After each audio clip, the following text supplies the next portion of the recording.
Yes, guys, welcome back to the Irish Hotspur for your weekly fan show with your boys Dave and Jack, and we have a few things to discuss today. Doesn't matter whether it's international break or not, the Turkish window is still open, and that means we have waved bye-bye to Davison Sanchez and Tanguy Ndombele.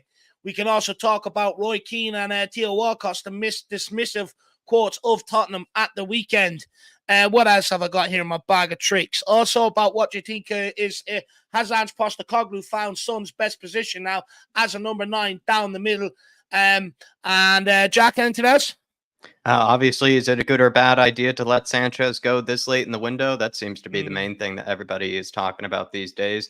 Some people feel like Sanchez is going to be better than Ashley Phillips. Others feel like Ashley Phillips will inevitably be better than Sanchez, so might as well give him a go. And then I feel like the other kind of question I have in mind is North London Derby is only just after the Sheffield United game. Do Spurs look ready, and do Spurs maybe look more ready than they did in the past in previous, occasions in the North London Derby? Because under the Antonio Conte season from last year, I felt like we were going into those North London derbies probably a bit more nervous, not as, assured of ourselves. Maybe also thinking that Arsenal just at the end of the day did look actually quite better than us on form, whereas Spurs right now maybe look a bit better on form and also just seem to have, more confidence and a bit more kind of swagger about them right now, you could say, in the way that they're playing. So that's kind of my two questions, Dave, is kind of Sanchez, Phillips, which one do you feel like, should be given, the call? It looks like Ange is going with Phillips, but is that a mistake? Yet again, maybe another debate about if Ange has made a mistake. And then also, our readiness for the North London Derby after international break. Also, the decision to keep Dyer ousted from first team duties. Interesting decision there by Ange Postecoglou. And also, your guys' thoughts on the transfer window. Good window, bad window. Could we have done more? Let us know your thoughts on it as well. But look, we won't waste any time this evening. We're welcoming a few guests here from the chat, and then we'll crack on and get on to the people in the background and let's see what they have to say about Tottenham at this moment. Big up Swim Master. Don't quite understand, as I heard Rennes offered 12.5 million at the end of the window, but heard we wanted 15 million and rejected it. But he goes for 9 million after the main window to Turkey. Somehow I feel like the 40% wages that Galatasaray are covering probably makes up the rest of that 12 million. I think they got a 2-for-1 deal there somehow, if you want me to be honest. Big up, Kate. Great to see you. Leo and Lego, great to see you. We have Warrior without a master. Sanchez, best of the bad bunch, but had to go. Clean out the deadwood. Good opportunity to access academy talent like Phillips. But can we please start looking for centre-backs from January? No last minute BS. Well, look, this is what I was saying earlier on in the discussion with Shawnee. If you haven't checked it out, it's up on this channel here. That the club obviously knew they were getting rid of Sanchez. Ange Postecoglou spoke all summer long about the need for centre-backs. After Mickey Van de Ven signed, he said he spoke about the need for one more.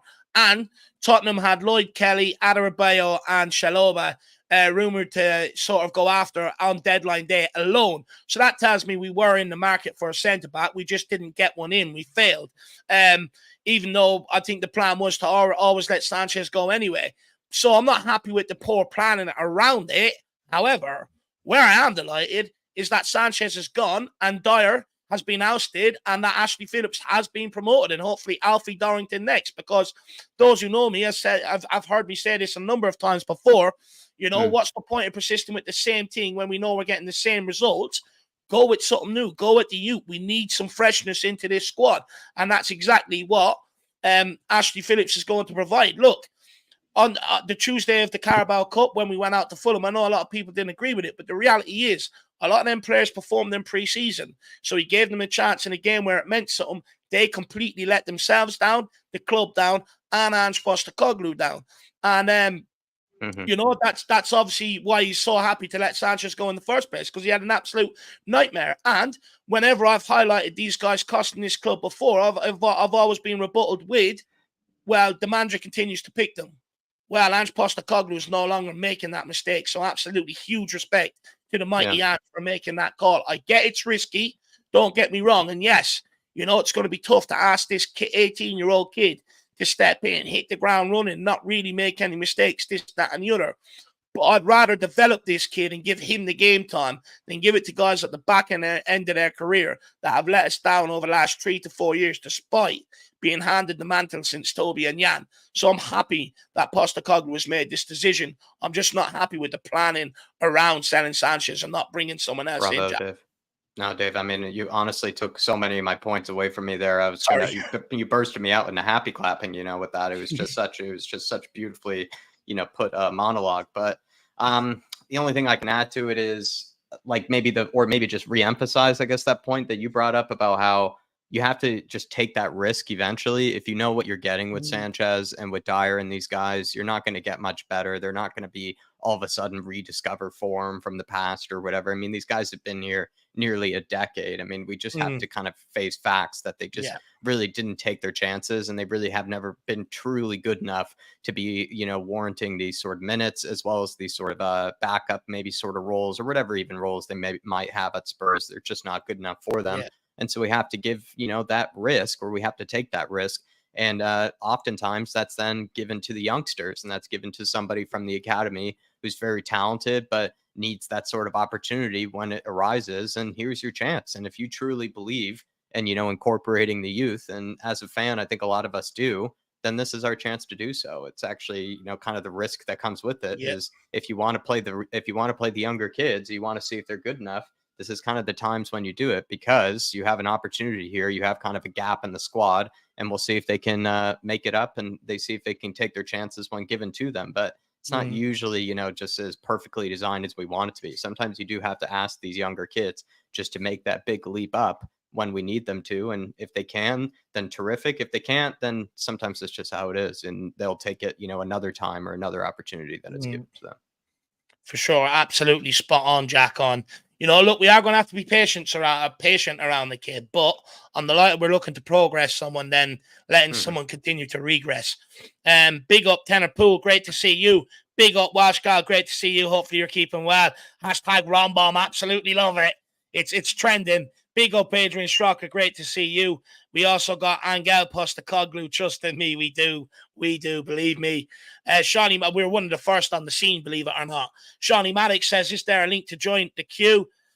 Well, he's in the back end. Big up Andrew Seymour as well, great to see you, along with Chris. Jim as well, great to see you, Jim. Stephen Thomas, even all getting rid of Deadwood is a good thing. Yep, it is. Leaves us short, but look, we had to try, and this is my point, we had a transfer window to sort of pre-plan, but we didn't do it. King Huddle says getting Sanchez out is of itself a good thing, but in the specific context of a centre-back situation, it is a risk, as relying on any of Dyer, Davies, or a Raw Phillips in case of injury is unsatisfactory. Absolutely spot on, King Huddle. Chicken on a basketball says it doesn't strengthen Spurs to unload Sanchez after the window.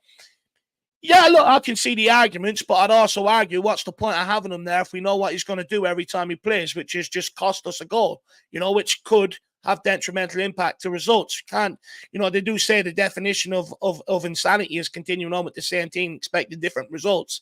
John Dice says, gone at last. We are ultimately better without this liability. I agree. Big up, Jacob. Great to see you. Everyone check out United Spurs of America as well. Big up, Scotty Hynam. Great to see you, my man. Hopefully you're keeping well, buddy. Great to see you in the building, my man. Will you be watching the Rugby World Cup starting on Saturday, Ireland, Romania? Let me know. MV Joker Davey says we needed this Deadwood out. So it's so good. Sanchez has gone. Agreed. Lisa says, love the intro music, never change it. Big up Dave and Jack and all in the chat. Big up Lisa, I appreciate that. Iceman says, good evening Dave and Jack, and hello to everyone in the chat. Hope you're all having a great week so far. Do you know what? It's quiet without the football, isn't it? International football is about to start, but I think we all agree it's not the same thing, is it? Chris Horry says, Bordeaux Spurs. Big up Chris, nice, my man. Great to see you in the building. Berbatov's halftime smoke, great name. Roy hates Spurs because Robbie was better. I don't know about that. Look, Robbie Keane was a great player, great partnership with your boy Berbatov, but Roy Keane was a different level. Who had Jason a better cartwheel? Huh? Who had a better cartwheel? Oh, right, Robbie Keane. Roy Keane wouldn't be able to do the cartwheel, Jacko. So he wouldn't. Doesn't have that flexibility in him. Para Miguel Escobardo, Spurs current 11 will smash the scum. Let's hope so, my man. Let's hope so. Shem Thompson said, Jack and Dave, hope you're both well. Really wish Dyer had gone rather than Sanchez. We have to start trusting in the youth. Definitely agree with that, my man. Big up, Paul O'Connor. Great to see you in the building. Same as you, Mitchy boy. Great to see you. Looking forward to meeting up with you Sunday morning, my man. Donovan Uskroiker says, nerve-wracking for the 25th, but there is to do. Arsenal don't look as menacing, to be honest with you. Look, it's going to be a tough game. The thing is, you got to understand, these derby games, form goes out the window.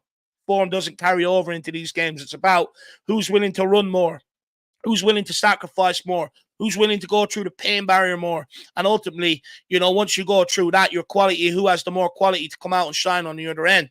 It basically comes down to whoever wants it more on the day, to be honest with you.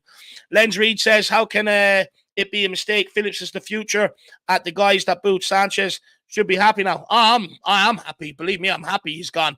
I don't mind us taking risk on someone like Ashley Phillips I spoke about before. In fact, last year I was begging for Alfie Dorrington to be brought up instead of, relying on a Sanchez or a Dyer. So believe me, I've been on this train more than anybody. Look, maybe it's one of these Mystic Dave moments again. I'm not quite so sure, but I seem to be having a lot of them. Big up, Brad Matthews. Great to see you, my man. Big up, Chem62. Good evening, my two favorite people. Always talking sense, a balanced chat. I appreciate that, Chem. Not everyone agrees with that, but I appreciate it, my man. Big up, Chris from Football Evening, Jack and Dave. With Phillips and Darrington, we're covered, so Sanchez sale won't hurt us. That's the plan anyway, my man. Hopefully it happens. Hopefully it happens the way I see it happening. Big up the Tron. Big up Davey Hall as well. Great to see you also. Neil Shafton, great to see you, my man. Big up, Neil. In the building. Spurs GCTV as well. Even the guys Phillips and Darrington provide good cover. Plus Royale could do a job as centre-back if called upon. We will be fine. Yep, good point. Good point. I know Jack will be delighted with that. Carl Higgins says, got to bring the youngsters through. What have we got to lose? Look, this is what we wanted, right? We wanted Deadwood cleared so we can start bringing through some of these youngsters. Now, ideally, you at least have one more senior cover before you start doing that. But, we are where we are. I'm happy to go down that route, like I said. I'm happy that Ange has made that call. Stinging Nettles says, Dyer's been 10 out of 10 this season. No mistakes, no hiding from the ball, no pointing at people. Richie B says, why we are panicking? Everyone moaned enough how they want him to go. Trust in Ange. Oh, trust me, I ain't moaning. Believe me, I ain't moaning. I'm all over it. I'm delighted. I actually was happy when I heard it, to be honest with you. But, like I said, what I'm not happy about is the club knew this was happening anyway, so why didn't they bring in one more senior centre-back before the window closes? No one can argue with that argument because it's something the club needed to do. We all sat here at the start of summer saying, we need two. That wasn't one experienced and one youngster. We said we need two. Two players that are ready to walk in here and play football, hit the ground running. We got one. So, we can't not let the club escape this criticism for, yes, fair play. They offloaded Sanchez. Brilliant. It only took, 4 years? But I suppose we'll give them a bit of credit for that. But the main point is that we were supposed to bring in two this summer. We didn't. But Ange still made that call anyway. So big credit to him. But the club should never have left him in that position. So let's get that one straight for sure. Big up AC. I'm excited for the younger players to get a chance to play. Clearly, Ange thinks they are ready. I truly love the 18-year-olds are ahead of Dyer. Me too, AC. Spot on.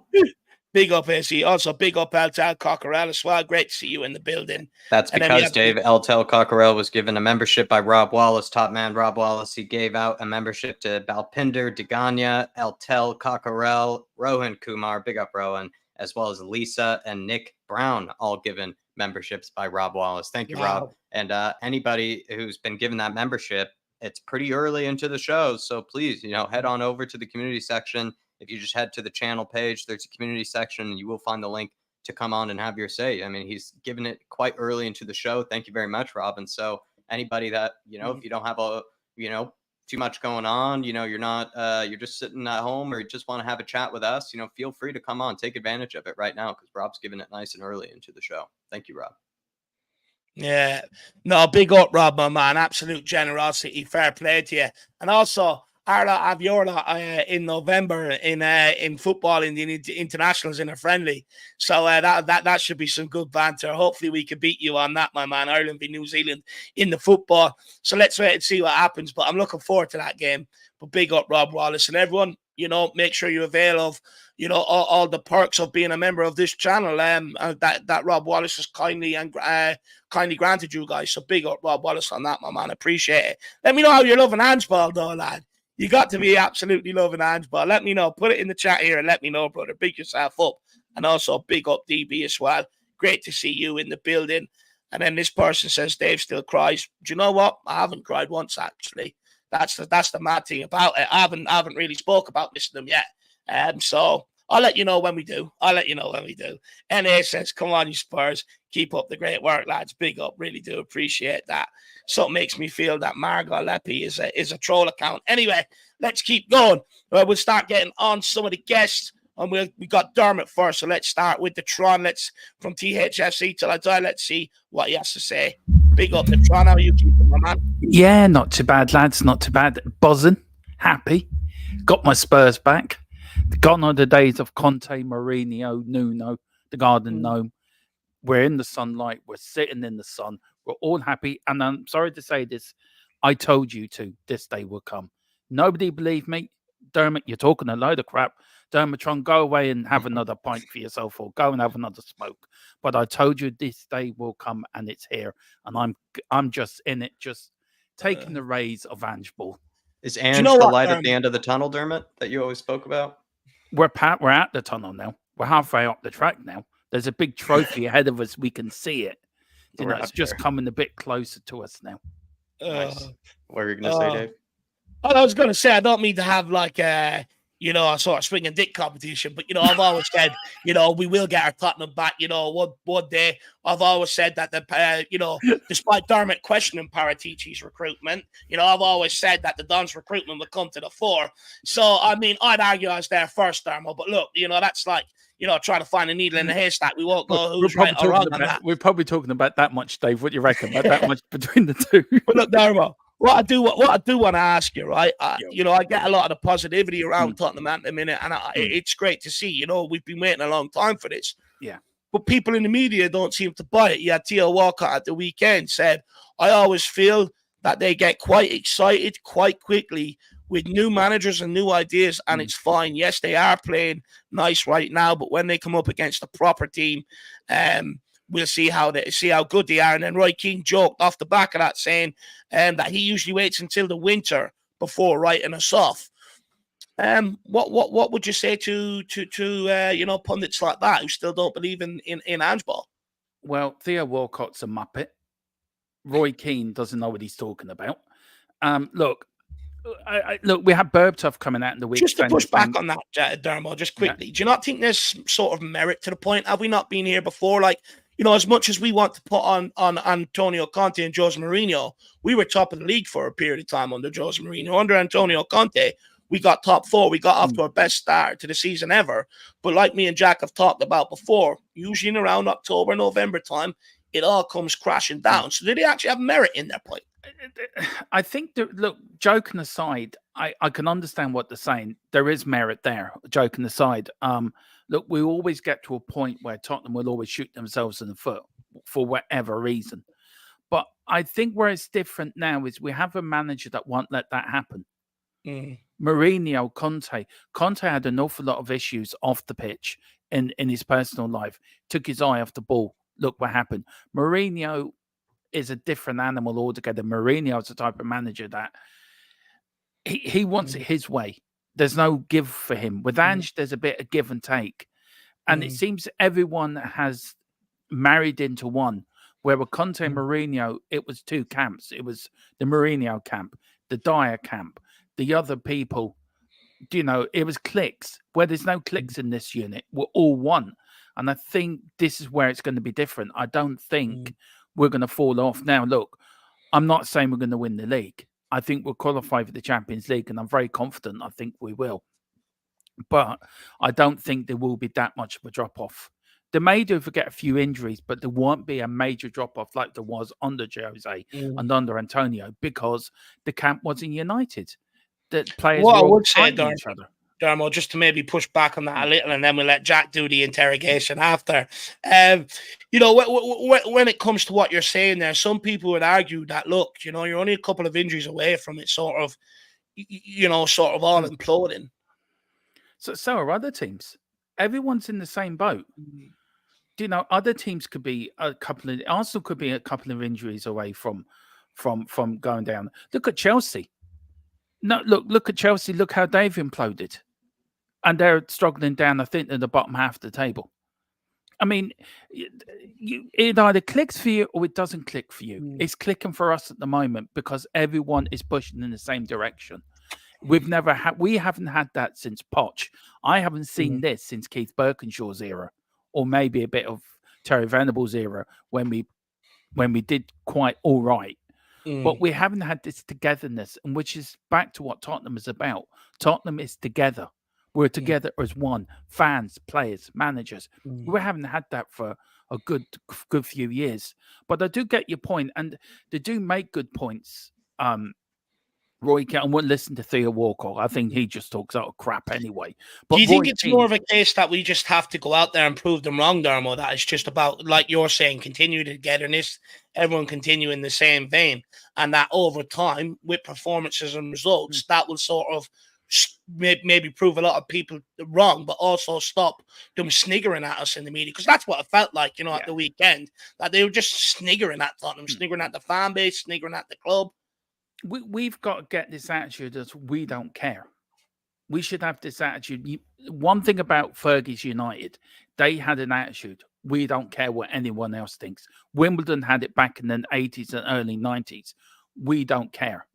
And Tottenham's got to have this attitude. We don't give a toss what Roy Keane says, what Theo Walcott says, what the Chelsea fan says. We're Tottenham Hotspur. We're going to do it on way. All we care about is what we care about. Forget everything else. Just concentrate on what you're doing and have this attitude. It's, I don't give a damn what anyone else says. We're doing it, and we're doing it the right way. The rest you can go and sod off. That's just my opinion on it.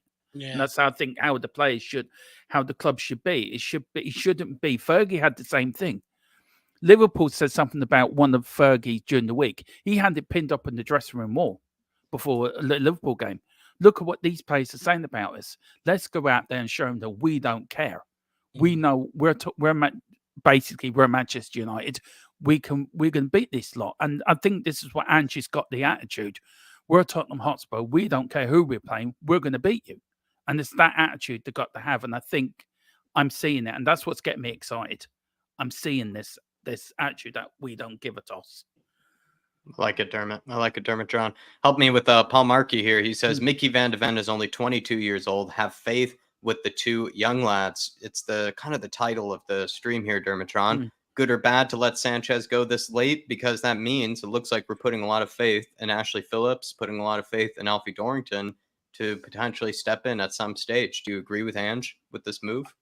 I do agree with Ange. Look, we've all wanted Dyer and Sanchez out for a long time.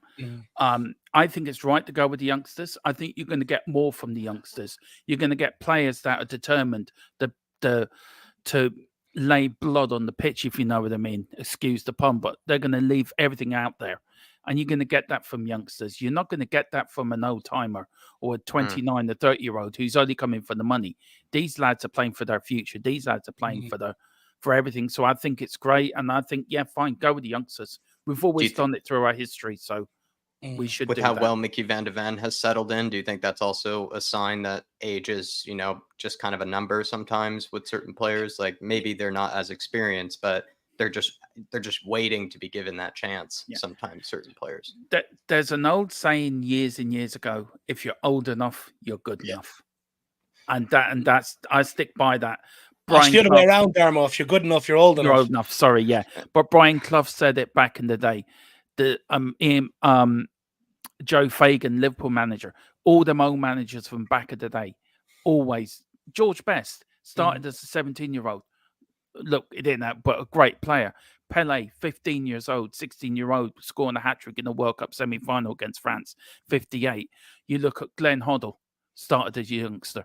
Jimmy Greaves, one of the great strikers we have ever seen in the English league, started as a 15, 16-year-old.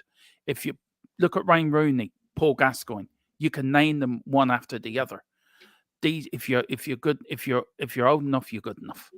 Yeah. And I think we should go with the youth, because that's where we're going to get our success. It's through the youth. It's through the young players, because they're going to want to go out and give you everything. It's not like no disrespect to a Højbjerg, who I love, and Jack, you know how much I love Højbjerg. But if you get to a Højbjerg or a Sanchez or a Dyer, they get to the point of their career thinking, now I'm thinking of my next paycheck. These youngsters don't care about money. They want to play football. That's all they want to do. They want to win. And that breeds success. Success breeds trophies. Trophies breeds domination. And that's where we're heading. Path to domination. I love it, Dermot. Absolutely, and look, it comes to a point, right? We've changed the payment structure for the academy, right? We've lured players in from around the place, plus kept the best of what the academy was producing, and got rid of some of the players that were never going to be good enough to make it. And what you've got now is a solid group in the academy, with a lot of them having great potential to be able to make the first team. But you also look at the money that we've invested in the likes of Elise, Ashley Phillips. You got Logan, you got Herbie James that you got from City, Sunsup Bell, Will Lancashire, people like that. At times, you're going to have to start giving these guys an opportunity, because you're never, ever going to know whether they're good enough or whether they're going to make an improvement in the team unless you take that risk. Thankfully, we now got a manager where he's willing to take that risk, similar to what Pochettino was. You look at like Sir Jose Mourinho and Conte, they weren't here to take risks. They were here to win now. So if you didn't provide them with the player, they'd always go with the experience over rather than giving some of the youngsters a chance. But you look at a lot of our recruitment, it's also been 25 or under. So Phillips ain't that too far apart from where this new sort of Tottenham is heading, right? So, it's, dragging some of these youngsters up now because they're training and playing the same way as the first team. Ange Postecoglou is not going to make that decision if he knows they're not good enough. He can see already from the way they train and play that he's good enough. And then it's just about coming over. Okay, do you have the mentality? Do you have the strength to be able to mix it up with big physical men? So for me, look, at some point we have to trust it. I'm glad we are going down that route. We've lost a lot of players down the years before. The likes of Madueke, Marcus Edwards, Dennis Sirkin, Lavinia, people like that. The list goes on, Louis Binks and all that, because there was no pathway. So the pathway is opening up, and I'm happy because I've said this before. I think we've got a class of 92 coming through, whatever you call it, 91 coming through, with the under 18s and under 21s. And I think it's only going to breed success for the future. And you look at Pochettino, he built his team of young, hungry players and signed young, hungry players to go with it. And that's exactly what we're trying to rebuild. Sorry, Jacko. No, I was just going to say Ian Ferguson and Mark had two good comments saying if we're going to go with the youth, then we need to go with the youth, right? You have to back what you say, right? When we feel like give these youngsters a chance, you got to believe in giving these youngsters a chance. Mark then says, evening, Jack and Dave and Dermot, we all wanted to give the youngsters a chance. Now it is happening. We have to get behind it. And this is something I actually said to Dave this morning. Like, it is sort of a cliche thing that sort of most fans say, like, oh, like give the youth a chance. Why don't we ever seem to give, the youngsters a chance? And it's sort of said, I think, oftentimes in passing by us fans, but we have to mean it, right? And this is a case, where there's an opportunity to really give, the younger guys a chance who have been waiting for it, but there comes with a lot of risks in it. And also you have to back them when things don't go as well, right? You have to understand that they might not always hit the ground running, or maybe they perform exceptionally in the first game, followed by maybe a less convincing performance in the follow-up game. And you have to sort of show them that faith and that confidence, but it's all part of, the goal, and thinking that these guys are the replacements that we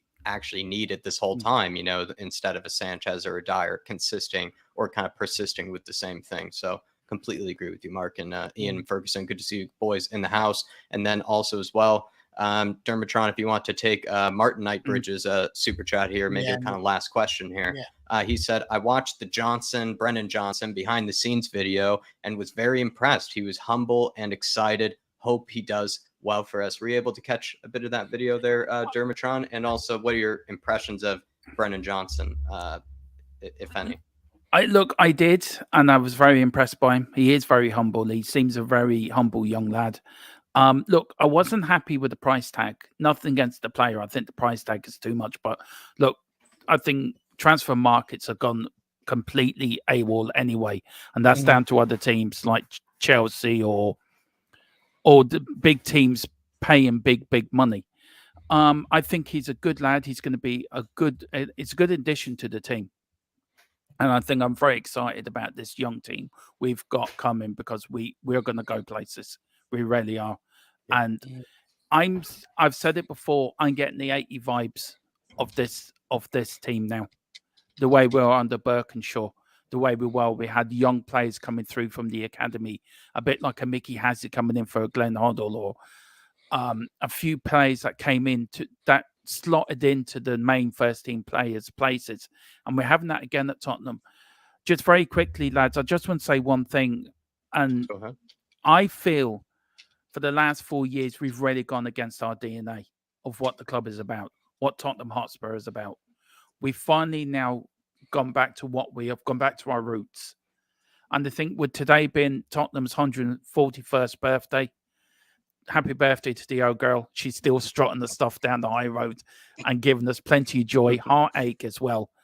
But I think we've now gone back to what Tottenham Hotspur is about. And we should never forget what it's about. It's about us. It's about the fans. It's about the club. We should never forget what our DNA is. No matter what manager we have, players. Bill Nick always said, the only last people will be here will be us fans. We are Tottenham Hotspur Football Club.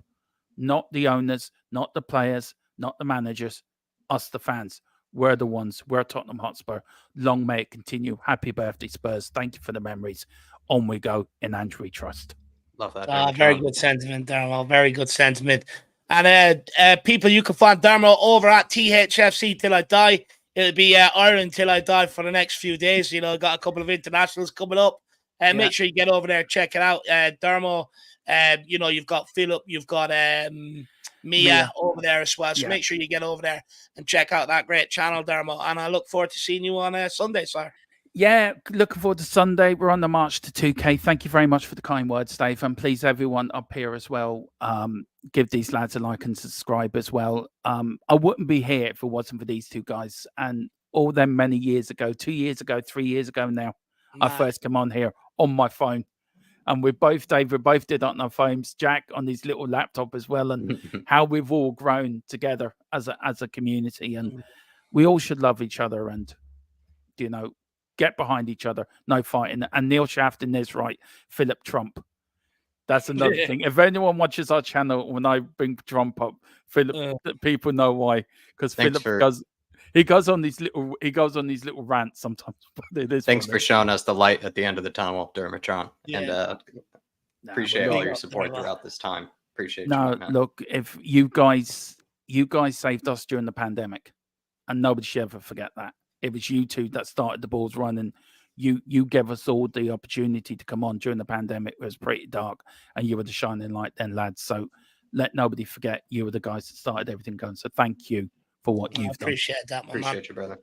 Appreciate that, Tron. Really do, my man. Great words. Everyone, you know, get over him. Such a nice man. Get over there, smash that subscribe button on THFC. Dermo, I'll see you. I can't wait to see you Sunday, my man. Yeah, looking forward to see you Sunday. Kenny out. That's all I'm going to say. Kenny out. See you, Dermot. See you later. Bye-bye. See you, my man. See you, my man. Great call in there about Dermot. Really enjoyed that. Some good conversation there. Big up, Dermot. Everyone big him up in the chat. Show him some love. Super chat here from Martin Knightsbridge. Jack, what would you say to him? He says he watched the John behind the scenes. He was impressed. He was humble and excited. Hope he does well for us. What's your thoughts from watching it?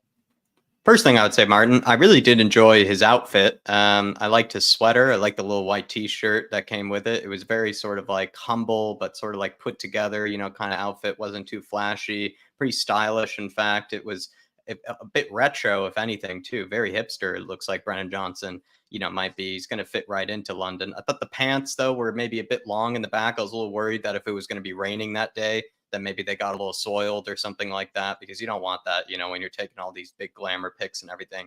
But yeah, he looked very just sort of relaxed, very humble, just sort of not in any way, how would you put it, like full of himself. And, you know, sometimes that can be a good thing. You know, there are a lot of brilliant players that are pretty full of themselves, you know, that are pretty confident, you know, in their own ability. It's kind of comes with it. But he did just come across as just a very young and just respectful and very just kind of polite young man. And I think he's kind of been described that way by most Forest fans. They really did fall in love with him. And during sort of their come up, he really was one of their more reliable players. And he came from their academy. He's kind of one of their own.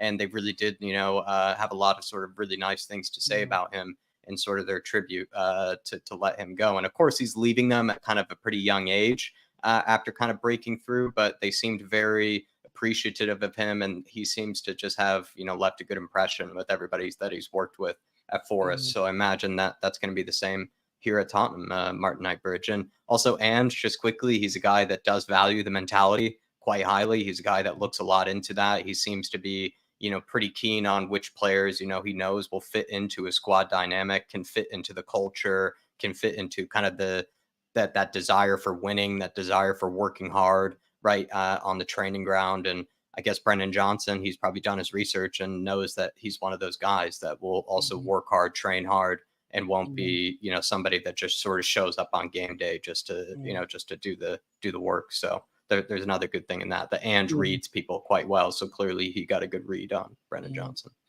And look, hopefully he can continue to stay humble and be excited, because that'll take him a long way in this game. We've seen with the likes of Sancho and people like that, sometimes when you get a big move, it can derail your career because you think you've made it. As long as he keeps that humbleness, that excitement, he's going to be a big hit with Tottenham fans, once he settles in.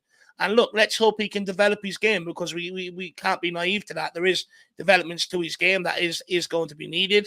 And let's hope he can continue to progress at Tottenham Hotspur, right? That's what we all hope when we make these signings. So big up, Martin Knightsbridge. When you're going to come and see us and have a conversation, my man? Big yourself up. Great to see you in the building. Rob Wallace, he says, for an Aussie, Ange is okay. I'll wait till we play the Gunners and Liverpool, or Liverpool. Love the way that's still continuing to judge. Also, we seem to beat Man City with boring football, so let's see if we can do it with attacking. Loving Idoji. Look, I'll take the first part. I think, look, that's an absolute fair reflection, right? You got to look at, I'd argue, look, some of the fixtures we played haven't been the easiest. Brentford going away, they turn over a lot of 6 teams there. They sort of get points there for big 6 teams. So that was a good result. However, I just feel if we had a better preseason, we probably could have come out with that a win, and we would have won all of our games. United won. Look, I've seen better teams than, or teams that are more longer into the project, come up against Man United and still be slapped. So for me, a win against United is always good in my books, despite where they're at right now. The one against Bournemouth, look, that should always be a win. No questions asked. The one against Burnley should always be a win. No questions asked. But what we do have is we have a unique opportunity right now. We're actually not playing away from home until that Wolves game mid-November. We're not up until the Chelsea game 4th of November. Every single game is in and around London, believe it or not. You've got Arsenal away, you've got Liverpool at home, I think you've got Chelsea at home, you've got Luton away, so we've got Sheffield United at home. So we're not actually traveling outside London. So hopefully that energy that we're saving or not being spent traveling can reflect itself in performances on the pitch over this next 8 weeks. And hopefully we can actually use it to our advantage, because over that period, you're going to have a lot of teams all traveling around Europe. That's where the jet lag, the tiredness, etc. We've seen it with our squad. That's where it's going to kick in. So if we can use that next run of 8 games over that period, it could really bring us on to something special. But that trip to Arsenal, that's going to be the big test for me. Arsenal last year, they were very, very strong. You got to give them credit for it. They beat us into surrender at home and away. This will be the big test of this squad. Can they go into the Lions' Den, stand up, be counted, deal with the boos and the whole excitement around it from the Arsenal fans, and go out there and perform for us Tottenham fans with all the spankings we've took along the way over the last 4 years and the embarrassments? This will be a big test, and I have no doubt that this team will stand up to it. Liverpool, look, I think, in my opinion, they're going for the league title. But if we can come out of them games unscathed, then it's time for Spurs fans to get excited. Yeah, I mean, I'm really looking forward to seeing how we actually handle those sort of tests against the Gooners as well as Liverpool. I definitely agree with you that that's more of, a time to really see what we're made of and see whether it's actually coming through to the players, because those are going to be much better players, much better competition for us.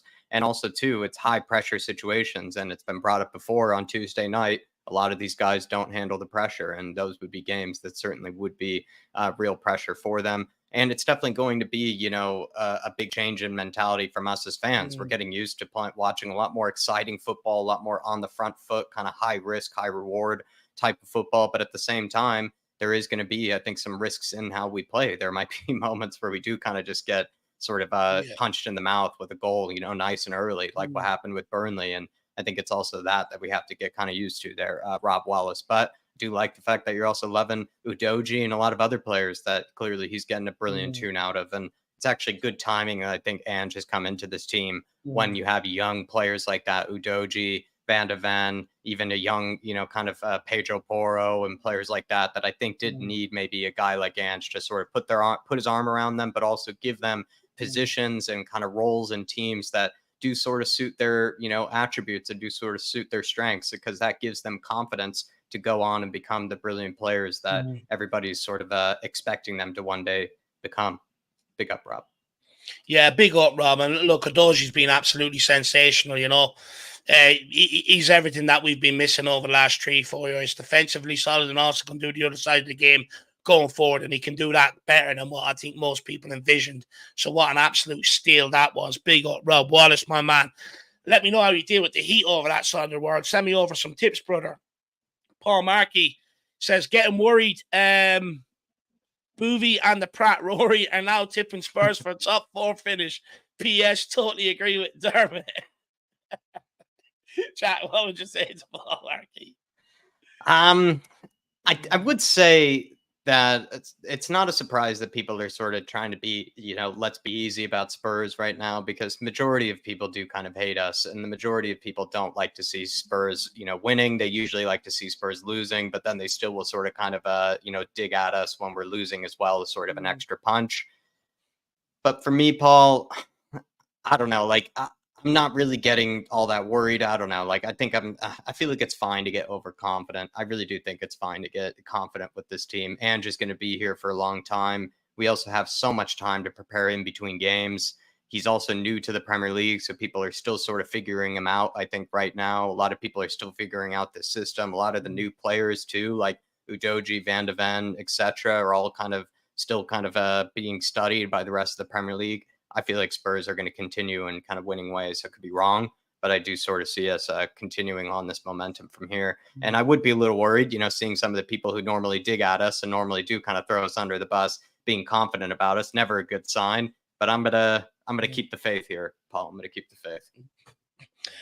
Look, what I will say is, Rory, a lot of Rory's Jennings opinions sort of tend to fall on the wrong side of history, is what I will say. Look at his opinion of Haaland and how horribly that went.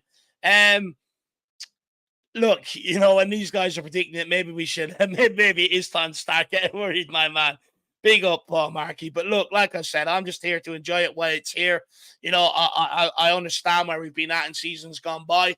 I'm going to wait to see how we do over that period before I can really let myself go. Some people will say, with the rum bomb stuff at the weekend, I already have. But trust me, there's a lot more to come if we get even better. Al Ben, big up Paul Markey. Al Ben says, I think they didn't sell Sanchez early in the window because Ange wanted to see him more. But after the Fulham game, Ange found out what we all knew. Look, yeah, the consensus opinion out there around the sort of Spurs fan base was, I will give Sanchez a third chance. He suits the system more than any of the other defenders, because he's got pace. Okay, well, I think now we've established that pace doesn't just make a footballer. It's a handy attribute to have, but it does not make a footballer. You still have to have a footballing brain. You still have to be able to control the ball and pass the ball to be able to play this game. With Davinson Sanchez, preseason, some people would argue done all right. I'd sit here and say, I don't think so. But anyway, we take the opinion that many people say done all right. Well, Ange Postecoglou gave him a game and a chance that meant something, and he can't do it. My opinion on this guy is he's got stage fright, and that stops his ability from shining through. That's my opinion. And I definitely think after that game on Tuesday, Ange Postecoglou, when there's something on the line, he's just looked at it and goes, but hang on, I ain't going to stake my managerial career or my future on this guy. I'd rather do it on a youngster. And 100% correct. What's the point of having a guy around there as a backup just because he's got age on his side? or experience or games behind them. Okay, well, when you go and look at a lot of them games, a lot of them are L's. So for me, I think Ange Postecoglou's made the right decision here, Jacko. I definitely think the Fulham game put them the final nail in the coffin. Yeah, we spoke about silver linings from that match, and I think that could have been one of the silver linings from it, in that Sanchez had an opportunity to reconfirm to Ange that it was the right decision to keep him around. I guess, Sanchez sort of did the opposite, as well as some other players, I think, did the opposite. They, in fact, sort of spread more doubt, or they caused more doubt in his mind than they really did, give him any sort of confidence. And Spurs already were interested in selling Sanchez before Ange, I think, was giving him that sort of extra confidence, or at least, making it clear that he did prefer him over the likes of Dyer and those sort of other players. Like it was clear that Sanchez was preferred over the rest of the other sort of kind of outcast, type of center backs that we had in the squad. But I mean, the fact that Spurs already wanted to sell him in the first place, I think it just then meant when Ange saw that performance, they probably went up to him once again and said, "Hey, are you still willing to, give this an opportunity to get rid of Sanchez so we can bring in more center backs in the future, being in January, and we could still get some money out of this?" And I think he's decided to do it. I think Sanchez had an opportunity to actually keep his spot in the squad had he played well. But the fact he played so poorly, I think he actually, lost his spot in the squad, and perhaps got himself sold. That's just, it may be pretty harsh, but I do feel like that's kind of potentially what happened, because I didn't think Sanchez was going to get sold. I did think he was going to stay, but he played that poorly that it could have been that he, kind of sold himself after that performance. And the sad thing is, I think Ange Postecoglou can actually accept the mistake defensively. I think it's actually the amount of times he tried to play out from the back and gave the ball away. That sealed the nail in his coffin, actually, if you want me to be brutally honest. I think he looked at it and he's like, oh my God, it's like asking a penguin to play rugby. You know what I mean? It's absolutely ridiculous. Big up, Al Ben. Really appreciate the support, my man. And then we have this from Paul Markey, and then we'll crack on. We've got a load more guests. Paul Markey says, being sarcastic about those prats, Jack. I didn't even know what to say to you, Paul, because I understand your sort of your skepticism. If I didn't even know whether you're being that serious or not, because I feel like someone could be a little worried, right? If they see all the people that hate Spurs all of a sudden, really excited about how Spurs are playing and all that sort of thing, I would be a little worried about that. You're like, wait a minute, like, has, the polls switched, or, is the world, spinning a different direction here? I would have a ton of different, kind of I would have skepticism for sure. And I would have my doubts. So that's how I sort of read it, Paul. If you don't have your doubts, if you're in the happy clapping land like I am, carefree, don't really care what's happening, feel free to join me, man. I guess you're more in that end. Big up to him. I think he's already on that end, Jack. I think he's already too far gone. Says, any chance we can send Skip to Turkey? Look, unfortunately on that one, Paul, I think he's around here for the season. I think we're just going to have to accept it. Look, I agree with you on it. I don't think he's good enough. I don't think he's good enough on either side of the game, defensively or on the ball. I think if he's looking out for his own career, he would have looked for a low move. However, he has to stick around for the homegrown quota, because he ain't. So that makes him not going absolutely anywhere, because I think we're on the bare minimum with signing Brennan Johnson. So, Skip will be kept around. Now it's over to him, Paul Markey. It's up to him to prove us wrong. It's up to him to get to a level where he can compete with the likes of Bassoum and Madison and Sarr. But not only them, when you've got Bentancur coming back from injury. So, I think Ollie Skip has to sit there and realize that this year. He's 22, 23 years of age. He doesn't have long before he starts going into what some people say the prime of his career. So he's got a big decision to make for sure, Paul Markey. Big yourself up, my man. Really appreciate the support, brother. But look, let's keep this moving on. The next person we have in the back end is the wonderful Kate. Let's bring her on. Let's see what she has to say. Big up, Kate. How are you keeping? I've got the flat cap to join in the flat cap army today. I've nicked Jim's cap. There it is. Oh, I'm all over that. What color is he? How do you feel, Kate? Do you feel smarter? Do you feel all of a sudden, like, do you have new opinions on Højbjerg? What? Oh, well, got a cockerel on it as well. She looks better than us. I bought it for Jim years ago. I feel like a Peaky Blinder, actually. There you go. Good feeling to have. It's absolutely awesome. I actually need to get myself one of them. I looked at the price of them and I was like, I can't really spend that. Like, I know. I did buy it for Jim as a birthday present a couple of years ago. So big up, Jim. Lucky Jim. If my girlfriend's watching, put it down on the list.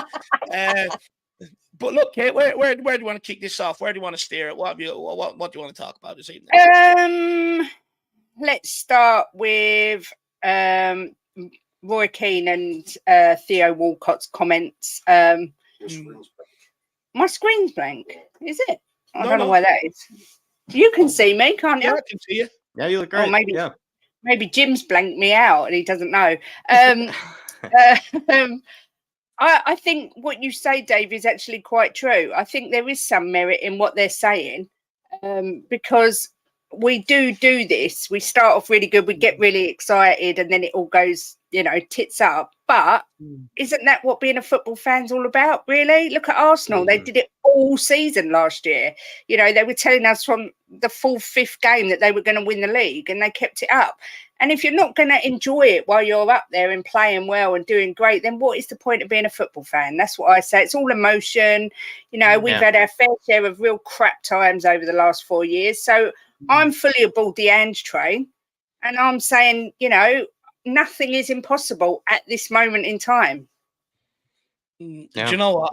I think you're absolutely spot on. Isn't that right, Jack? It is the emotional ride of being a football supporter, right? You take the good with the good and the bad with the bad. No, I think you do. And I mean, as much as it pained me, and I did kind of say, some bad things about them. I mean, Arsenal fans and, the Arsenal players celebrated the Man United win, like they had won the league. And it just sort of goes to, how people celebrate in the moment, right? They celebrate with passion. They celebrate because they're on top of the world. And even Dave and I have definitely had some pretty over the top celebrations, with a 1-0 win over Fulham, or things like that, or, an ugly win against Crystal Palace. We've been over the top. I think it's all part of it. And myself, I enjoy kind of going a bit nuts, on the goal celebrations and going a bit crazy on just, the wins. It's, part of, I think, being a Spurs fans in particular. I think we're known for being a bit deluded. We're known for being a bit kind of on the crazy side, a bit on the hopeful side. And I wouldn't change it for anything if you ask me. I think that's one of my favorite things about being a Spurs fan is, we could have some of the worst seasons of ever. And, the following season, you'll still find plenty of fans that think we'll win the cup or think, we have a chance at whatever. I love it. Exactly. I think being delusional is all part and parcel of being a football fan, because it's the hope that kills you at the end of the day. But we need it. We need to have hope, and we need to think positive. And all the while it's going good, I intend to celebrate like a maniac, and I don't care what anyone says. Look, I think you're absolutely spot on. Going into every season, it's like you said, it's the hope that kills you. The hope of, can we defy the odds and go and win a cup? Can we defy the odds and go and mount a challenge for the Premier League? That's what it's all about every single season. Can you defy the odds, and can you be the one to lift silverware at the end? Everyone, well, not everyone, but I'd like to think most people sort of have them aspirations or thoughts going into every single season, without the realism kicking in when you go, oh, well, we've got this and we've got that and these problems. Park that to one side. I do think, going into on the eve of every single season, that's what people should be dreaming and believing in. It's part of being a football fan. And, I think you're absolutely spot on, Kate. But look, we've got to take note, right? It just goes to show how much people think we're a joke, how much they think we're a laughing stock. How do we change that? Because, I could easily sit here and say, oh, it's down to Tottenham being underrepresented in the media, right? From a top 6 club, but which is true, we are. But the reality is, even if you have more Spurs people in there, you look at like Sir Jamie O'Hara and the way he talks about the club, it ain't going to spin a different narrative, So how do we maybe change the perception out there of Tottenham? I think we should just keep doing what we're doing. I mean, if you remember when we had Poch, we went under the radar. We really didn't get much credit. We were always written off year in, year out. They used to write us off. We've got to start performing against the big teams, getting results against the big teams, turning up for cup finals, semi-finals when we get there, and getting rid of that Spursy tag. Do you know what I mean? Like straight away when we lost to Fulham, it was like, oh yeah, Spurs have gone Spursy again. So we've just got to keep doing what we're doing and try and ignore the background noise. And I love it. I'd love for us to go under the radar. I don't want everybody talking about us. I'd much rather we just go under the radar, go about our business, take every game as it comes. And Ange has said that he's a winner. He wants to win every game. And that's all we can do. Just try and win. And with the first 11 we've got, assuming there's no injuries, I think we can beat anyone. I really honestly do. And I'm not the sort of person that would normally say that, but from what I've seen so far, nobody actually frightens me this year at the moment. Mm-hmm.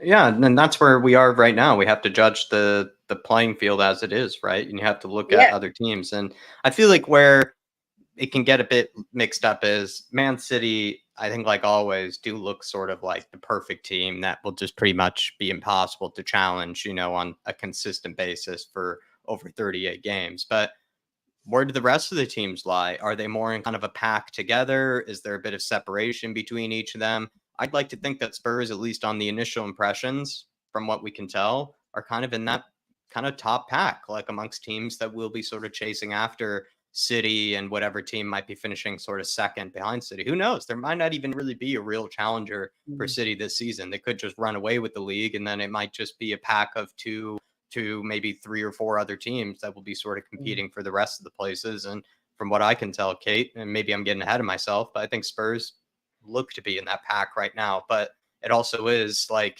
only 4 games. And I mean, Man United didn't start off the season that strongly. I remember last season, but they finished it really strongly. How many times have Man City started kind of the initial month pretty poorly and then ended up just running away with the league at the end of it?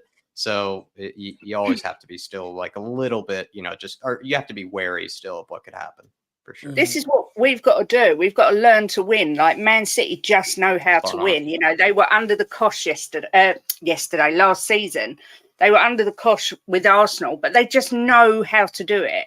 And this is why we need so desperately to get a final and win a cup, because I believe once we've got to that, it will, the rest will follow gradually. There's no sort of winning, I don't want to say winning mentality, but the players we've got, it's like anything. Once you win one thing, you'll find they, like when you wait for a bus and 2 come along at once, it's building up the confidence, getting rid of that Spursy tag, showing up and winning. And that is what we so desperately need to do as a club.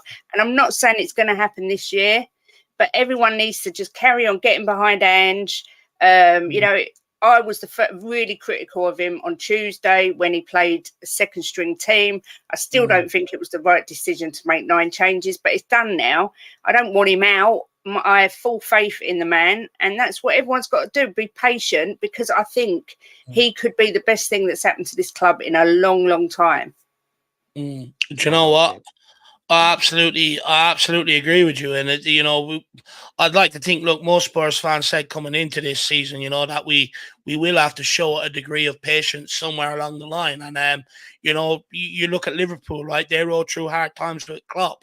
You know, they came out the other end of it. Pep Guardiola didn't hit the ground running straight away with Man City, continued to back him, and he came out the other end of it. And look, hopefully we can do the same with Ange Postecoglou, because over the last few years, you know, we've been very, very quick to sort of, you know, pounce on managers and get them out of the club. And I don't know whether that's to do with them having big egos, you know, them managing Chelsea before this, that, and the other. I can't quite put my finger on it, but I do think Ange Postecoglou has that aura about him, where I do think the fans might start to give him a degree of patience if things don't go well. You know, if we didn't give Pochettino that bit of grace period when he first came in, you know, we would never have got what we went on to do. So I do think at this point we have to give him Andrew time. We can't keep chopping and changing. But look, we'll wait and see what happens. Kate, what do you make of Ange Postecoglou purposely sort of getting rid of the old leadership group? You look at Diary, had a chance to call him in under Phillips. Over Phillips, he didn't do it. He's ousted him. Hugo Lloris, he didn't even bring him on pre-season tour. Made it perfectly clear there. He sold Harry. Well, he didn't sell Harry Kane. The club sold Harry Kane. And then also you look at Højbjerg. He's only sort of been a bit part player. What do you make of his decision to rip out last year's leadership group? Oh, it's so refreshing. Just so refreshing to have someone come in and just say, right, you're not wanted. You're not wanted. You're not going to be this. You're not going to be that. You're not in a leadership group. I'm here. I'm going to make my changes. You know, I've picked 3 captains who, again, I was really critical of Sonny and Romero, and they've proved me wrong. So I muddied about those two. But, you know, he's picked 3 captains and he's just changed the whole philosophy, the ethos. I think the unity within the squad, everyone can see it. All the players that have got a smile on their face when they're playing football. It's just so incredibly refreshing to see him shake everything up, because it's been needed for so long.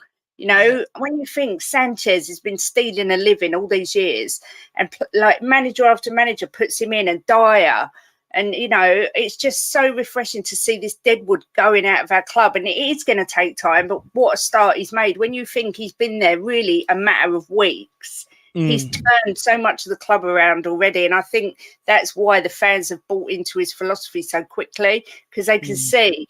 And also because he's made it clear that he's honoured to be at Spurs. It's a privilege for him to manage the club. And I think the players we've brought in also feel the same. You know, Maddison, he looks so grateful to be here. Johnson, you know, and that's what you want. You don't want these big egos strolling around who've got no competition for their places, so know they're going to get picked week in, week out. You want them to have to fight. And oh, look, I sound like I should be a motivational speaker. I'm getting excited. I'm gutted it's the international break now, because I want to go and watch some Ange ball. But you know what I mean? You want them out there. You want them to run through brick walls for the manager. And I think that's what they will do for Ange, because he's so likeable. Oh, Jack, I think you need to fiddle with the wire. Sorry. I think they're absolutely running through walls for him already, Kate. And the most impressive thing, too, that Ange has done is I think he's united the fan base in a way that I didn't think was possible this early into the season. He almost united huge fractions of the fan base before there was even, you know, a ball kicked, before we even saw, like, you know, anything. It was just one interview and like maybe a bit of a training video, and then all of a sudden, you know, everybody was kind of, you know, back in arms again, and it was beautiful to see. So yeah, he's bringing this club together for sure. And Jim here saying the Flat Cap Army love it, gorgeous guest. Gents, yeah, she's speaking truth this time as well, Jim. You know, just the truth too. From I'd just like to say it's our 15-year wedding anniversary tomorrow. So happy anniversary, hubby! And it's my son's 17th birthday tomorrow. So happy birthday to Wills as well. Wow, that's beautiful to hear. Good present, I must imagine. You know, on the wedding anniversary of the son. Yeah. Yep, absolutely. Big up, Will. I hope you have a great day tomorrow, and same as yourself and Jim Kate. Hopefully, you have a great day. You know, with 15 years, I don't know how you've lasted that long without you know pulling each other's hair out and stuff like that. You know, it's a hell of a long time. But 24 years together, Dave. Wow. There you go. Wow. There you go. Longer than I've even been a Spurs fan, Kate. That's very nice. There you go. You see, now I sound old. Testing me. You're only as old as you feel, Kate. That's what I say. Exactly. That's what I say. Lastly, Kate, before we get you to plug your channel and where people can find you, what's your thoughts on Tottenham's decision to loan Ndombele with no obligation to buy? Yeah, I mean, it is disappointing, but I just wanted him out of the club. He's such a toxic figure. You can see he's toxic. I remember talking about his body language when he got out of the car for the first day of training. Do you know what I mean? So, and they're paying a big chunk of his wages. So it's gutting in a way, because we know that more than likely he'll be back next season. So it's kind of just kicking the can up the road. But at the same time, he needs to be away from this team of players. We don't want any toxicity. So get him away. And we move. Yeah. We're just gonna have the same headache next summer. But look, you know, as long as we keep whittling down the deadwood and keep whittling down the headaches, I suppose we're improving, ain't we? But look, you know, at least I suppose we're getting 40% of the wages covered. But Kate, where can people find you? What's going on over at Just the Girl Who Loves Spurs? Yep. Just down there. I'm doing a show tomorrow with Queen Ellie, 1 o'clock. We always do a Wednesday show. Me and Ellie have just been given a show as well on Sava's Football Heritage every Monday with Sava at 10 a.m. But I'm normally on Monday to Friday, 1 till 2. And I'm now 22 or something from 500. So I'm getting there. Wow, making good progress. Please, you know, 22 people. leave the stream now, get over and subscribe to Kate's channel. Let's get her over 500 for a good anniversary present for tomorrow. So please, let's try and get that done. Kate, big yourself up. Pleasure it always is, speaking to you. You always come on with a good smile, so never lose that. And enjoy yourself tomorrow. Hopefully you have a great day. Thank you for having me on. Big loves to you both. Thanks for coming on, Kate. Great chat as always. Later. See you soon. Thank you for your time this evening. Everyone, big up, Kate. Absolute brilliant. And, please get over there. Let's try and get over the 500 for our anniversary. But also, a breath of fresh air. Always comes on with a smile. Very nice woman. So make sure you give her a lot of love in the comment section. But look, I think we'll keep this moving, Jacko. We got plenty of Spurs fans in the building that want to talk Tottenham tonight. So let's keep it moving. Big up. Loves music as well. Great to see you in the building. Hopefully you're keeping well, sir. My man, big yourself up. But look, let's get on the next guest. And it is Michael. And I'm just going to hand it straight over to him. Michael, where do you want to take this? You can start doing the talk, and my throat's about to go. Actually, I don't know. Just give me a topic, boys. I'm open to discussions. I'm gonna have the one on the title here. Good or bad to let Sanchez go this late? I'm not sure if you're on Twitter, Michael, but a lot of people are saying what a shocking decision to let Sanchez go this late. That it's actually poor management by Spurs, a bad decision by Ange. Would you agree with that? Disagree with some of that? Where do you stand on it? Sanchez being let go this late. I get the point why some people are pissed off, right? But I actually think it's a good decision because I think people are highly critical of it because of course one thing is that we didn't get like another backup center back, right? But the second thing is that people fear that Dyer will come back to the team, right? I have a feeling that Dyer is frozen out for good. I don't see this guy coming back unless something seriously bad happens in that defense. What do you think went on between Dyer and Ange Postecoglou, Michael? Not really sure, honestly, but we know from previous examples that Ange likes to disrupt the previous order, let's say, right? I think he's done it both in Australia, Japan, and in Celtic, that he came and refreshed the team, not only brought in younger, more hungry players, right? But also refreshed the structure of the club. In terms of not the structure in terms of ownership, etc., but the player structure, right? So I just feel like it was both Dyer's attitude and performances, but also Ange.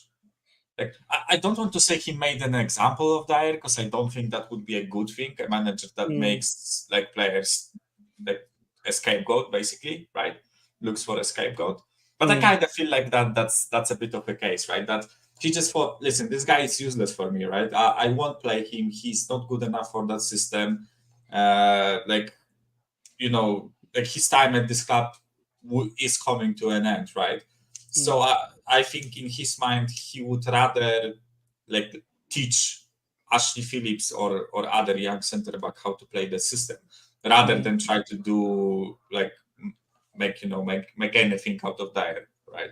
So but coming back to the Sanchez topic, right? I think that many people are afraid of letting Sanchez go because in many people's minds Sanchez is better than Dyer. I know it's a shit and a less stinky shit, right? But it's still people would put Sanchez higher in the pecking order, especially based on the preseason performances, right? But I'm not afraid of that, right? I think that with us playing one game a week, I feel like the possibility of an injury is, I don't want to say way lower, but it literally is lower than if we played 2 games a week, right? Or 3 games a week, like we did last season, for example. So I actually think we can easily survive this period of from now until January with our 2 main starting centre backs and Phillips and Davies as centre backups. I also think one people forget is that because we mainly use Davies as a backup for Udogie, right? But Sessegnon, whether we like him or not, he is coming back in, I think, 1.5 months. I think it was reported at the beginning of summer when he got injured that he's going to be out for like 3 to 4 months, I think. So he's coming back in a month and he will be the backup to Dodgson, and Davis becomes the backup to Van de Ven, right? So technically with Ashley Phillips, we are covered in terms of like 2 players per position. I know that those are maybe not the names that people would want, but I think it was a wise decision, right? Because you sell Sanchez now for 10 million euro profit, or 9 or whatever it is, right? Or you let him go on a free in a year, right? And you also would have to pay his wages through that year, right? So like in terms of like finances, it's probably like what, 13 million euros, 14 million euros in the bank, right? Instead of waste it on a player who would just be sitting there on the bench. And I would rather give Ashley Phillips in that scenario, I would rather give Ashley Phillips and Alfie Dorrington time to develop and maybe get like 10 minutes here, 5 minutes there, 20 minutes there, and take a risk of if Van de Ven and Romero get injured, then we will have to play one of those kids, right? On that, Michael, just on that quickly, right? You know where I sit on it. I agree with you. I'd rather take that risk. But, to represent the other maybe opinion out there, should the club not have known this situation was going to arise? And could they not have got ahead of it? And could they not have signed someone with more experience to give Ange Postecoglou the very best opportunity so that when that guy steps in, you're going to get a certain level of player rather than taking that unknown punt that he's sort of been, I'd argue, forced into doing? Yeah,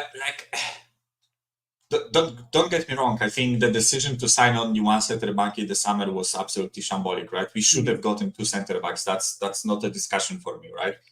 But in that scenario, I still think that letting Sanchez go for that money is a better decision than keeping him here unhappy on a bench for 1 more year and letting him go on a free, right? I know we are not talking about Kane money and 100 million pounds in the bank, right? But it's still especially from financial point of view, a good decision, right? I know people will say it's not your money, whatever, right? I'm just trying to search for logic in that decision. And I think the logic is there, right? It's not a completely out of the blue, stupid decision without any reason, etc., right? And seriously, I am so tired of seeing guys like Dyer, Davis, Sanchez that I would seriously rather watch Ashley Phillips play for 20-30 minutes, or even if one of the main center backs get injured, I would rather watch Ashley Phillips play 5-6 games than watch another Sanchez shit show, right? Because with Ashley Phillips, my expectations are not there, right? I am happy that the kid is on the pitch. I am happy to see him develop, right? Rather than seeing Sanchez, who I know will never get better, and I know his level is not good enough, right? So that's my point of view. I understand completely if people don't agree with that. I have no issues with it, but just my way of looking at it, right? Yeah, I hear you on that. I don't really see it because I feel like at the end you had to get rid of all the guys that caused us the pain from last season. I don't think we've even really done that to the most extent that we could have. Right, Dyer still technically is here and just done his best job personally to try to get rid of Dyer, but the club certainly haven't. Ben Davies, who still contributed to a lot of the goals conceded, is still here. Hugo Lloris, who still contributed to the goals conceded, is still here. And I find that kind of, if we were then to still keep Sanchez too, it's then we just completely failed in that regard of getting rid of the deadwood of that back line. So I think somebody had to go. Yes, it probably was a bit late in Sanchez's case, but I'm with everybody else. I'd sooner rather give somebody else an opportunity that actually turns out might be better than Sanchez than just persist with somebody who I know isn't good enough, which is Sanchez. Sanchez has never shown to be good enough actually as either a backup or really as a consistent starter. And so you'd rather just give someone an opportunity that, who knows, might just absolutely take it and snatch it and end up being, somebody like a Colwell, from last season over at Brighton, somebody that just sort of comes out of nowhere as a big up and coming young center back. And of course, will have things to work on, but ends up actually proving a lot of people right, in giving him that chance in the first place, instead of just giving it to somebody who's 27, 28, 29, who's been around the Premier League long enough, but has shown that they're really not good enough actually in the Premier League. I'd rather go with that risk. But to add to that, right? even though I'm happy to give like Ashley Phillips and Dorrington a chance, I still think we should sign a centre back in January, right? I hope we all are in the same boat, right? That even though we want to see youngsters getting chances, right? I still think we need 3 senior centre backs in the team at least, right? And yeah, that's why I think we should sign one in January as soon as possible. Knowing Spurs, it will probably be like the deadline day deal in January, whatever, right? But yeah, I think we should take care of that defense. And by the way, like, because you know my stance on this season, right? You know that I have completely like no expectations this season, and I won't change my stance unless something like ridiculous happens, right? I like the main goal of this season is for me to enjoy the football I'm watching, to see progress, to see cohesion, to see, you know, teamwork, team spirit. I know that maybe it sounds a bit ridiculous, right? Because of course I wouldn't be happy if we ended up 16th or whatever, right? But so I have like certain expectations of at least making top half of the table, right? But in terms of, I don't expect us to challenge for the league. I don't expect us to be in the Champions League. I don't even expect us to be in the Europa League. That's the mindset I came with into this season, right? So with that mindset in mind, yeah. with that mindset, I am happy to give Ashley Phillips and Dorrington a chance, right? Because if they fuck up and if we lose a game because of their mistake, I'm not really bothered, right? I'm still enjoying this team. I'm still enjoying watching them play, right? So one screw up here or there, like, you know, it's much different if, like, under Antonio Conte before the previous season, I actually had the hopes of us challenging for something, right? I'm not saying maybe the league, but, you know, maybe, you know, getting top 4 again, challenging for an FA Cup, you know, doing well in the Champions League. And then if you suddenly plugged an 18-year-old into that team of Antonio Conte with the expectations I had, my stance would be much different, right? But right now I'm open to getting surprised, basically, right?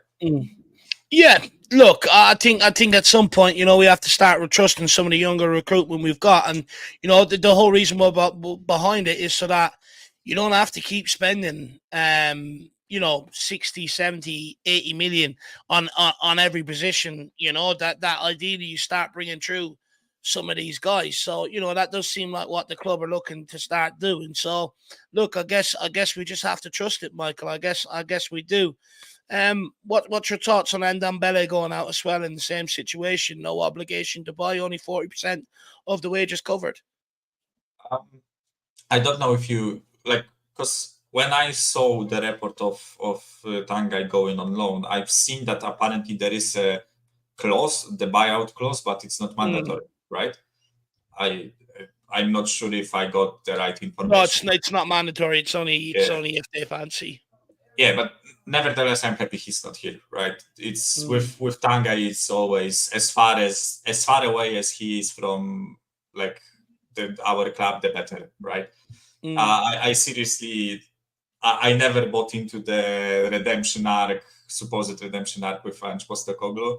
I just feel like the guy, like, he clearly, like, I don't know him, right? I don't want to talk for him, right? But clearly for me looked like he got his paycheck, like, coming to Spurs, got his like 200 grand a week, and basically all the motivation and all the passion for football that he had went like this, right? So for me, with a guy like him, no point keeping him here. There is no benefit of keeping him in the team, right? I don't think he would ever get a chance to play, right? Because we all know that there are like 4 different midfielders in pecking order before the starting 11 midfielders. Because I think Skip, Højbjerg, Bentancur, and Processor all will get chances before him, right? So why would he keep him here, right? I think it's a good decision. Also, like the one thing that you mentioned, it's not like a loan where they don't pay us anything and we pay full wages. They actually cover part of the wages, right? So for me, it's a good decision. Nothing against it, right? I actually am happy with both deals. And I know it's kicking the can down the road with Tanguy, with Rodon, with Spence, with Region, you know, with all the other guys, right? But when you look at it, if if the team that we loan them to covers part of the wages, and there is a chance that they are going to buy them, then for me it's good. They are not here. They are not whining and crying that they are not playing. We get financial benefits of them being on loan, like with Region and United covering 100% of the wages, right? So for me, like, listen, eventually their contracts will run out, right? Eventually they will be out, right? So I know we might want to do the FIFA thing and sell, Ndombele for 30 million to somewhere, right? But realistically, it will never happen. So I would rather have him on loan in Turkey, not being here, polluting the atmosphere, right? Yeah, look, you're absolutely spot on. It's, look, we don't have too much longer to enjoy. I think, that's just the way I've got to look at it. But look, Michael, big yourself up, my man. Really appreciate your time this evening. And look, hopefully you have a good international break. And look, keep an eye out. We'll be in touch to talk more Spurs, my man. Big yourself up. Waiting on WhatsApp. If you ever need me for anything, boys, just text me and I will be there. Have a good night, Michael. Good man. That's what we like to hear. Big up, Michael. Bye-bye. See you soon. We'll speak to you again soon. Big up. Everyone, big up, Michael. Give him a lot of love. Great conversation, as usual. Great talking points and great takes from Michael, as per usual. That's what we come to expect from him now. So everyone, big up Mike in the chat. Neil Thomas, member for 17 months. Big up, guys. Great show. Be listening while driving. Well, Neil Thomas, my man, really appreciate that. Look, it's not us that make it. It's the guests that make it. So big up the guest, everyone. But big up Neil Thomas, member for 17 months, Jacko. Thank you for your service, Neil. Thanks for listening along, whilst on your drives or whatever you may be doing, in your life, putting on the Irish Hotspur is, your go-to, or, just putting us on in the background. We do really appreciate it. There are 1,000 different things, you could be listening to, to keep company, but you've chosen us. Appreciate that, Neil. And also thanks for supporting the channel for as long as you have. It really does go a long way in just keeping us going, and whatever it is, that, it could be a like, it could be a comment, but it does really help this channel, going, and grabbing the membership really does help a lot. Thank you, Neil. Yeah, big up, Neil, my man. Really appreciate it. Really appreciate it. Absolute legend. Jim says, you all right, Dave? You're going white. I'm all right, my man. I'm all right. I'm just overheating. I'll tell you, I'm going to go and take 1 second. I'm just going to cool down and I'll be straight back. Jacko, you just keep it moving. I'll be back before you even finish talking to Shawnee, because I want to talk to that guy too. But look, let's keep it moving. Let's get him. I'll get him on for you. Big up, Shawnee, my man. Yeah. Hopefully love a Yank takeover. Love a Yank takeover. What's up, Sean? Not much. Just enjoying the football. I mean, enjoying the Ange ball. Are you getting Ange ball withdrawals right now? A little bit. I mean, I feel like that first break always comes too soon. I wish they would push the international break like a week or two later. I feel like I get hyped for the Prem, and then when everything gets going, I'm all into it, and they're like, here's some international friendlies. I'm just like, okay, this fine. At the same time, do you think some clubs are probably begging for mercy? Maybe they're begging for this international break, to come sooner rather than later. I feel like there are definitely times where people have more of like an injury crisis and definitely need it. Like Man United is probably very grateful at this point. I mean, they had Johnny Evans on the pitch again. He's 37 and was let go by Leicester City. So, but I mean, we have a pretty healthy squad for the most part. And I think our quality is up, that most of our players are going to go play international football. So they're not really taking a break too much.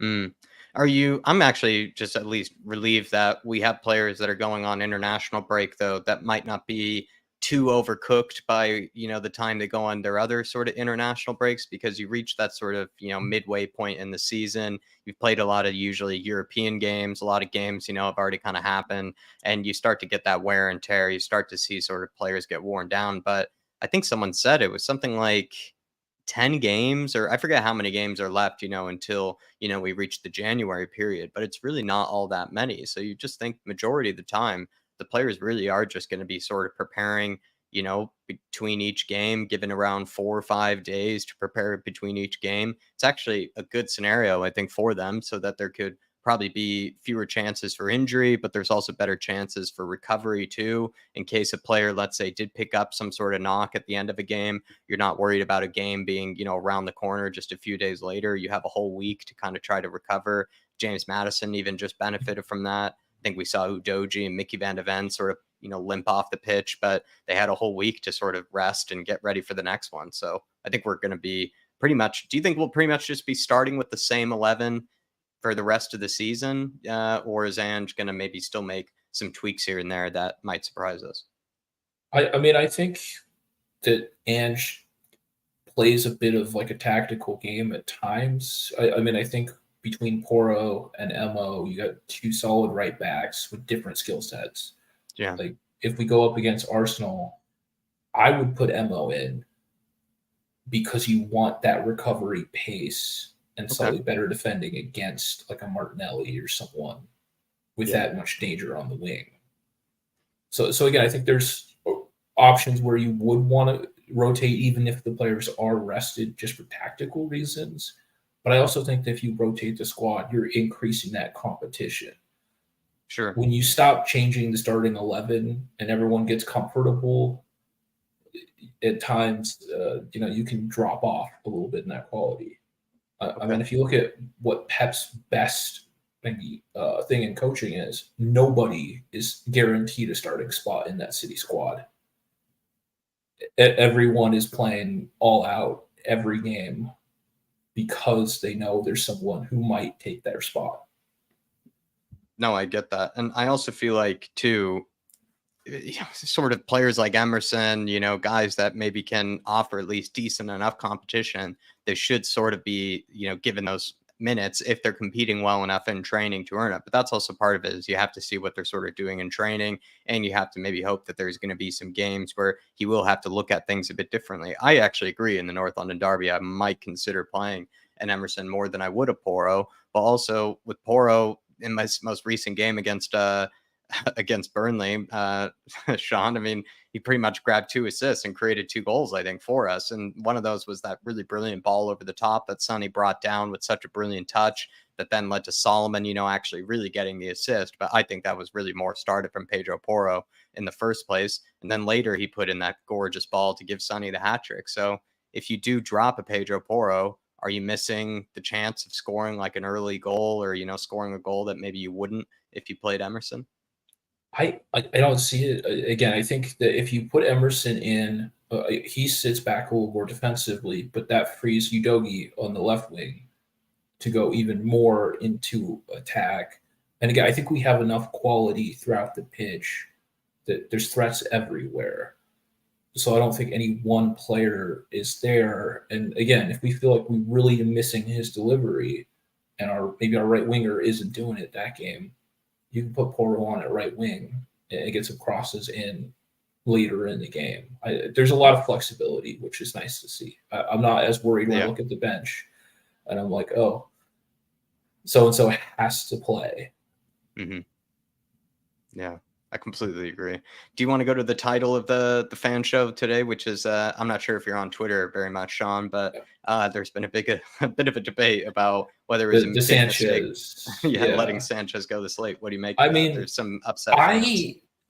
Again, I think there's kind of 2 aspects to the Sanchez thing. I think some people are frustrated because they think we got a lower price on the deal. I was looking at it. I think Dave was saying that I kind of view that deals with Sanchez and Ndombele is really a double transfer. And I think we have to add the value of essentially the saved wages by getting Ndombele off the books, or at least partially off the books. We're saving about $4.5 million in wages by not paying him, plus the fee for Sanchez. That's about the same values, I think, that turned down deal was. And again, I also think that after that Fulham game, you can't play Sanchez at home, especially. Like, if Sanchez goes on at home, he will get booed off the field again, whether it's deserved or not. I think the previous time he was kind of the scapegoat for the frustrations with Conte. I think you're right. But again, he's involved in a terrible performance, another cup exit. There's already a history of kind of the player being abused, and then he misses the penalty that I don't know why he was taking that penalty. He's not great under pressure, but the fact that he steps up and misses the penalty and we lose the shootout after the starters were terrible on the day. There's no coming back from that. I just don't see them being able to play Sanchez and it not to get toxic. So I think you kind of had to sell him after that Fulham game. So he was also looking out for Sanchez in the sense that he probably just felt like he's not really going to earn much of that love back from the fans. And he didn't really take that opportunity either on Tuesday night, really, to earn a lot of love back from the fans. So he probably must have felt like it wasn't worth it anymore. Again, I think you just got to a point where it was probably untenable. And at the same time, I mean, when that toxicity's there, it kills the atmosphere that Ange has been building. Also true. We've been having such a good, united, positive atmosphere. And I think essentially if our center back gets injured, Sanchez goes on, has a bit of a howler, like we're going to have the same thing we had when he got booed off the pitch. And I don't think that's in anyone's best interest. And so that's kind of the first part of this. And the second part is just we're clogging that pathway to the academy. That's costing a lot of talented youngsters who are then leaving to go find first team football by kind of giving Phillips a chance, a pathway for Dorrington when they think he's ready. We're moving along further. This is a rebuild. We're not really expecting to win the league this season, but we got to start playing these young guys and developing them so that we have a monster in 3 years. And that's what we haven't done previously. So I think just getting some of these guys out of the way to allow those better guys to come through either this season or even next season, like Ndembele not there, clears a spot for maybe Divine to come into that midfield, even as more of a backup kind of rotation player. It's really, I think, about just clearing space in the squad. And do you think that then that's been the plan all along, my man? Because when you look at it, like, you know, Spurs, although fans would have liked more recruitment and more money spent on the first team, we have spent money on youngsters, you know, buying them in from other clubs, but also, you know, trying to persuade them over to sign contracts with Tottenham. Do you think then that's been the case all along, that you're looking at maybe centre-back, looking at striker, that the club ain't going to go into the market again, that they've already targeted these areas specifically with buying in players, and that's what they're looking to do? Well, I mean, I think that we strengthened that first team, and we got that together. But essentially those backup roles, you can afford to a degree to gamble a little bit and fill them on some promising youngsters. And I think that gives a chance to improve the squad overall. And again, if we don't give minutes to those youngsters, then we start to lose all the talent that we've been acquiring in that youth setup. So I think it's probably a bit too full, but that's probably definitely part of the plan. And again, if I think, as they said, or it came up earlier with Dermot, again, if they're good enough, they're old enough. Yeah, you're seeing Duncan or Ferguson, I think it was Evan Ferguson, ripping up the prem. Again, he's a striker. I mean, sometimes you see that the attacking players develop a little bit quicker, but it's really more of if you have that physicality, which is what like Hill's been lacking a little bit, then I think you can kind of compete at this level. And that's what we're seeing with Phillips, is he has the physicality, which means because you can work a bit more quickly if they have some basis of technical skill. You can work on the tactics and such. You can't quickly build up that physicality if they don't have it. That takes a year to bulk up. And we don't have the physio department at Bayern Munich. I don't know what happens, but their strength training is far beyond whatever we see out of Spurs. A lot of it, though, I think also comes down to what the player does outside of, training, because there's only so much that you can really, I think, do on the actual training days, because you can't really work the muscles where, you're lifting too much, before you actually go out and really do the training exercises on the pitch and everything. It's kind of up to, I think, how you sort of manage it yourself. And that's why you see a lot of I think the more, let's say, kind of physical and built players are kind of ones that have their own gym and everything at home, that have kind of all their own sort of setup. And you see it with some of the top players as well as sort of the players just kind of simply care, they just kind of care about, how they look and what they're, even Emerson, for example, he's got his own, like, pretty much like whole gym. He's got like a physiotherapist. He's got like an ISO chamber, like, and all those things there. I mean, you're going to see kind of difference with everything, but I guarantee you, Bayern Munich has their strength coach.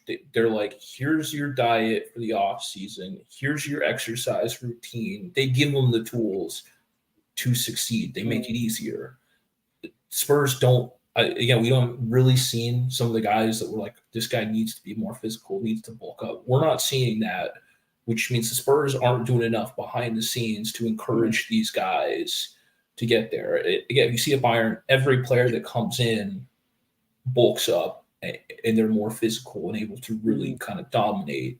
And Spurs don't do that. And I think that's got to be some emphasis on the club's physio team and not pushing toward.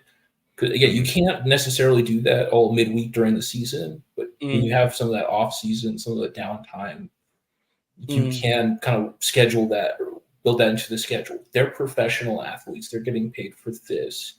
If you tell them, hey, I need you to do this, if you really want to be part of the team, the project going forward, and you give them the schedule of the exercises, they'll do it. And if they don't do it, then you sell them off and you find someone who's willing to buy into the program. And that's the thing. Sometimes having that physicality, you look at some of the players that's come through at young ages. You look at Wayne Rooney. People say he was a man at 16. Micah Richards, who burst onto the scene. He had the physicality. You look at some of the Irish youngsters, for instance, Nathan Collins, Amabamidele, big guys, physical guys who had the physical attributes also along with the ability to be able to come through. So I definitely think you're onto something there, Shawnee. You look at a lot of our youngsters, they don't tend to make it, A, because they don't get a chance, but B, they can't, when they are given a chance, sometimes physically they don't look up to it. So I think you're absolutely spot on to it. It is an area where you can bridge that gap between first team and under 21 football, because Mandra ain't really going to throw you in if he doesn't think you're going to be able to handle yourself. So I think you're absolutely spot on there, Sean. Yeah. Absolutely. Jack, any more questions for Sean? Let me think. One last one for you here, Sean. What do you feel like when it comes to Ashley Phillips or Dorrington? Are they good enough for that step up? I'm not sure if we got to ask you about that. Do you feel like, they're ready? Are you happy that Ange is giving them that chance? Again, I think they're physically capable, which is nice to see. You got some big lads. Because again, I'd be concerned if one of them was really skinny and lanky, and I thought he was going to get pushed around as center back. Because you definitely need some strength there, because the Prem's a physical league. So I think they have that. From what I've seen, they seem to have a reasonable amount of skill on the ball, which is what the other part of playing this Ange system is. If you can't play out of that / under that pressure, then the system doesn't work. That was what happened with Sanchez. He had the physicality, but he could not make those passes under pressure. But I haven't seen enough of those youth teams, but every time I've been hearing about them, they're dominating in that team. At a certain point, you have to at least give them a shot to see where they are. I mean, we saw Phillips on the bench. At some point, I'd like to get a large enough lead. Maybe we're up 3 goals and we give him 15 minutes so he can get used to the feel of the game. We can kind of see, okay, how's he hold up in a maybe minimal pressure environment. I agree. I agree. So again, maybe you throw him on at the end of the Sheffield game. We're up. You don't throw him into North London Derby without the preparation in that atmosphere. until they've gotten some game time. But like against Sheffield, if we're up, I mean, you could kind of ease them into it. It's all about a transition. Like, again, you see a lot of these young players, they start with some cameos and then they get more and more minutes. Yeah. I agree with that, Sean. Absolutely spot on. And look, hopefully there's more for some of these youngsters. Not only has the senior team had a dramatic turnaround, many people forget that them under 21s, they were due to get relegated from that Premier League 2. They've been given a second chance, and now they're absolutely wiping the floor with teams. So it's definitely something to keep an eye on. But Shawnee, big yourself up, my man. Really appreciate your time this evening, and hopefully we can speak again soon, brother. Yeah, no, it was always a pleasure to be on the show. Been keep happy clapping in the background for a bit, and we'll just stick to it.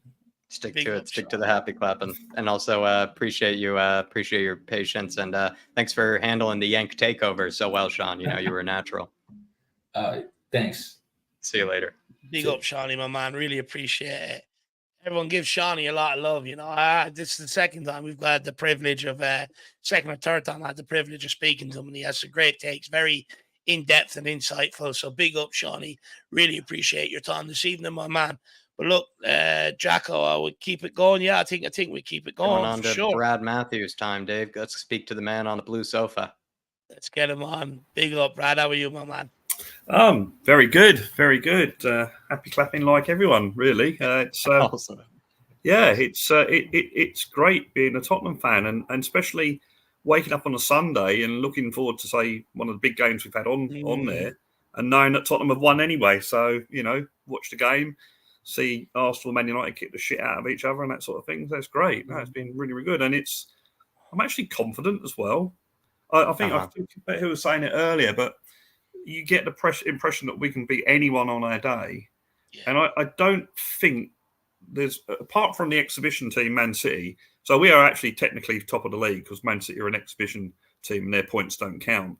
But apart from Man City, there's not a lot of difference between the teams. I really don't think so. I mean, I've seen Liverpool this season, seen Newcastle, seen Arsenal, and really there's nothing that stands out to me anyway. But we've got it to come. Don't get me wrong. It's great at the moment. Sheffield United at home is our next game. You'd expect us to win that. So that's a good start. And then Arsenal away, Liverpool at home. So I think the Arsenal game, if we can keep them at bay for, say, the first 20 minutes when they come at us, then I think we can do well in that game. And you've got players on our team now that enjoy those sort of games. Yeah, Maddison's going to love that game. He's going to absolutely love it. They're going to love the crowd getting on behind on their backs and that sort of thing.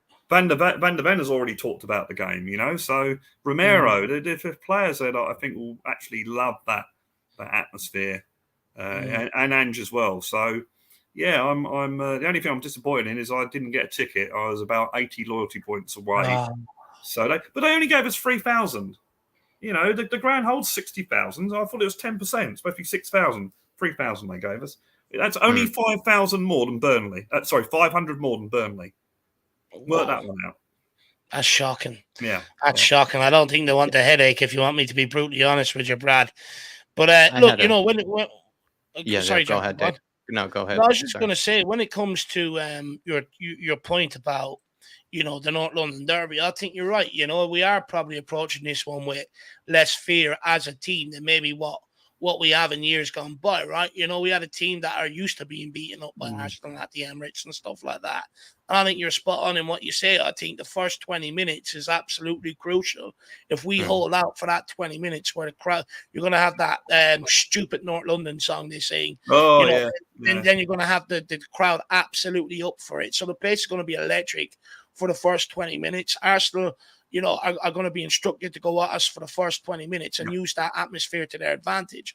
So I think you're right. If we can hold out that 20 minutes and then settle down and get a grip of the ball, I think we could take them for sure. Yeah, and you look at the managers we've had in our last 3 or 4 seasons at the Emirates. Defensively minded, sit back. We won't do that this time. We'll try and get at them. Sure, Arsenal have got decent players like any team, but I think as Bill Nicholson said, well, let them worry about us. Don't worry about them. And we've got a lot to hurt them. So I mean, don't get me wrong. I'm going to be bloody bricking it on the day like I normally Oh, am. we all would. Yeah, but yeah, I think we got a chance, and hopefully, we'll get the run of the green, because let's face it, they're a little bit lucky on Sunday. I mean, you on the WhatsApp group, you saw my rant on VAR. You've only got to look at Romero's goal against Brentford and the Man United guy. Look at where they are, and they're virtually the same. If you look at where they are when they freeze the frame, where their bodies are, they're virtually the same in old language level. But yeah, they get the slide ruler out. Turns out Romero was 6 millimeters onside, and this other guy was 6 millimeters offside, and that's where it's so stupid. But, look, everyone knows me. I've already stated where I'm at with VAR. For me, it's it's to eliminate human error, but yeah, it's the observation of the human that's operating it that exactly. So I think it's very contradictory, Jack. But I'm not going to go on my thoughts on VAR, Jack. I'll hand that over to you, my man. Yeah, I mean, what I would say about times, I would say on VAR though this season, what is different from others is in other seasons, it felt like there was at least some, even if the logic behind the decisions was completely flawed, we did see some sort of consistency, at least in the past. It felt like you would see like, oh, well, everything is a handball. So you had to be worried the moment that it hit a guy's hand because it was like, oh, they're probably going to flag it. But now it feels like you just don't know. Like you're seeing certain games, like, a pretty obvious handball isn't given. And then ones that are less obvious are given. So that's where I'm a bit more frustrated. It feels like the consistency is gone. Look at the penalty decisions in our game when Son referee didn't give a penalty. And then VAR said, oh, have a look at that. He changed his mind, gives a penalty. And then in the Man United game, he gave the penalty for Arsenal.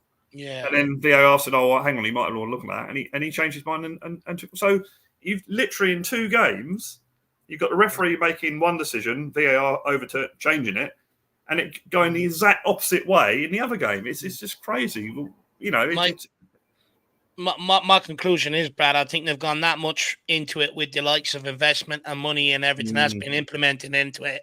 I think they're not going to accept that it ain't working or that it's causing controversy around the game. I think the amount of money that's been invested in it, I think they're going to keep persistent with it in my opinion. But look, let's wait and see.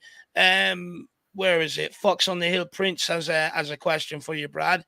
He said, excluding our own players, which one new signing this season in the Premier League has impressed you? I'd go with Szoboszlai at Liverpool. I think he's been outstanding. Yeah. That's a difficult one. So I only tend to watch Spurs. I think there's been a few duds. We'll put it this way, not so much. Well, if you can't find one for the Premier League, do it with Tottenham. We'll satisfy them with doing it from Tottenham. Who do you think's had the most been your impact? favorite signing? Well, I mean, bargain of the year, bargain of the century is Maddison. When you think that Karakay, whatever his name is, or Cesadio, and that's a Phil Collins song, isn't it? No, so whatever his name is, has gone for 110 million, and Declan Rice, who's a decent player, has gone for 110 million, and we got Maddison for 40 million. You know, or you could argue 30 million if you include the 10 million for Harry Winks. So that's a pretty decent bargain. You've also got to think that at the moment, I mean, we're only 4 games in. Don't forget Van der Vaart as well. That's a pretty good bargain as well. So considering all these clubs have been paying millions and millions of pounds for these players, and we've actually got in there and paid sort of not a lot of money for some really, really good players. And you could even argue that maybe Basuma is the buy of last season, this season. Right. Because he only cost 25 million, and look at how he's doing it now. Which brings me on to the point. I think that the Tottenham first team is definitely, the first 11 is definitely an improvement on what we've had in recent years. It's a young team, as you say, hungry. A lot of them, they don't carry the baggage that Tottenham have carried over these years. But at the moment, we've got Maddison and Basuma playing out of their skin. And I do worry if one of those gets injured that we haven't got that quality. We've got decent players to come in and play for them, but they're not the same quality. So that's the one thing that does worry me. But then we've had that in years gone by with Harry Kane, always fearing when he was going to get, if he got injured. So, and you could argue, and I made this point on Saturday, you could argue that every team has got a couple of really, really good players, but they can't replace, unless you're Man City, they can't replace them with light players. So for every Maddison and Basuma in any Premiership team, they haven't got another Maddison Basuma to back them up. So you have that. So I guess it evens out that. But that does worry me. Interested in talking about the centre backs. From what I've read, Ashley Phillips has really impressed Postecoglou. So I think he's going with this whole rebuild thing, putting him on the bench, letting Sanchez go. And maybe, as someone said in the chat, maybe looking at another centre back in January. I think that's one where the club did let him down, because he was saying in interviews in Australia that they wanted another centre back. Yeah, and they didn't get one. So I think the club have failed in that respect. But I haven't seen Ashley Phillips play. Don't forget, he's only played 6 or 7 games in the Championship. So but Postecoglou must trust him. And I think with Sanchez, he had a few decent games, but you knew that there was a baggage there. You knew there's always that mistake willing to happen, that's going to happen. You knew that the fans would get on his back if he made mistakes and that. So I'm glad he's been sold. I feel glad for him as well, to be honest, because that penalty the other night, and I was at the ground. He volunteered for that, so he knew he got flat during the game. He also made a couple of decent tackles in that game, but he made errors as well. He got flat from the fans, yet he knew what would happen if he missed the penalty, and yet he had volunteered to take it. So I've got respect for that, and so I wish him well. But no, he had to go. He had to go because, as you say, it's the old guard, the old deadwood. I don't like the word deadwood, but it's the old guard, the ones that got the baggage, that have been at this club, conceding goals and goals and goals. So I think, he had to go. I'm quite happy with the fact that Phillips is on. I'm actually quite more pleased that Phillips was on the bench on Saturday, because that made me feel confident, and Ange thinks a lot of him. Because I knew that out of Sanchez, Tanganga and Dyer, if you had to pick one of them, you'd probably pick Sanchez. And Tanganga had already gone. Dyer wasn't moving. And so I did worry. But when I saw Phillips on the bench on Saturday and Dyer not in the squad, I thought, right, there's your answer. Postecoglou obviously trusts him. And that, which I thought was a good thing. So I want to talk about the 25 that we have to pick, because that's tomorrow, isn't it? I think they have to put the 25 in. I didn't know that, actually, that he has to officially announce it. Yeah, there's a deadline. We have to put tomorrow. 25. It's interesting. If you look at the team that played on Saturday against Burnley, that's 20 players in that team. So obviously you take out Sanchez because he's gone, but then you replace him with, say, Bentancur, because I'm presuming Bentancur will be named in the squad, even though he's not fully fit yet. So you've got 20 players there. Then you've got, what's he going to do with players like Sessegnon and Brian Hill? Are they going to be fit? Are they going to be included in the squad because they expect them to be fit?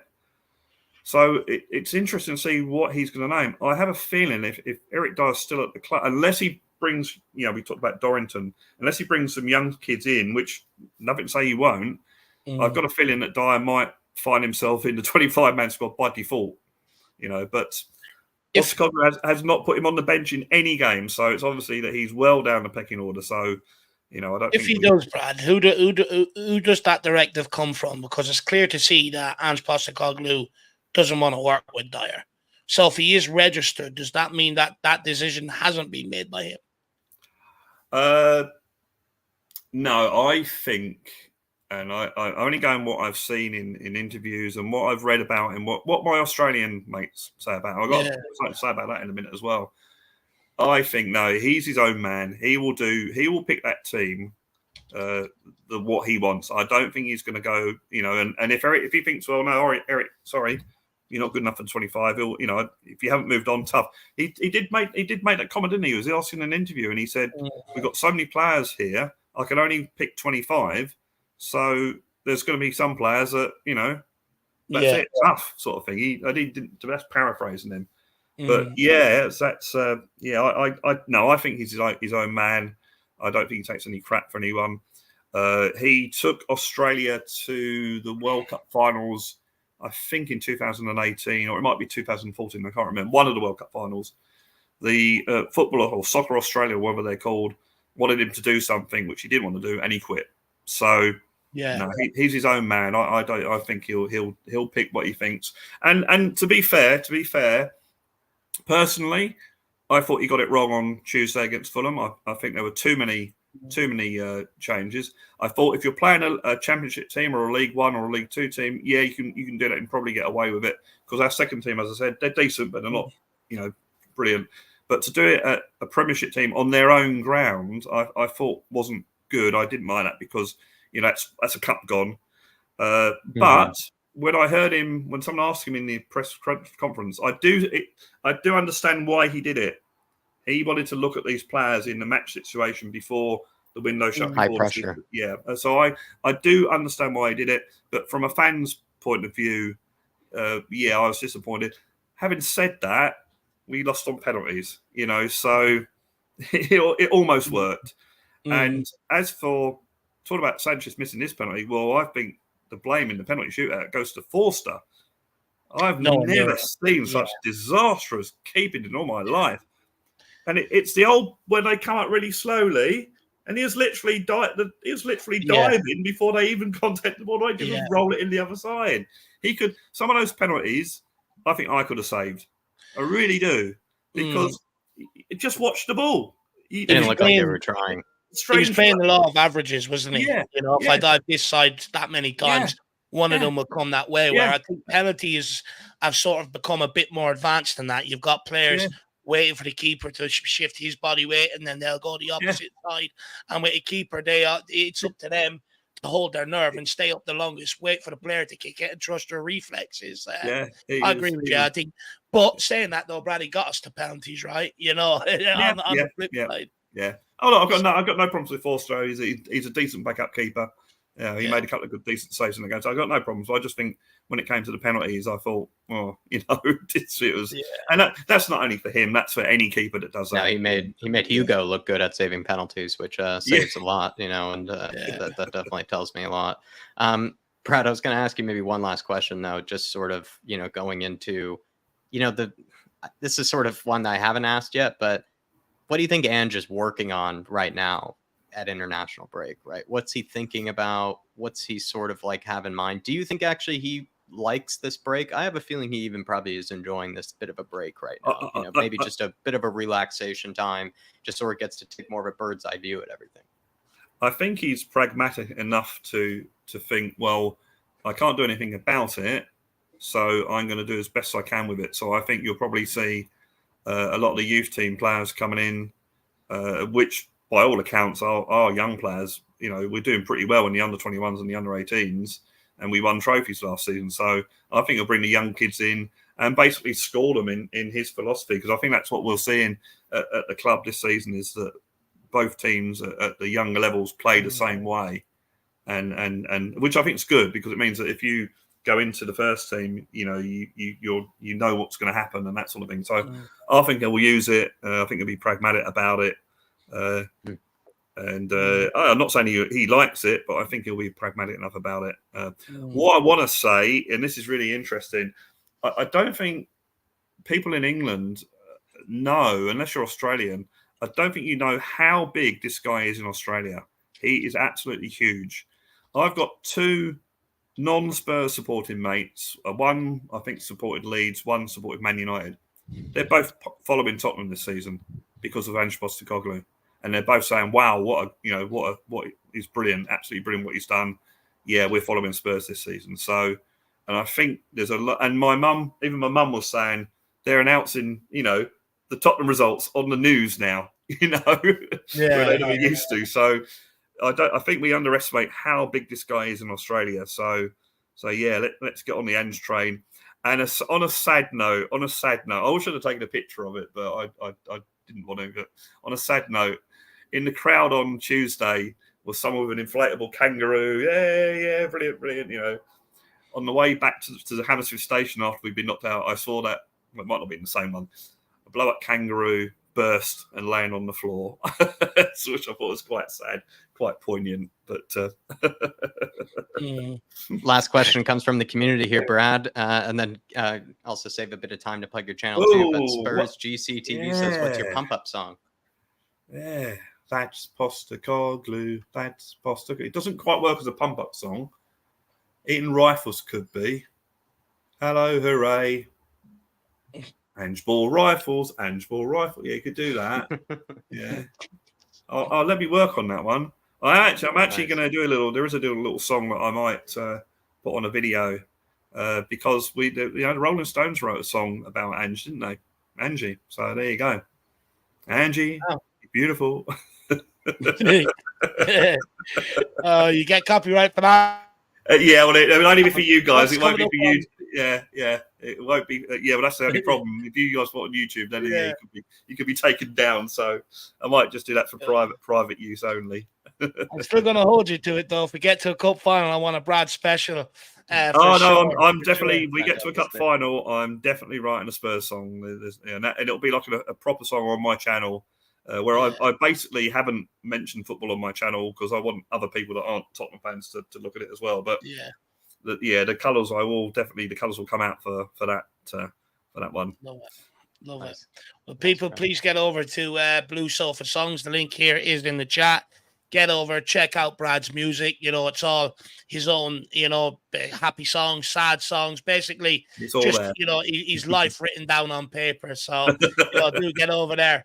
Check that out and smash the subscribe. Please. There's a lot of effort that goes into it that you don't see about recording it, doing the video. It takes ages sometimes. And everything else. So please have a look. Please, give it a like or smash the like and share it and subscribe and all that sort of wonderful stuff. And again, thanks for these guys for allowing me to show it off.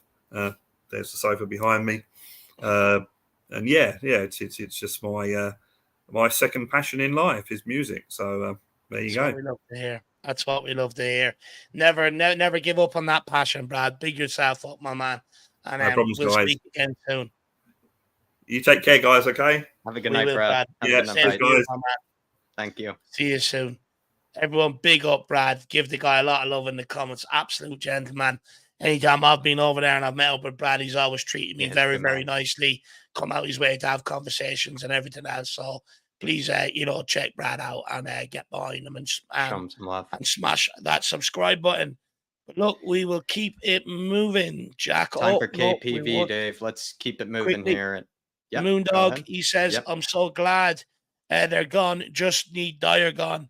Yeah, look, the end umbrella problem is going to be there again next summer, my man. We just got to accept that. But I think by that time, I think there should only be like a year left on his contract. So hopefully then we can come to some decision with this guy. Whereas Sanchez, I'm absolutely delighted he's gone. Everyone, I'm not going to keep hashing it out. The guy's gone, delighted. Everyone knows my thoughts on him. Same as Dyer. I'd sort of argue Davies needs to still go too. But look, that's another day's work, Moondog. Look forward to tomorrow, Moondog, with those squad announcements. If Dyer is left out of the squad entirely, I think that will actually be a smart decision by Ange, because then he sort of ends up embarrassing Dyer for his decision to stick around, right? He doesn't get rewarded. He ends up being left out of the squad. And then he would only have options, I guess, to go to Turkey or only options to go to Saudi Arabia or other sort of countries to play. Then Dyer would probably be left in kind of a position where maybe he probably should have taken those options that he had earlier, to Fulham and, clubs like that. And we'll see how he thinks now, once he's left out of the squad. Big up to you. No, big up, Moondog. Hopefully you're keeping well, sir. And I'll drop you a message later on this evening as well, my man. Big yourself up, Moondog. This guy's an incredible person. Really nice guy as well. So everyone, big up Moondog in the comments as well. Really nice guy. And hopefully that kiddo of yours is still enjoying Ange ball, my man. Big yourself up, Moondog. But Jack, where do we go next, my man? Take us to KPV, Dave. Let's see what he has to say. Let's get him on. Hello. Big up, KPV. Hello. How you keeping, lad? I'm good, man. Just still buzzing from the win. That's now 5 hat-tricks for Storm. What do you make of what do you make of Postecoglou's decision? To play Son down the middle. Is that his future Tottenham? Is that his best position in the Ange system? Yeah, that's right. Now, I said it before the game at the weekend. Like, put Son up top because, as I've stated every time, he played there when Kane was injured under Poch the season we reached the Champions League final. He was, so Llorente was banging in some goals as well. Like the win against Watford at Wembley, Son Llorente 2-1. And so, that's where maybe I should put him now on, because first hat-trick as captain, like 5th for Tottenham, but first hat-trick as captain for Tottenham. So, brilliant. And people saying, "Oh, Son should be dropped, he should go." Are you mad? Like he's cooking, and 3 captains scored, vice captain Romero, like stunning goal, Christian Romero, like brilliant goal, correct decision onside, and yeah, brilliant goal. He's now got 2 goals, like, but that's 3 Premier League goals actually. His first one was Brighton 2 seasons ago, and this season they've all come away from home basically, not a home goal yet. So hopefully he's got a home goal against Liverpool. Like we got Sheffield United first at home, so yeah, I'm calling it a goal at home to Sheffield United for Kuti Romero. Kuti with a beauty. That's what people. It was say. a rom bomb, KPV. Yeah. What? It was a rom bomb. Yeah, like he only scores bangers. Is what he does. Yeah. Yeah. Did you see shades of Harry Kane with that strike, KPV? I think Harry Kane would have been proud of that strike. Yeah, he would have. But Wanyama 2.0, he's done Wanyama against Liverpool. Like Wanyama Anfield. So we were home to Liverpool after the North London derby, but 3 games. And if we can get them wins, then we can start mounting the title challenge. But we can, and I think we can challenge for it because this is our time. Just before you move on to title challenge, KPV, because I wanna know why you think we've got all the ingredients for it. Just before you move on to that, lad, what do you make of Romero and Vicario both fist pumping after keeping the ball out of the net? How did that make you feel? That made me happy, man. Like I remember the Sporting Lisbon game away. Like I think it was Lloris and Dyer were celebrating like they just kept a clean sheet, but we all know how that turned out. Like stop and get back to goal, like defend, but we lost. This game they made up for it after the Lisbon game away last season, so better than the Lisbon game. So yeah, I think that was brilliant. And international break, got games to watch, get to chill on Harry Clase again, and then next weekend Sheffield United at home. Like I think Son is going to score again. Kane already, but the goals are coming from Kane, Romero, Maddison, and Son, Maddison, and Romero. So, yeah, that's how many goals. How many goals is Romero, do you think, going to score this season, KPV? Could he actually end up with maybe more than 4 or 5? Because he's already got 2 this season. I mean, he could get a few more. Yeah, I think he can do what Ramos did. Sergio got 101 for Real Madrid, so maybe Romero can get at least 7 or 10, maybe 10. Yeah, that'd be epic. He's the top scoring FPL defender this season with 23. Right. So everyone, bring him in your team, jump on the Romero bandwagon, get the away shirt, and Super Ollie T, big up, my man. You said Son was going to score, big up, kiddo. Wearing the away shirt, and he scored a hat-trick away. So Son scored a hat-trick away at Burnley, and Kane done it. So those 2 took in turn to score a hat-trick away at Burnley. So well done, boy. Any fantasy advice for Dave and me? Because I don't know if I've even been paying attention to my team, but any fantasy advice for us? Should we keep Sonny in it, put Romero in there? Any other Spurs players should we put in there?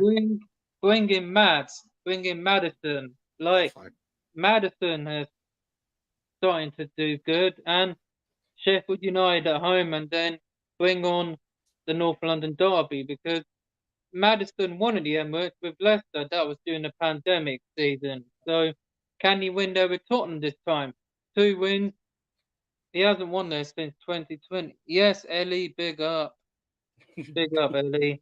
Sorry about earlier you suffering, but get well soon, sis. And yeah, bring on Sheffield United, and then the next 2 games, this could build something special. Like, it's going to make us successful. And nice. The FA Cup is what I want, but the double's still on, people. The double.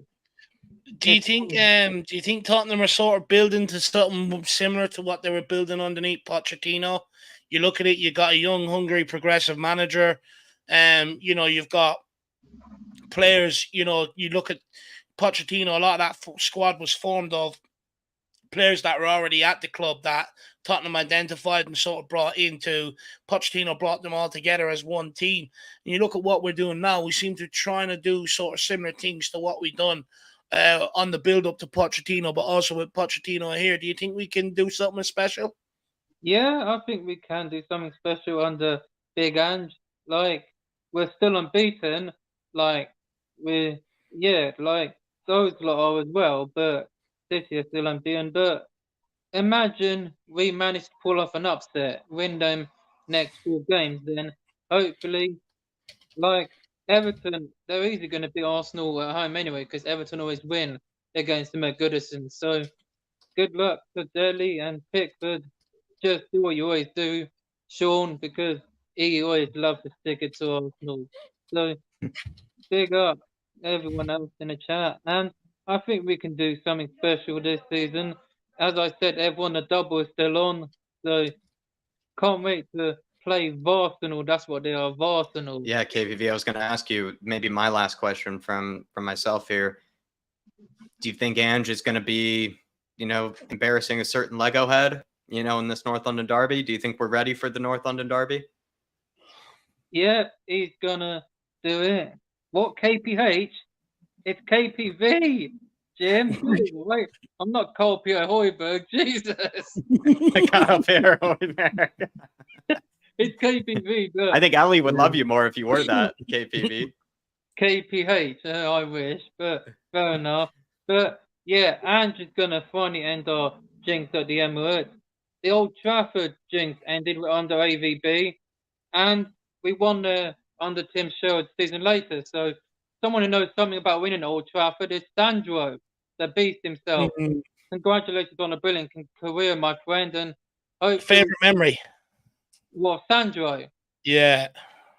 I believe it has to be that win in the North London derby at the Emirates in 2010, 2-0 down, 3-2 win. I think he didn't start, but I know he still played a part in it. So, but the goal against United in 2013-14 at White Hart Lane. One of my favorite ever long shots.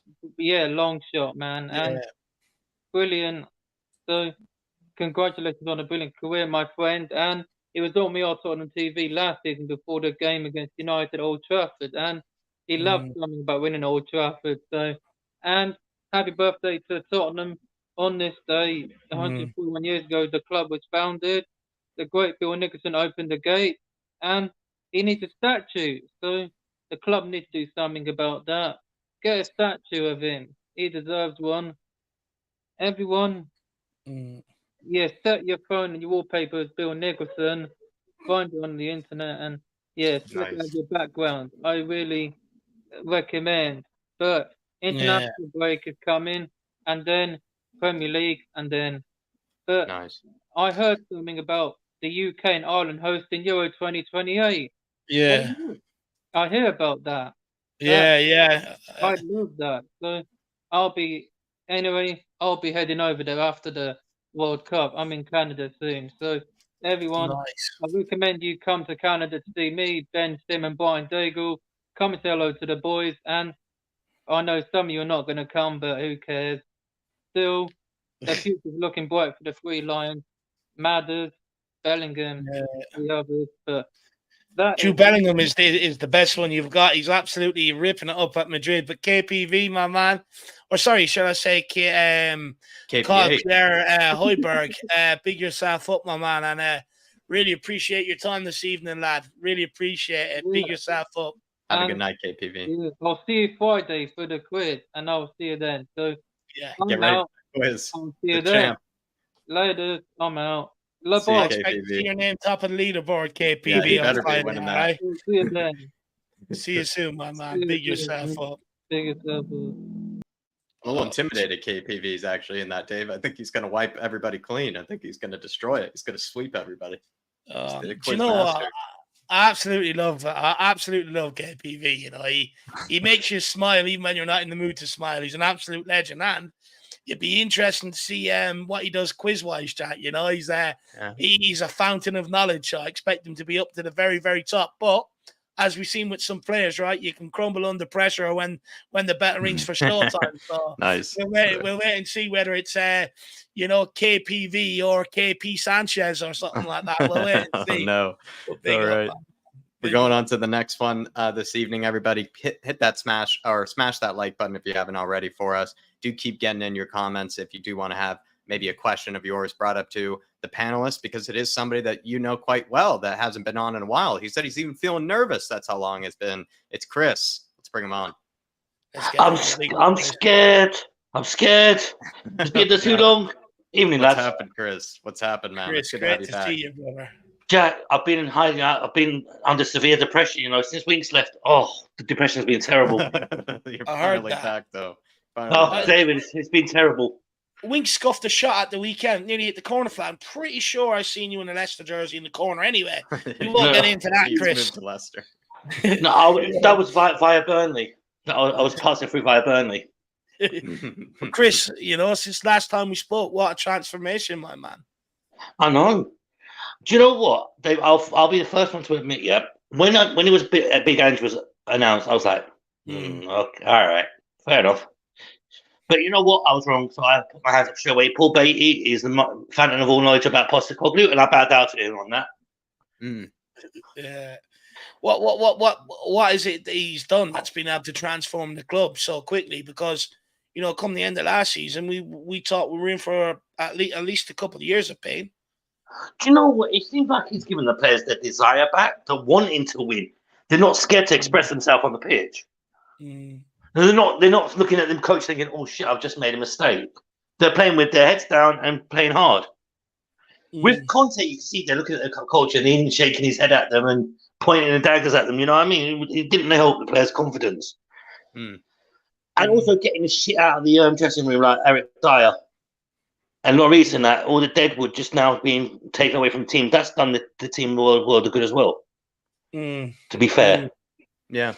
Just quickly, your bromance through the fan shows, Tyler. He says, "I've missed Chris on the fan shows. Glad to have you back, brother." Thank you, Tyler. Appreciate that. It's been a long time.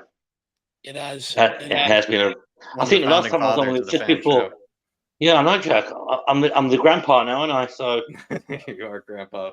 Been avoiding this though, Chris, and I was going to ask you though on Ange, and maybe you just mentioned Dyer and Sanchez and the crew. Is it a bit of a surprise to you that the big guys of Jose, Conte weren't able to ship out and give such a cold shoulder to Dyer and these crew, but Ange was?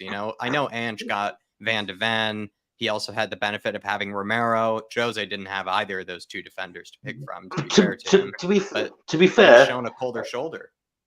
To be fair, though, Jack, it was Jose's fault that Dyer was a centre back in the first place. Under Poch, he was dropped because he knew he wasn't good enough. Jose came in and thought it was a good idea to make him a centre back. Yeah, because they gave him Joe Rodon to work with, though. Yeah, but that was before Joe Rodon came in, though, Dave. Yeah. Soon as Jose came in, right, Eric Dyer's our new centre back.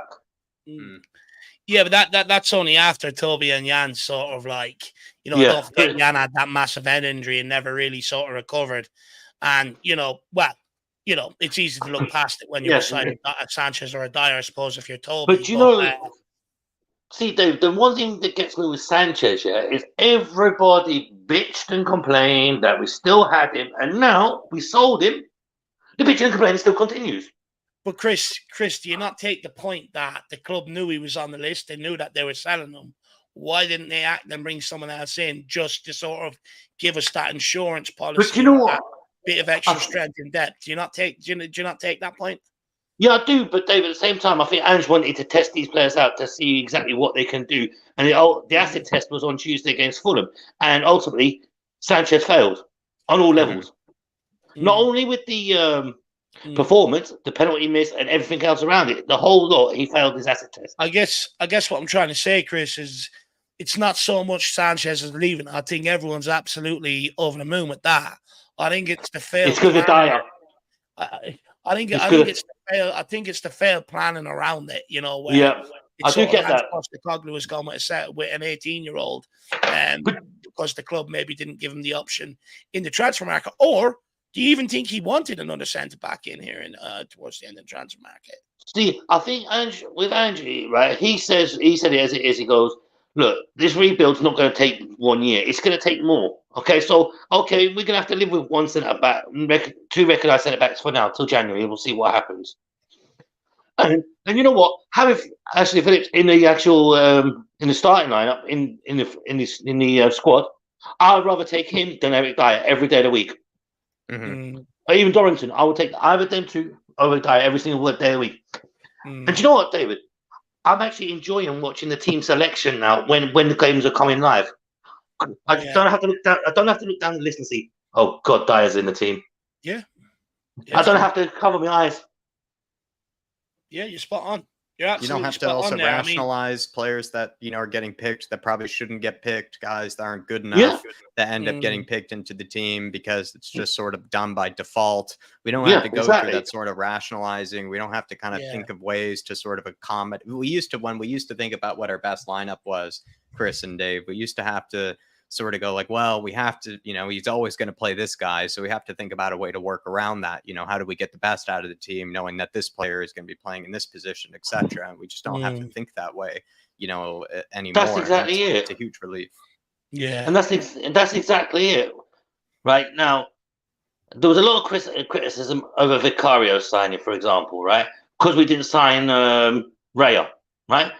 I've always said from start, you always give a player a start, give him a chance, let them settle in. And then now I see people complaining about Tanguy done fat belly. Oh, why is he not being given a chance by Ange? Well, he was, but he just didn't live up to the expectation what Ange wanted, so he had to let him go. Well, he can't be given chances, Chris, if he's not even impressing him in training. Yeah. Like that's the thing. Like you get your chances if you do the right work in training. Exactly. Like, they don't get handed to you. And clearly, I actually wonder if that was similar with Eric Dyer. I wonder if Eric Dyer wasn't actually impressing him enough in training to really warrant actually being given the minutes. There also could have been maybe a bit of a bad attitude in his case. And, when he found out he might not be favored, wasn't going to be part of the leadership structure, those sort of things, he might have saw that, some of his true character. But probably went down to training. Jack, no, I think what happened was the day of the Barcelona friendly that he saw how bad Dyer was as a defender. And he thought, nah, can't have this guy. Sorry, nah, can't have him in the team. Not good enough. When you're getting roasted by a half-fit Ansu Fati, come on, that's when you know it's bad enough. So there was one occasion where he actually gave up on one of the chances to really defend like a goal from going in. I remember, right? It was that ball into the box, and he just sort of he just turned his back as usual. Yeah, he turned his back as usual, and I think that's what with Ange, that's what he's seen, and he's thought, no, I can't miss this in the team. He's not suited to what we've got. And as the record speaks, Van de Ven has now actually improved Romero. Between them, there's been no yellow cards since the start of the season. Not one for Romero. So it seems like Van de Ven's calmed Romero right down. Interesting. And is that just because he has a better defender next to him? Like, it just feels like I feel like Van de Ven is a bit more laid back in how he defends, but I just think all he needed, Romero, was just a defender he could trust. If he had a defender he could trust, he wasn't going to make as rash of decisions. Jack, that's exactly, with Van de Ven, I think he's calmed Romero down to the point where he knows he can trust him, not to have to do the defense of two players like he did with Dyer. Mm-hmm. And do you think... Go ahead, sorry. Jack, because when he was playing alongside Dyer, you could see Romero was having to do two jobs, not just one. Yeah. And, so with Van de Ven, he doesn't. And on the occasion of when I met up with you for the Champions League night, or at least when I was there that week, I remember when Romero got that red card against AC Milan, that was simply him just sort of like, I think he just sort of lost it for a second, where he just saw Ben Davies yet again being caught in no man's land, refusing to make a challenge or to kind of track his marker. And he just decided to beeline it and just take out the player that had been causing Spurs so much trouble down that side. Yeah. And he did it out of frustration. He did it because, he's a little, he had a wire loose or whatever it was. But still, now with guys like Van de Ven, Udogie, Basuma, good players around him, he doesn't have to sort of lose his head. Well, he's our second highest goal scorer with 2 goals, isn't he? Yeah, what do you make of that, Chris? I mean, that strike, I mean, it was probably one of my favorite goals I've seen in a long time, genuinely. One of my favorite goals that he scored. Yeah, I think we should play. If we get an injury up front, we should just put Romero up front and see what happens. Remind you of Harry Kane, that strike? It did with me. Sort of. I don't like mentioning the departed, so he can go play and I don't care about Harry Kane, to be honest with you. He's gone. He's not a part of Tottenham, so I'm just looking at Tottenham now only, to be fair. Was he underrated, do you think, for his actual ability on the ball, though, Chris? Like Romero, he's scoring goals now, but he's so good in possession. I think that was something that maybe got a bit overlooked when people were criticizing him. See, the problem is, Jack, the style of football probably affected him as well, where under Conte, it was all play from the back. Just play from the back. Nuno, play from the back. Ryan Mason, just doing what Ryan Mason does. Yeah. With Romero, I think he's comfortable under the Ange formation, where he knows he can get forward and he knows he can have time on that ball to do what he needs to do. With Conte, it was like, just play from the back slowly, and it didn't work for him. Mm-hmm. Look, Romero's one of our best players playing out from the back. It was the consistency of the ball coming out the back from some of the other players. But I do agree with you. I think Van de Ven has settled down Romero quite a lot. I spoke about the value of partnerships before, especially in the spine of your team. And you look at Romero, he's not making as many maybe lunges or rash challenges or bringing people down in the way he was last season, because he knows Van de Ven can cover him. He knows A, that Van de Ven's reading the game, but also B, he's got the pace to get him out of trouble. So I think that's why you're seeing a lot more calm in Romero. But also I think the fact that he's being put in as one of the captains, one of the vice captains, Chris. He's made him grow up a bit more as well. Do you know the way when you can get responsibility? Yeah.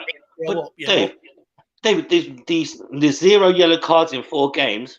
Shows it all. We're in 2 games last season. Romero, we were probably being booked or sent off. This season is a total transformation of him. Yeah. He's more determined to be a team player as well, which is what I like to see. Yeah, that is fair, actually. When he thinks about losing his head, for sure, he has to realize the consequences of it. Yeah, as the leader. Am I? So for me, though, as I said, I'm seeing a lot of positives this season. I'm actually enjoying watching the games. I'm actually sitting back and enjoying it. Yeah, it's the way it should be. Not just thinking, oh, God, it's another Tottenham weekend. What's going to happen? Here we go. It's now, yes. But do you know what, David? Do you know what? Because we've seen down the years sort of where it has sort of come to, around October, November, usually it happened on the Jose. This has got a different feeling, right, man. This has got a totally different feeling around it. Yeah. This has got a totally different. Look, Dave, you know as well as I do, when Tottenham go 1 down, we know our heads normally go down and we lose our shit and we start going like headless chickens. Yeah. We went 1 down against Burnley. They just, I said, okay, well, 1 down, let's get back into this quickly. Yeah. And they did. And they played great testament of Ange's confidence that he's given them. He's given the players belief. And with that belief, he knows for a fact that this team can do something special. They're repaying him in that belief. Yeah. I hope on this, Chris. I really do. My only worry is an injury to Romero or Van de Ven because of the seniority of the defence. But I still trust Williams or whoever Dorrington to come in and do a job if they needed to be called on. Yeah. Because it can't be any worse. They can't be any worse than Dyer or any worse than Sanchez. To be fair, I agree, Chris, and this is where I get a lot of respect for Ange. Is the fact that he's making calls where maybe Conte didn't or Jose didn't. The thing is, I've always said with Jose and Conte, I understand why they played him because they don't have any other senior backs they can depend on. But I always said underneath them, just go for a youngster, make the call, bring him up, give him an opportunity. And I think, they didn't. They kept on picking these guys and they end up kept on getting the same results. Where I think with Ange Postecoglou, I respect them for making that call. Real respect them for it. See, my thought was his Portuguese accent didn't work with Big Ange. That's what it was. He was like, "Nah, mate, that don't work with me. Sorry." He didn't master the Aussie accent, I don't think. No, exactly. He was like, "Nah, mate, sorry, can't have that. Your Aussie accent was a bit off there, mate, so I can't have it." Yeah. No. But all seriousness, though, I actually feel calm when I watch Spurs play because I know okay, we ain't going to win every game. That's unless a miracle happens and we win every single game, that ain't going to happen. Okay, we know this. At one point, the wheels might come off, but let's ride that train when it comes along. But at the moment, we're on a good steady course. Absolutely. Angie said it, Dave. Angie said it. This is going to take more than one rebuild to build this team up how I want it. So it may take 2 or 3. Do you know what, Chris? I just hope if that time comes that we do give him patience. Look, there's a lot of straight away Tuesday night.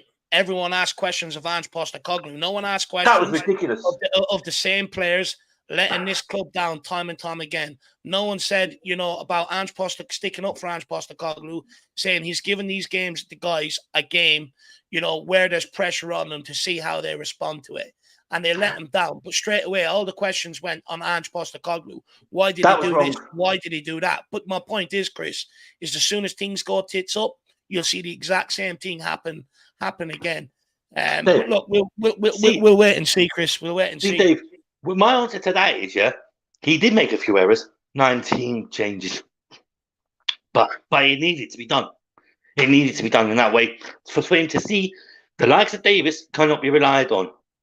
The likes of Sanchez could not be relied on. Perisic in the starting 11 couldn't be relied on. Yeah, true. Gio Lo Celso in the starting 9 could not be relied on. And yet again, he's injured. So he needed to do that as an experiment to see exactly what players he can actually rely on what he can't. Because, okay, see, Dave, Mane Solomon's performance against Fulham wasn't that great. But when you played on Saturday against Burnley with the right set of players, it was brilliant. It shows quality players can only play with quality. They can't play with shit. Yeah, for sure. For sure. But Chris, great to have you back, my man. Great to speak to you again. Thank you very much. Hopefully this is the start of having you on again every week, buddy. Yeah, well, it's been a lot of work with work as well, Dave, because of the summer season and all that. But now that's done, and all the kids have gone back to school. Yeah? I've got a bit more time in the evenings. Good man. No, it's great to have you back. And look, I get it. Do you know what? Let's go and say it's happy 141st birthday to Tottenham Hotspur. 30 odd years of my suffering and supporting this club, but hey, it's worth it. Look, nice at the end of the day, this club has been there from the beginning of my life till now, and it's never going to change. Exactly. Look, as much as it, brings us through the highs and lows, Chris, ultimately it's been there through thick and thin, and we love it. Chris. But Dave, I have one question for Jack. What have you done with your Wink shirt, Jack? What have you done with it? I actually forgot it on my move over, Chris. It must have just gotten lost. Must have fell out of one of the boxes. Sure. Okay. Are you sure that's not in hiding? Picked it up. Some luckily Brooklynites picked it up off the street. Keep him warm at night, Jack. Eh? We'll do, Chris. Thank you. All right, lads. Have a good one. I'll see you next week, I think. Have a good one, man. I would love to see you. See you later, lads. See you, Chris. Good man. See you, Chris. All right, everyone. How great is it to have the one and only Chris back? Breath of fresh air. And I love when he's all happy and smiley. A lot of people saying great debut, so everyone big up Chris on his debut. Nice one, King. Jack, you take over for a sec. No worries. Nice one, King. I completely agree. It's been that long with Chris that probably people who've even been around, in this community just, knew Chris from the chat, but not as much from, the actual fan show appearances. And it's good to see him back with us. But we're going to go on to someone who also hasn't, I think it's, it's not been that long, but, it's good to see him back with us. We're going to be transitioning over to our next guest. We have just a couple of more afterwards. We have the Kaufman, then we have Mia from Spurs Between the Lines. We have Tyler, and then the one and only Queen Ellie Hoiberg. But everybody, please keep getting in your comments. We do have a super chat, though, earlier from William Kelly. Let me get to that, William, and then we'll bring on the Kaufman. William Kelly says, Ange will utilize Phillip and Dorrington. He will bed them into the team, and they will turn out to be better cover than Dyer and Sanchez. William, I think Dyer and Sanchez have proven over multiple seasons, over multiple managers, that they weren't good enough as either backup, starters, really just good enough for the squad in general. And we've just kind of continued to be reluctant or not willing to take that risk to just give it to anybody else. And I do really mean anybody else. Give it to a youngster, give it to somebody from the academy, give it to somebody that you just only recently brought into the team. That's one for the future. In the case of Ashley Phillips, it just feels like Spurs were unwilling, reluctant to sort of take that risk of moving past Dyer and Sanchez, even if they didn't want to invest the money that they knew they should to really replace them. I was still happier if we just took a big risk in giving it a chance to a youngster, because at the end of the day, I think there was a better opportunity that a youngster could actually end up being better than Dyer or Sanchez. Then who knows? Then it actually works out for us. And, you know, we've had a masterstroke, but just felt like Spurs, as well as maybe even previous Spurs managers, could have been too scared to make that sort of that bold, you know, kind of move to drop them out of the team, push them out of the team in favor of a less proven and somebody who's going to need a lot of time in the case of younger players like Phillips and Dorrington. But I'm proud of Ange for making that sort of move. I'm proud of his confidence, and I think he's done a masterstroke here, something that previous managers didn't really have the chance to do, but also in a way could have been too scared to do it, really, just because there's a lot of risk that comes with playing the youngsters instead. Big up, William. It's going to pay off, I think. Look, with Dorrington, respect. I hope he does get a call up. But look, you've got a future star there. If the likes of, you know, I know more about Dorrington than I do about Phillips, but you know, from everything that I've read about Philip and the research I've done and stuff like that, and from the clips I've seen, you have got two players there that have all the right attributes to be able to come on and become two absolute top quality centre halves. They both can pass a ball, they can both read the game, and they can both tackle, both good in the air. Now it's just about keeping them injury-free through some of the development years, and especially now at this time, now that there will be opportunities there for them over the course of this season. So it's very, very important now we keep them injury-free, because I do believe these two guys will make the step up. I've been talking about Alfie Dorrington since last year. I've been all over it. And then Phillips, you know, he does have that championship, some championship experience with Burnley, has played in the Carabao Cup for them a couple of times as well. And look, you know, if it can save the club 50, 60 million in the future going forward, and that we can now sort of not worry about the centre-back position, thank God. Because being brutally honest, I'm sick of talking about how crap they are. I just want to sit here and praise Tottenham, talk about how good they are, talk about players doing the right thing, sitting there getting a hard on, just watching how good they are. That's all I've ever wanted. And William, for me, I think, you know, this is going to bode well for Tottenham. You've got Phillips and Dorrington. Look, it's going to bode well for England, I think. You know, you've got them two playing in the Tottenham Academy together and going through the England ranks together. So if they can keep them together, you're going to have that ready-made partnership. But also for Tottenham, you know, if they're playing together in the under-21s, they've struck up a relationship just like that. And, you know, if that can continue, you've got a succession plan to Romero and Van de Ven, which is sort of all we want. You know, what we need is these players coming through. So then eventually, what money we do have, we can just put it on one position and go and get the very best in that position, rather than what we've done over the last few years, and is make that money spread. So youth development is going to be a massive part of getting us to that. And these guys, I think, have definitely got it. I think it's a very, very, I don't think it's as big as a brave move as everyone's making it out to be. I think it's a very educated move by Ange Postecoglou. But big up, William. Hopefully you and Luke are well. And yeah, hopefully you're having a good time, my man. Look, give me a ring over the course of this week as well, William. It's been a while. We need to have a catch up. Don't do it tonight, as my throat is going and I can barely speak anymore. It's sore. But also Rugby World Cup Saturday at 2:30. So let's have a phone call before the Rugby World Cup kicks off, William. Big up. Good man, William. Thanks for tuning in, brother. Big up, William. Absolute legend. Great to see him in the building. Hopefully he's surviving down under anyway. But look, let's keep this moving. Let's get the next guest on. And it is the one and only Calf. I would do the usual entrance, Benji, but you may forgive me. You can do it yourself if you wanted, my man. My throat doesn't have We'll do it at the end. We will do it at the end, as per usual. But we all get bad throats sometimes, especially with this streaming malarkey. But hopefully you boys are doing well otherwise. Any coffees you would recommend for Dave, you know, for the throat tomorrow? Hot water, honey, and lemon. Yeah, not coffee. No, any tea. Rooibos. Love a rooibos. Chocolate tea always helps.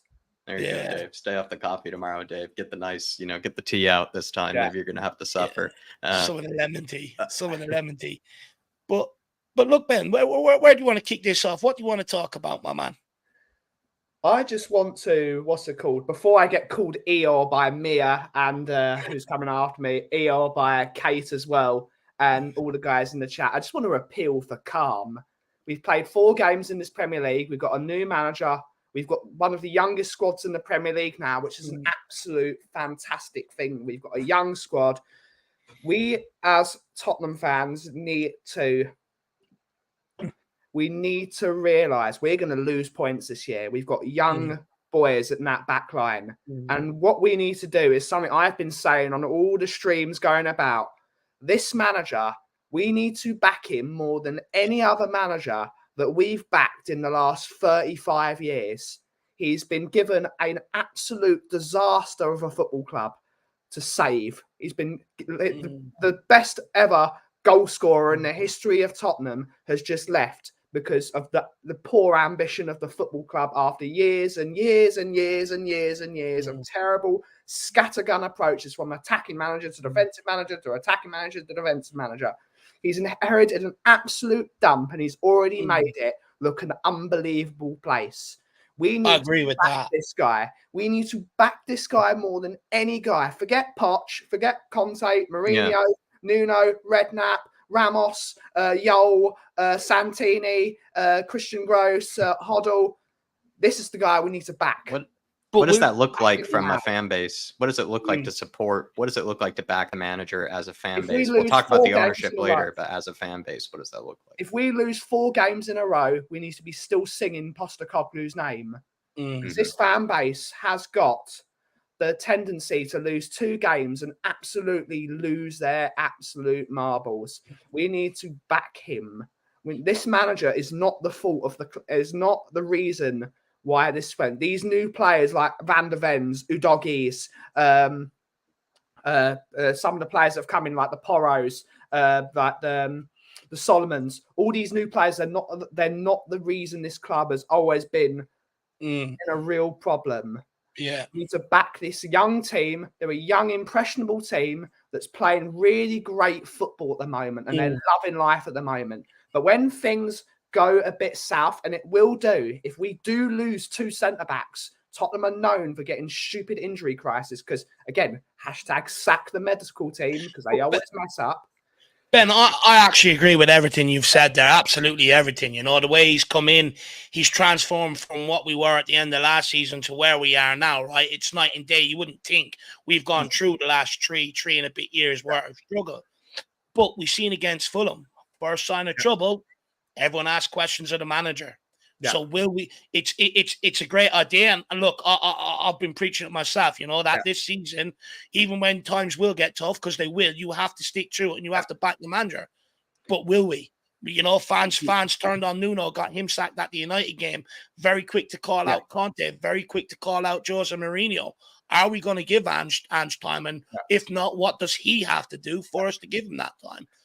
Well, it's just proof what we have been saying for ages, Dave. We got absolute pelters at the beginning of the season. See, these players can play football under a different manager. No, you put those same players back into the starting 11, and suddenly it was Nuno ball. It wasn't even Conte ball. It was Nuno ball. Not even being able to pass a ball 5 yards. Yeah. So these players need to go. It's not the manager's fault he's got them. It's years and years and years of bad recruitment and bad transfer strategy of changing directors of football and now not directors of football, then directors of football.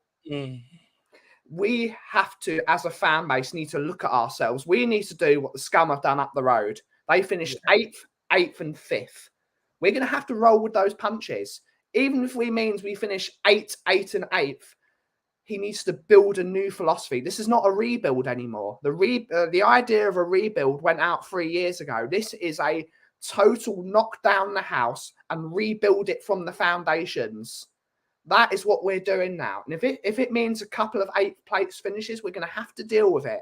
We're going to have to deal with not having Champions League money because there are teams with a lot more money than us now. Yes, we are the highest season ticket prices in the world.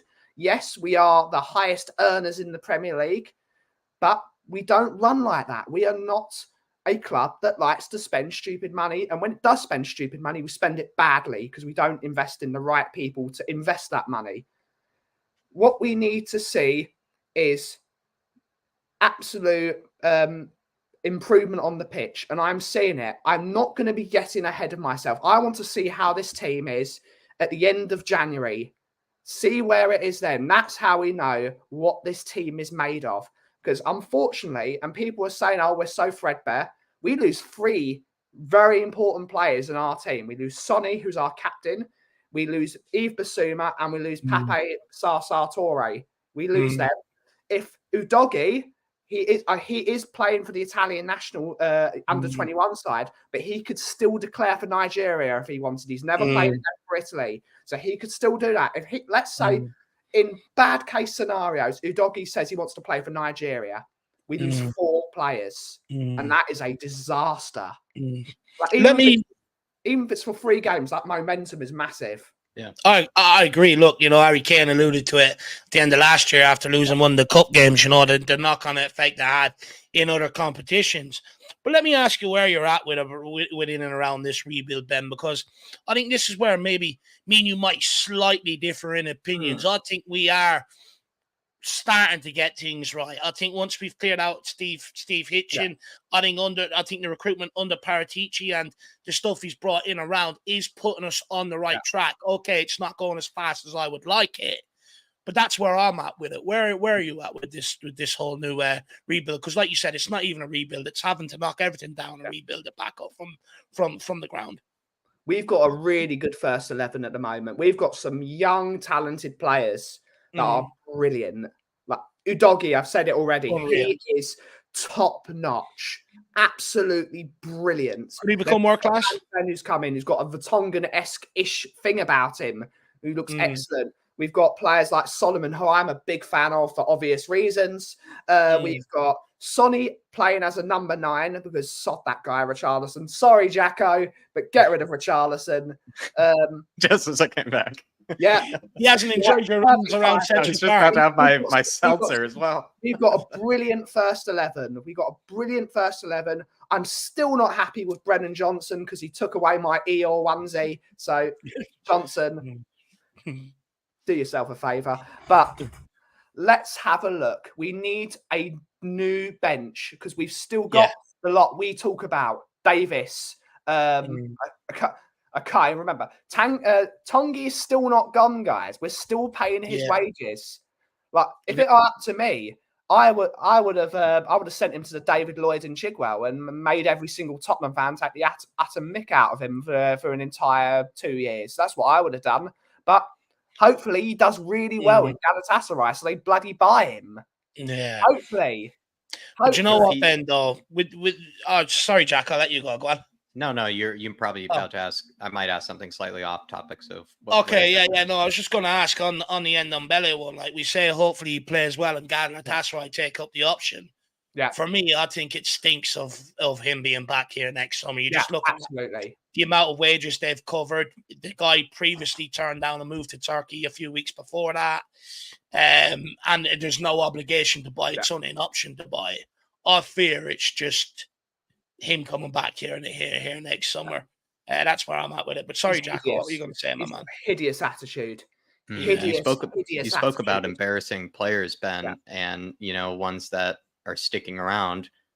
Ange is going to be announcing that squad pretty soon. Let's say he leaves Dyer out of the squad. That I think would play against Dyer, right? Because he's sort of trying to hold the club hostage. But let's say if Ange, stays strong and stays firm, in a way, he is embarrassing Dyer by sort of leaving him out of the squad. And then Dyer would have his choices of Turkey or Saudi Arabia as his only options left if he did want to leave. What do you make of that situation? I don't see him going to the more east. I see us ripping up his contract. I see us ripping up his contract and him going back to Portugal. That would be the best for both parties, in my opinion. He's not good enough for the Premier League. He's not good enough for the Championship. I think he can do well in Portugal with his Portuguese heritage, and he counts as homegrown in Portugal because he does. I agree with that. So he could do well in Portugal. Maybe not for a top club like a Sporting or a Benfica, but maybe a lower down club he could do. But because he's just not good enough. All he does is points and shouts at people. I say the same thing for, sorry, Ellie, players like Højbjerg. They don't have the quickness of thought and the quickness of feet to act in a progressive football system. Højbjerg we should have got lowered our asking price and sold him to Atletico Madrid because firstly, it's not a competing club. That is the perfect signing for a Diego Simeone. Just sit in front of the back four, in the trenches, fight, and that's what Højbjerg's good at. And that's what Højbjerg's brilliant at. But in a progressive attacking system, he doesn't have the speed of thought to 1, 2 touch, 3 passing, and we're on our move. Yeah. That's what we've been seeing. 1 touch, 2 touch, 3 touch, we're in the opposition box. Like how quickly we're moving. The goal against Burnley at the weekend, unbelievable football. Unbelievable football for that first goal. Ball over the top, Sonny into Solomon. Solomon makes space, makes it goal. 3 passes. Correct me if I'm wrong, Ben. Was it not like the 5th goal? I think every outfield player on the pitch for Tottenham touched the ball before it went in the back of the net. You know, that sort of sums up where we're trying to get to, right? That is what we're doing. That is what an Ange Postecoglou team does. That is what they do. They play football very, very quick, short passes. That's what they do.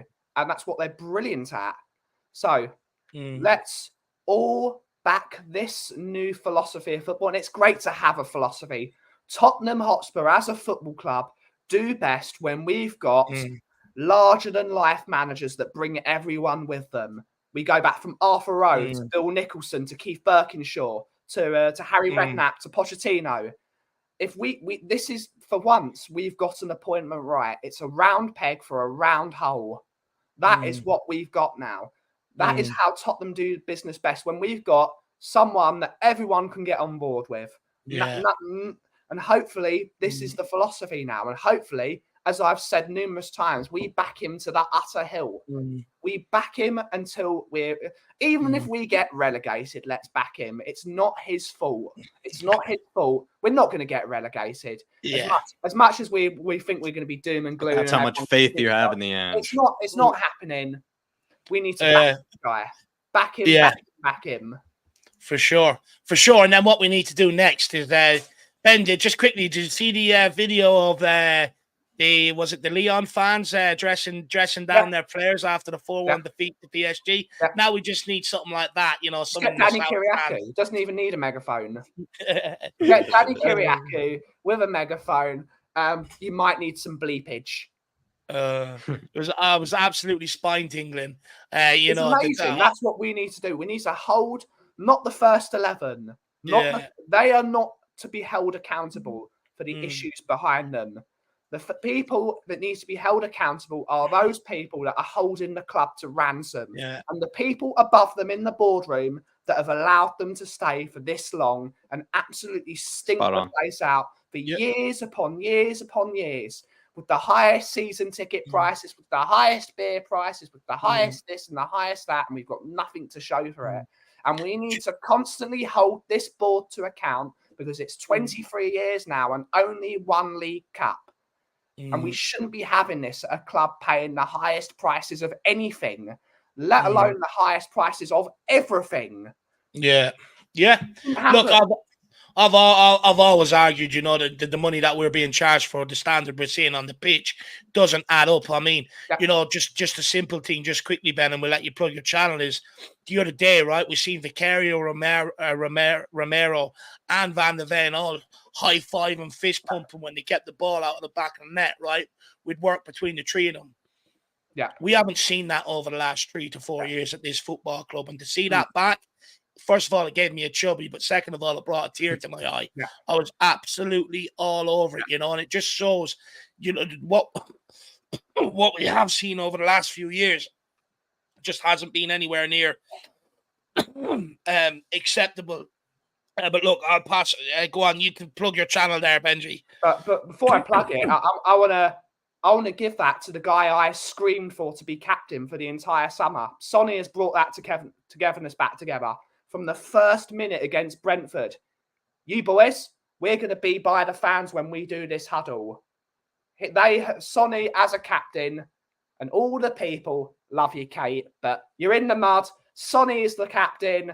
That's my guy. And you can find all this Sonny love here on the Coffee Company, which we do chill streams every day, Monday through Friday. Wednesday is our podcast with Mr. Coover and Mr. Bobby K called the Brewing Bollocks Podcast.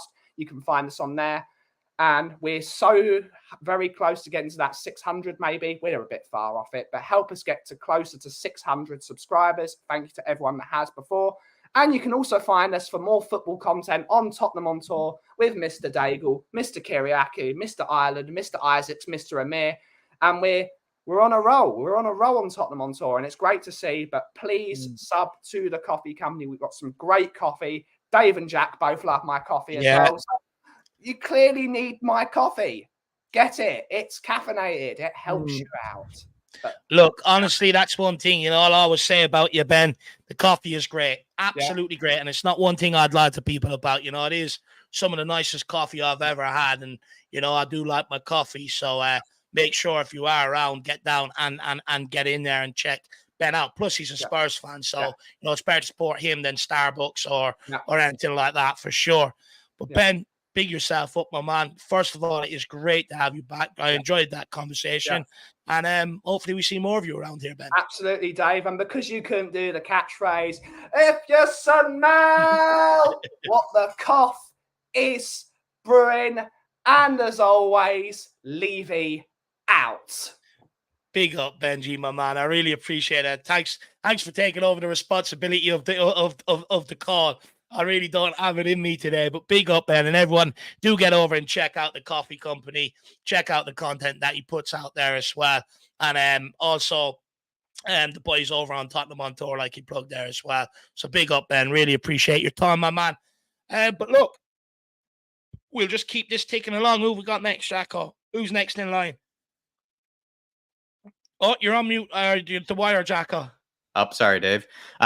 Mia, we're going to welcome in her. She's been waiting very patiently, Dave. Spurs between the lines. Yeah. Normally she's leading us off, but now she's going to be one of the closers. So let's listen to Mia. Good to have her. Let's get her on. Let's hear what she has to say. Hopefully she's not as sick as I am right now. Hopefully she's improved. Big up, Mia. How are you keeping? Yeah, I'm okay. I'm improved. I'm a bit concerned about your health, Dave. I think you brought it back from the Isle of Man. You're giving it to me somehow. Someone's got to take it. Someone's got to take it off your hands. Yeah, I've improved, and actually the whole family have gone down with it. All of us have had it, as we're all improving, and now you have got it. So that's not. Do you know what? Cool. I've been deteriorating all stream, so I have. I think Jim earlier on was about to call me an ambulance. But look, enough of that, Mia. Let's talk about things that make us all happy, right? Tottenham Hotspur, especially when we're doing well. Look, where do you want to take this conversation? Absolutely. What do you want to talk about this evening? Yeah, it's definitely like bringing Tigger on after Eeyore, absolutely. Bloody Eeyore on there beforehand. Bloody Ben with his negativity. We've had this conversation, Benji. We're not having no negativity. No, I'm happy. I'm more than happy to watch us play football for Dave. It's just been such a turnaround so quickly as well. And it just shows you what having somebody in the club who is going to unite people and make people feel good and put their arm around some players and say, listen, mate, I know you've got it in you to do this, and just showing that, that niceness and actually being nice to the players. Although he's strict with the players, he's got them a certain way he wants them to be, but he also likes family. Family is very important to him. Yeah, very. So he brings that family element, and he did that at Celtic. He brought that family element, and you can see the turnaround is so ridiculously quick. Even me, I've always said, listen, we're going to have an up and down season. And I still believe that as well. I don't believe we're going to go. We're not going to go through and win all of our games. I'm realistic, but it's just it don't matter because I don't care because we're going to be playing our way. I'm fearful of nobody. I'm not worried about going to the scumbags. I ain't worried about them lot. Have you not seen them play?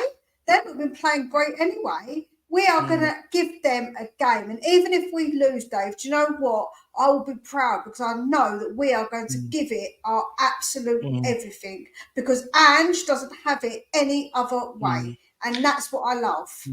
Let me just a follow-up question, and then we'll let Jacko in and ask you a few questions, Mia.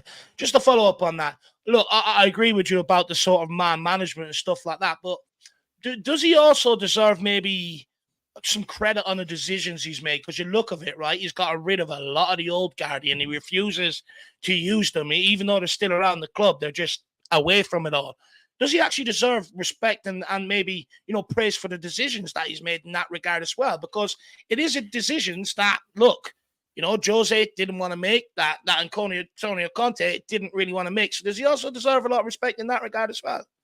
Yeah, absolutely. And Joe, what is mad is that everyone thought that it would be Conte or Jose that did that kind of thing. But it just shows you that actually the man from down under, he came and he did not mess about. He said, listen, you mate, I don't like your attitude. Out. You're out of here. I don't want you nowhere near my squad. See you, mate? Nah, you either. You can bog off. And I absolutely love that. He has actually got proper guts to come on and do it, because do you know what, everyone, like I say, thought, Jose, Conte, the way they are. No, they just don't have very good man management skills, and they feel like shouting at someone for 2 hours is acceptable, like Conte did. It's like with Ange, he doesn't mess about. He doesn't stand there and waste 2 hours of his breath. He's not going to spend 2 hours berating Dyer because he thinks, what's the bloody point? So what he does instead is say, listen, I don't like you. I don't like cut your jib. You're out of here. And that's a much better way of going about it. Instead of wasting 2 hours of your breath because it's just not worth doing, he just tells them to get lost instead, which is a lot better way of doing stuff. And everyone knows where they stand as well. Everybody knows where they stand with Ange. You can just tell. He will tell people straight what he thinks, and he won't mess about. And I absolutely love that. And he has to have massive credit for that. Massive, because people think, oh, he's just this little manager from Oz. We don't know him. He only managed Celtic. But guess what? He's done more in these few weeks than Conte and Jose bloody did when it comes to the players and out and players and that. He didn't have no qualms in doing it. So, yeah.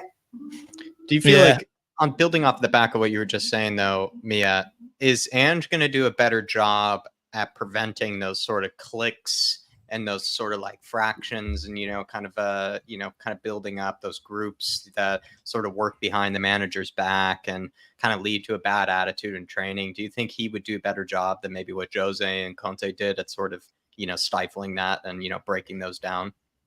Yeah, do you know what I think he will? That was a problem we had in the past. Yeah, I think, Joe, what I think he will is because he doesn't like people to be above anybody. So to him, everybody's equal. There's nobody who is above anybody else, as in, we've been here longer, so we're more special than what they are. Or he doesn't like stuff like that. You can tell he wants everybody to be on an equal footing. Yes, we've got the leaders, as in we've got our captain, our vice captains, but that's different. But when it comes to the actual in the dressing room with the rest of them, you can tell he doesn't want those cliques. He wants them to all be equal. Everybody's on the same level and no one's above anybody else. And if he sees any funny business, I can assure you he will probably pull them aside and say, listen, what are you doing? Are we in a playground? Are we 5 years old? You're behaving like children. Let's not be doing that now. And you can tell that he's not going to have any of that nonsense where people can go off and have their little cliques and be doing all funny business where they think they're some sort of big boys in year 11 and all the rest of them are just like year 7s, because that's how they treated them. Because we all been there, right? I remember being in year 7 and looking up to the year 11s at the time thinking, oh my God, they're huge. They're in charge of the school. They rule the school. When we got to year 11, you're like, yeah, this is great, man. We're ruling the school. It quickly comes around where you're the ones in the year 11. But in our club, we had these boys, these grown men acting like boys who thought they were like the year 11 kids and they could go around doing whatever they bloody liked. And Ange won't have it. How how do we avoid what we've had to put up with the last 3-4 years? Because I'd argue, a lot of it hasn't been good enough from a lot of these players, over the last 3 to 4 years. And look, since we've made a lot of changes, since Conte's been here, I think or since before Conte arrived, or that summer that Conte was here, I think we've made 14 sort of permanent outfield signings. We're getting rid of a lot of the sort of deadwood and players that, look, there's lots of arguments over, are they good enough? Are they not good enough? This, that, and the other. How do we avoid the situation where you got players taking the piss out of this football club like we have had over the last 3 to 4 years? Do you know what? That's difficult, Dave. But I feel like that what we need to do is trust what Ange wants. So if there's a player that Ange wants, we get them. But we don't start giving players ridiculous wages and ridiculous length of contracts. And I don't think Ange will do that anyway, because at the end of the day, he likes these players that are younger anyway. He likes these younger players. He's not really keen on these older heads where they're going to demand big wages and go around the dressing room thinking that they're the big I am.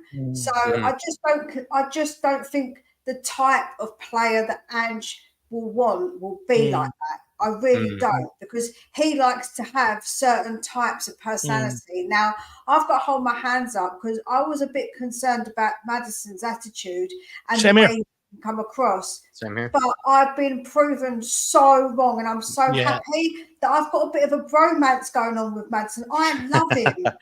Oh no, Romero might get jealous.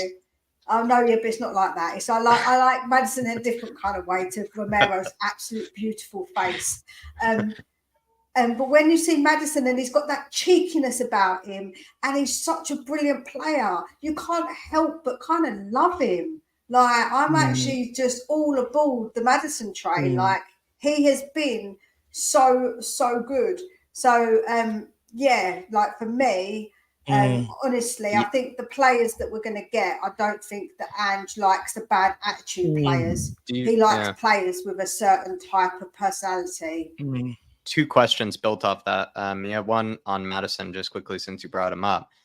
I know this is thrown around a lot. It's sort of the phrase like, oh, it looks like he's always been playing for them, right? That's how much he's, kind of adjusted, and that's how quickly he's, been bedded in. But genuinely, do you think this is probably one of the best ever sort of, I don't know what the right word is, but he's just adjusted and he's, synced into the team so quickly, James Maddison. It really is like he's been playing with us for like 3 or 4 seasons now.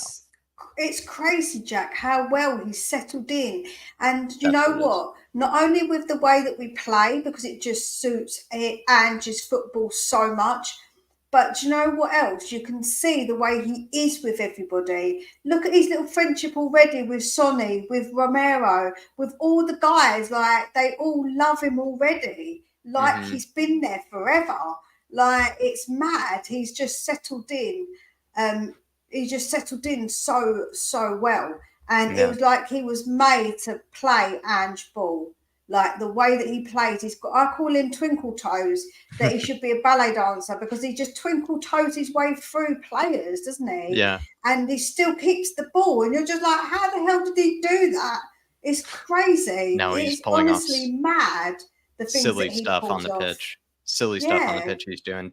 And then also you were talking about mentality, and Ange doesn't, treats everybody the same, but he also reads into people really well. With Maddison, it's not really that you were doubting his ability. You were sort of more doubting, like, what maybe was up there, in the mental part. But with Brennan Johnson, a lot of Spurs fans have been sort of doubting the ability. But could we get some solace in thinking that maybe Ange does trust him, though, on the mental side of things, that he thinks he's probably a hard worker, humble, coming from a good place, those sort of kind of things, right? With Brennan Johnson, he's not going to be a bad actor in any way. I trust Ange. If Ange wants him and he sees something in him, that gives to me the confidence that he likes him as a person as well as a player. Because when you look at it, he spoke to Maddison, he spoke to he spoke to Vicario. He spoke to everyone. Like, he loves to have the conversations with players before they come in, and that's because I think he wants to suss them out as people. He doesn't want to necessarily question them, but sometimes you can get a lot out of people without having to say a lot, Jack. You can speak to somebody and you can get a feel of somebody. You can get a kind of a quick assessment of what they're like as a person. So I think he's going to be a really good signing. I think he's got plenty to offer. He's got something different to Kulu. And I think that if Ange trusts him, then for me, I'm going to have to say that I would also trust that Ange can get something out of him. So just before we let you plug your channel, Mia, I just want to come in off the back of that, and I just want to say, look, I get that Brennan Johnson wasn't the names that we all woke up or dreaming of, deadline day morning. But the reality is, when we speak about getting rid of the deadwood, some of that is homegrown. And, bringing in someone like Brennan Johnson is a start. And, we had to go for someone that qualifies for that homegrown list. And, this is the one that Ange just picked to be able to develop, to be able to work with and stuff like that. And I think, with Vicario wasn't the one that we all wanted. With Van de Ven, I think most of us wanted Tapsoba before that, etc.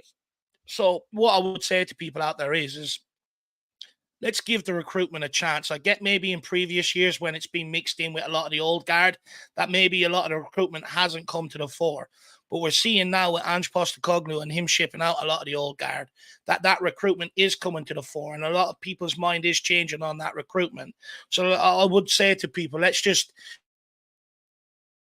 why it's going right, let's give it a chance and see where it takes us. But Mia, what's coming up on Spurs Between the Lines? I seen you were live about just before we went on doing the fan show today. Actually, you're talking about the transfer window, right? Yeah, I did it with Bobby Kay, so that was fun because I've been on his channel a couple of times, so I invited him on, and we just went through the transfers and what we thought about all of it, really, which was nice just to kind of talk about it. I'm also going to be doing a video on my brother. I want to do what I'm going to do is the defense, the midfield, and the attack. How it's changed, what's changed, what's obviously why it works in Ange's system. I'm going to do a video with Jack for one of them, Ashmatic with another, and I was going to ask one of you guys to come on, actually, if you didn't mind, come on one of those. So I'm trying to keep the content up while we have got a break. So it's trying to find things, isn't it? Yeah. To sort of talk about. So I thought this was really good, actually, because my brother came up with the idea. He said to me to do it. So yeah, I've set that up. I'm going to be doing those videos as well. So yeah, so then I'll be going back to doing my previews, obviously, once we are back. I've got the schedule right in front of me, so we've got a few days to have different kind of videos. More than a few days. You got about a week and a half, but look, we'll survive. I don't need more Eeyore, Ben. I need more Tigger. We need more Tigger. No more Eeyore. No more Eeyore. Give it to Ben. I think he was a bit more Tigger today, to be honest with you. I think he was a bit more Tigger. I'll give him that. But look, everyone, please get over, smash the subscribe on Mia's channel at Spurs Between the Lines. All you have to do is click on the link in the chat, and it'll bring you straight over, and then just hit that notification bell and get on that mini series that Mia will be releasing over the course of the international break. For one, I'm looking forward to it. I'll be tuning into it, so no excuses for you guys not to do the same. And make sure you smash the like button for Dave and Jack, my favourite Kylie and Jason replacement. I appreciate that. Thank you very much. But people, please do get over and check out Mia and make sure you get on that. That I'm going to call it a mini series that she's releasing. Yeah, so make sure you get over there and check that out. Mia, thank you very much for your time this evening. It's great to have you back. It was great to have you back on the pre-match show, or the post-match show. But you're back to more than Mia, we know. So it's great to have you back. Yeah, and also I'm back to having to go to bed early because the kids are back at school. So now I'm going to go straight to bed. Well, sweet dreams of Romero. I appreciate it. You know what? You should have said it in the chat. I'm sure the generous people would have let you.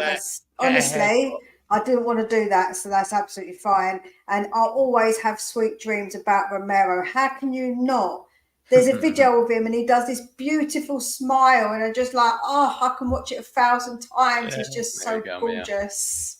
Yeah, I'll give it to him. He's a good-looking man. Yeah, he is a good-looking man. I'll give him that. I think he looks similar to me, but he's just he looks a bit better. He's like, I've got the beard. I'm doing my best to look like Romero, but you need to get the tats. Dave is practicing his rom-bombs. Don't worry. Practicing your rom-bombs, but you need the tats as well. You need the tats, Dave. You're too scared. You won't get them. I don't like pain, me. I don't like the pain. But anyway, be yourself, but me. We'll let you get to bed, and we'll crack on here. Thanks very much for your time this evening. Thanks for your patience, Mia. Have a good night. See you, Mia. Bye-bye. Everyone, big up Mia. Show her the love that she deserves in the chat. It's great to have her back and in full health as well. Absolutely brilliant. Jerome says, all I hope that this frees up for reinforcement in January. And look, I think that's another silver lining, the fact that Sanchez is out of here. Look, we'll wait and see what happens with Dyer and Lloris. But if you can get them out too, it frees us up to bring players in here in January. Because reality is some of that 25-man squad would probably be filled out with Brandon Austin and Alfie Whiteman, who we don't even need. So, it does put us, and they're easy disposable of. You're not talking about big money if you wanted to pay them off, this, that, and the other. Or I'm sure you'll be able to flog them out somewhere. So, you know what, Jerome, look, this is the thing. Now that a lot of the deadwood is gone, this is a fresh start for myself and many other people out there, that, now we can concentrate on the positives and hopefully this club continuing to go in the right direction. Look, as Ben warned, we still have a long way to go. We ain't out of the woodwork yet.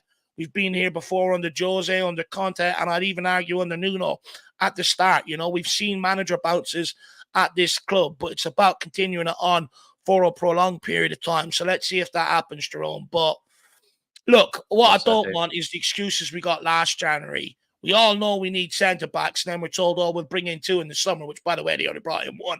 Anyway, so hopefully now coming into this January, we can just actually go and get something rather than, more of these silly stories coming out on the reasons why we can't do something, because I've had my full of it. I just want the club to do something, so hopefully that happens. Big up, Jerome. Spot on, Dave. You're spot on, Dave. And all I could add to that is I think Spurs have probably bought themselves actually a bit of extra time in January then, Jerome. They don't have to worry about this whole Sanchez situation, because he also could then hold the club hostage to maybe hold out for a move up for a free, because he would only have 6 months left, right, on his deal. So then he could actually just deny once again all the moves to leave the club. That sort of then delays our recruitment and our reinforcements even further. So I think Spurs have actually done a master stroke in just getting rid of Sanchez. They should have done it earlier, but at least they got rid of him in sort of the way that they did, because we will now buy ourselves time to get reinforcements if we need them in January, which we probably will need them. But that's all I can hope for. What I would say about Dyer, just quickly, Jerome, is that I think he might, if Ange leaves him out of that squad, I think Dyer has, taken actually a bit of a gamble, because he's decided to sort of, push the club, in all these different directions. But if Ange just continues to leave him out of the squad, Dyer's actually finding himself in a pretty awkward position where his only options to actually play football will be over in Turkey, Saudi Arabia, the MLS. I'm not really sure, but they're not going to be in England, and they're not going to really be in Europe. So he actually might end up sort of playing himself to be a fool here, Eric Dyer, because he could sort of just have to probably cancel his own contract, or he'd have to come back to Spurs to cancel his contract, because he might end up taking this risk where he thought he could sort of push the club one way, but he might find out he might not get any playing time for the rest of the season. And is he really willing to do that? That'd be crazy if he was, if he actually be willing to sit in, civilian clothes for the rest of the game, just, picking up a paycheck that he doesn't even earn, in any way. That'd be crazy.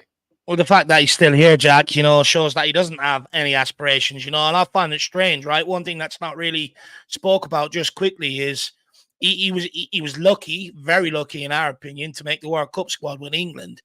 Now he's out of that squad, and the emergence of people like Levi Colwill, people like that, are only sending them further down the pecking order. So he's only harming not only his footballing career in terms of club career, but also his international career. When he was lucky to be in that England squad, he should have took this opportunity to do everything he can to go out and get first-team football to continue to keep his place in that England squad. And now that is what I would say, what's the right word? Not sacrifice, because he doesn't sacrifice. The guy wouldn't even sacrifice for a sandwich. What would it be? You know, that's the trade you make, right? You know, if you're going to take the bag, that's the trade he's made. So, look, good riddance to him. You know, I'm glad. You know, all these people said, oh, he made the World Cup squad. He can't be that bad. Well, he is if they're that quick to replace him. That's what I would say. But big up, Jerome, my man. Absolute legend. And great to see you in the building. And hopefully life is treating you well down under. And hopefully you're doing a bit of Ange dancing down there for me, my man. Big yourself up. But look, we'll keep this going, Jacko. Who we got next, Tyler or Ellie? I think it's Ellie because it's very, very late for Ellie. And I imagine, you know, she's got to go to bed at some stage. I know she's fresh off having a nice little takeaway as well. And then Tyler will be, I think, our closer this evening. That's the order that I've drawn up. Ellie looks like she's ready for us. There she is. Just quickly, no talking ball. Big up, Colin, my man. Look, lad, we've been going 3 hours and 20 minutes. And honestly, from the start of the stream to now, I'm just deteriorating. I ain't feeling the best. My throat's sore and everything else. So, pushing hard. Come and see us next Monday, my man, and let's have a conversation then. Big yourself up. Let's bring on the one and only Ellie Hoiberg, the Queen Ellie. Let's see what she has to say. How are you this evening? Yeah, I am fresh off a Chinese takeaway. I am absolutely stuffed. What did you have? Dave needs that. I had pepper prawns with pepper chips. I had King Kong Po chicken. Now we're talking. Pineapple and the vegetables. I had a mixed vegetables, a chicken chow mein. What else did we have? Prawn balls.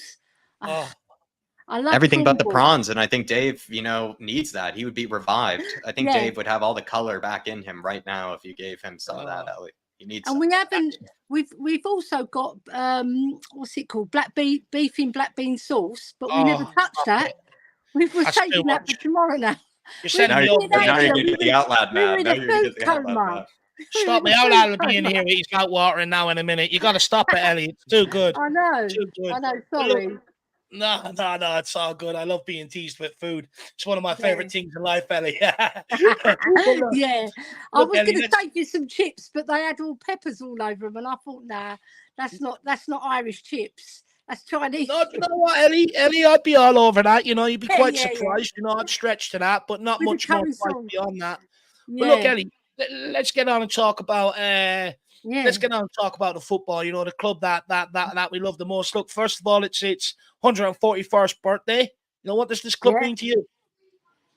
It means the world and back to infinity and back to the moon and back, and. The only thing that's more precious to me are my children, right? That's the only thing I can put ahead of Spurs, right? Well, you're right to say that. Yeah.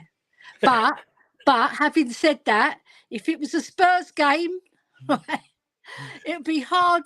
You know, like if we got to a Champions League final again, and then it was, say, my daughter's graduation, right, I don't know which one I'll be picking. It's tough. Do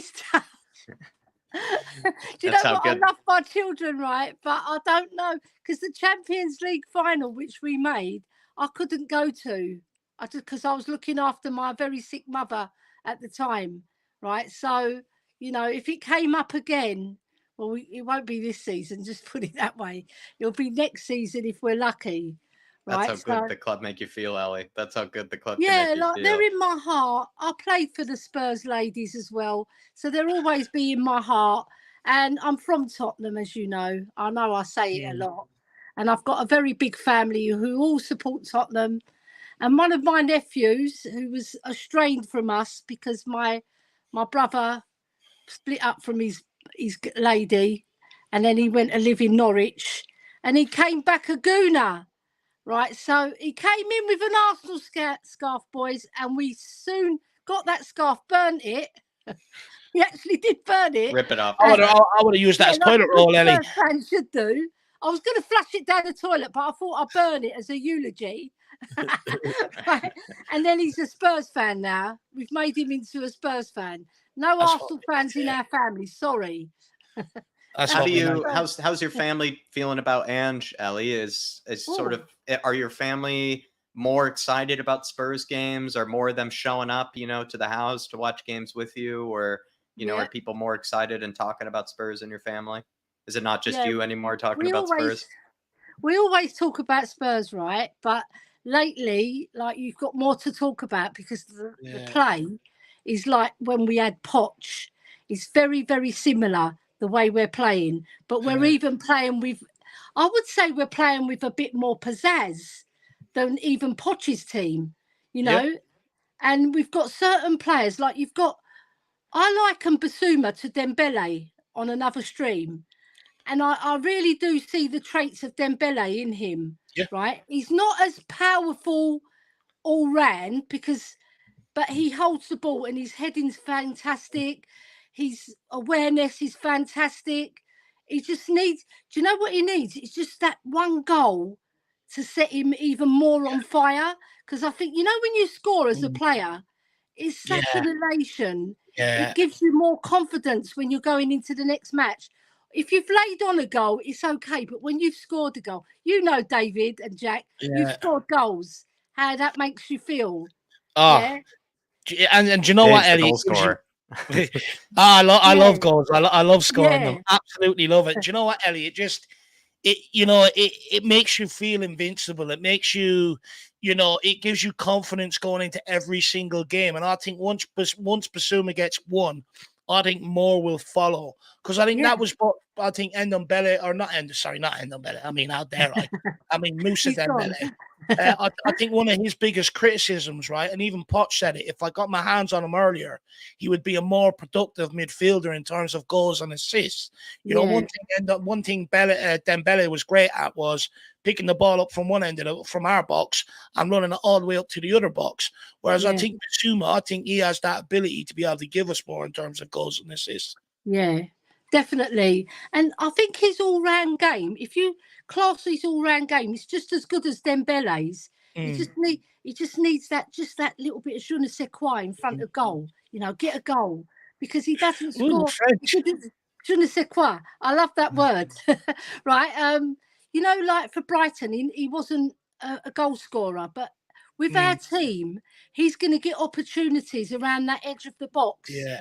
Right? If they're not going to Sonny because Sonny's being marked, make yourself available so you can shoot. Look, Romero did it for us the other day. What a fantastic goal. I must praise Mia for giving him some extra kisses, and it made him score a goal. Well, that was actually one of my favorite goals in a long time, Ellie. I don't know about you. It's one of my favorite goals in a long time. It was really needed. We were we were playing well enough that we did deserve, that go-ahead goal, but it felt like Spurs needed it just for the momentum going into halftime. And it wasn't just a tap in or a scrappy goal. I mean, Romero just steps up with an absolute rom-bomb. So for me, one of my favorite goals, I'm still thinking about it. Really was one of my favorite goals in a long time. I reckon if Mia was in the dressing room at half time, right, when he come in, I reckon he would have gone out and scored a hat-trick. I'm not sure we would have seen him second half, to be honest with you. Yes, you might have had him in the locker room. The thing is, it was a fantastic goal, and his whole game has improved. And it's not just because of Van der Ven. I think he realises himself that he wasn't performing last year and he let the team down. So he wants to up his game and get to the level when we first saw him, that he's even topped that in my book. Right? There was only one error he made where he fell asleep and they scored their second goal and Van der Ven had to cover for him. But Van der Ven done brilliantly to get across. He nearly did block it. Yeah. So they mustn't switch off, because in football, say we'd been 3-2 up and then they got the goal, because that could have easily been the case. Right? I will say on that, Ellie, I think, look, we got to understand, I think that second goal sort of came from the last 20 minutes, we gave up possession. We made a lot of substitutions. A lot of the deadwood from Tuesday night came on again. So they couldn't really keep possession, this, that, and the other. I think that's sort of where maybe that second goal sort of. I agree with you. I do agree with you. It is they maybe switched off a bit at the back. Yeah, they switched off. You're right in terms of they weren't passing the ball and they were losing it because it carried on from that Fulham game. Yeah. So you can't blame always the defence, because the first line of defence is in attack, isn't it? Really.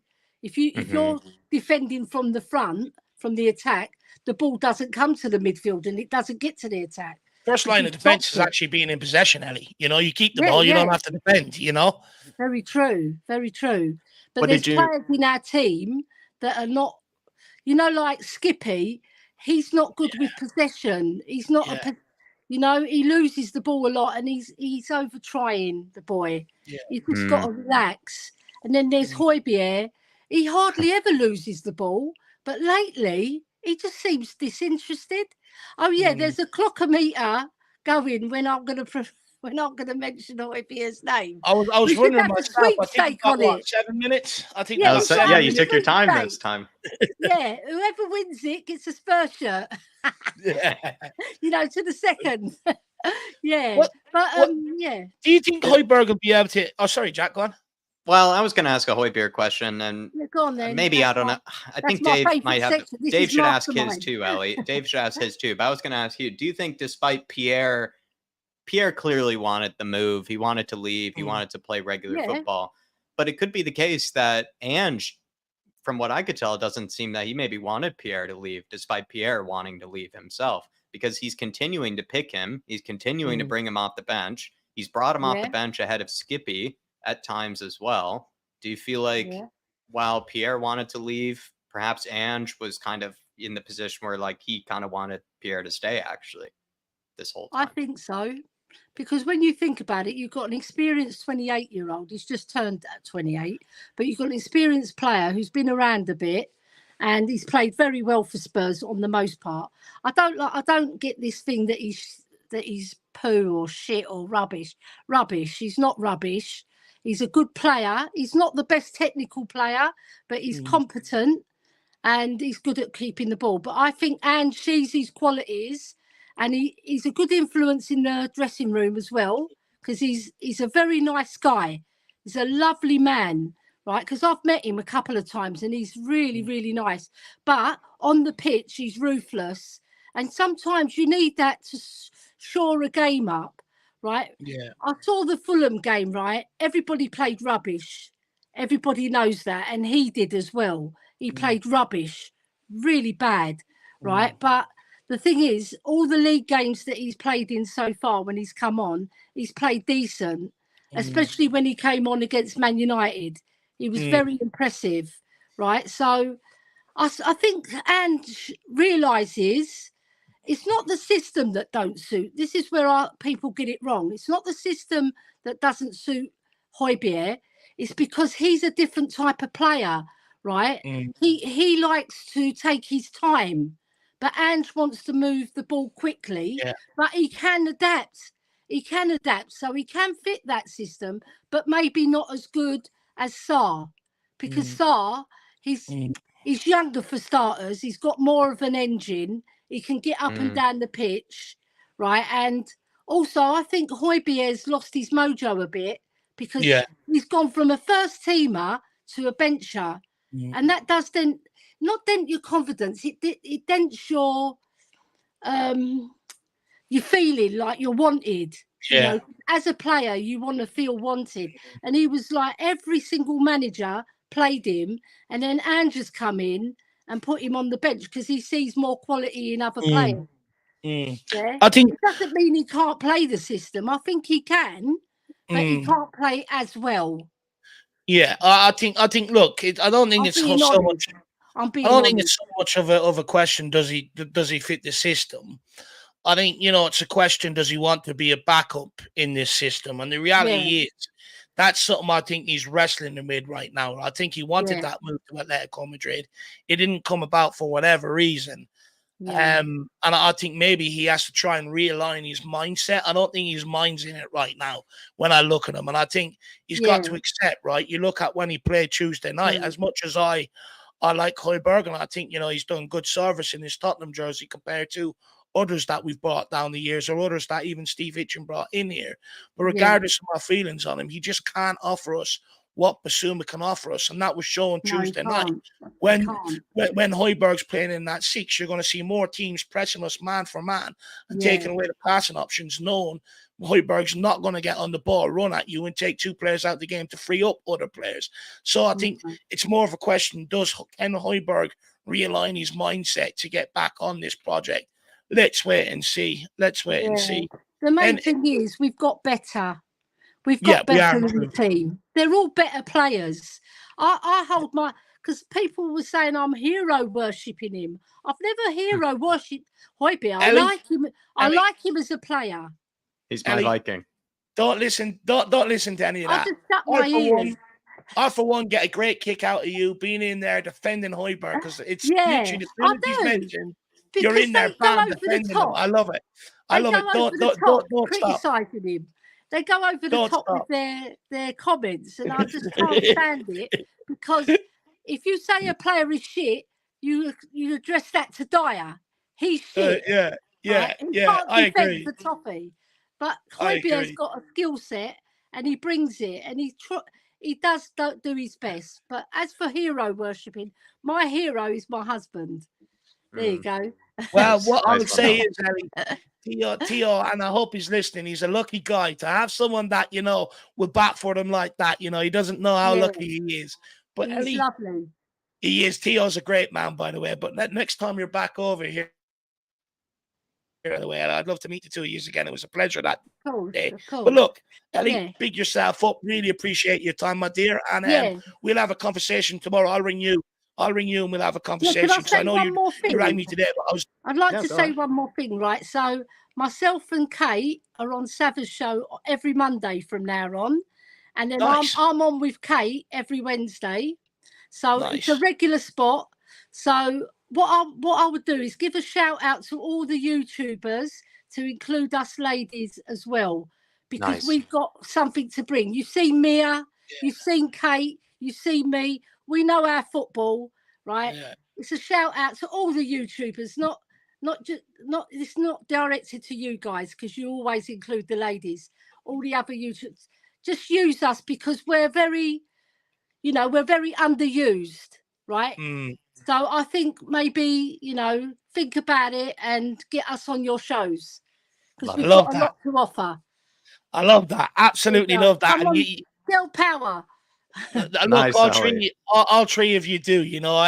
Anytime I Yeah. speak to you, me, or Kate, you brighten up my day. So there's definitely truth in that, That's Ellie. right. People, if you're out there listening, you want them on a panel, get in contact. Absolutely love it. Yes. But Ellie, All right, big darling. yourself up, my dear, and go and Come enjoy on, the you rest of your Spurs, and in Ange we trust. Go And on. Ange, we trust. Come Take on, you care. Spurs. See you, Ellie. Bye-bye. Great one. Nice Big call. up, Ellie. And See you ya. boys. Bye-bye. Everyone, big up Ellie. Always smiling. Always puts comes on Diamond of breath the of fresh community. air. A great character, great personality. So guys, please big up Ellie. It's absolutely awesome. Great call. So make sure you give her plenty of love in the chat.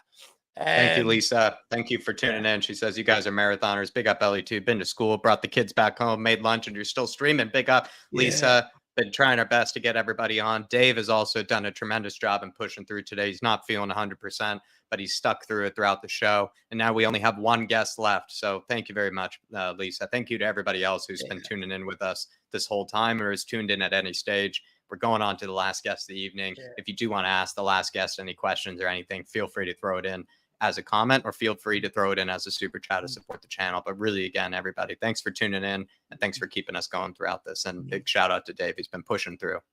I was just going to say quickly, as much as Lisa says we're marathons or we're doing a marathon run or whatever, all the people watching are doing a marathon run. The views have been very consistent throughout the whole fan show. So big up all you guys out there as well. Really, really do appreciate it for sticking with us. But look, maybe that speaks to the quality of the guests and what they have to say. So everyone, big up the guests as well. But look, let's get on the last guest of the evening. It's just as well because my voice box is about to mellow out. Some people would say that's a great thing, by the way. I know my missus would be happy. Big up, Team Harris. Big up, my man, Daniel Harris. Great to see you in the building. I need to go back through our family tree, though, to see if we are related. Somewhere along the line, my man. Big yourself up. Tyler, how you keeping, buddy? I'm doing great, guys. How you guys doing? Good to see you. Yeah, I'm good. Do you want to show Chris any more love before we get going? No, it's just great to finally see him back on. I think he's absolutely hilarious, and he's always got something good to say. Yeah, I'm just glad to see him back on. Yeah, me too. Same, me too. same. Where do you want to start, Tyler? We have this thing on sort of the title here. I know you're on Twitter occasionally. What I saw from Twitter recently was, a lot of people seem to be pretty upset actually that Sanchez has left this late. There's also, talks about sort of going into the North London Derby, next week. There's still, a bit of things to chat about. So where do you want to get started, Tyler? Sanchez? Yeah, we can start there. Yeah, I'm obviously very happy that we got rid of Sanchez and Ndombele. We should have been happened before our window was over, so we could have brought in another center back, of course. But I was saying it last season, and I'll say it again.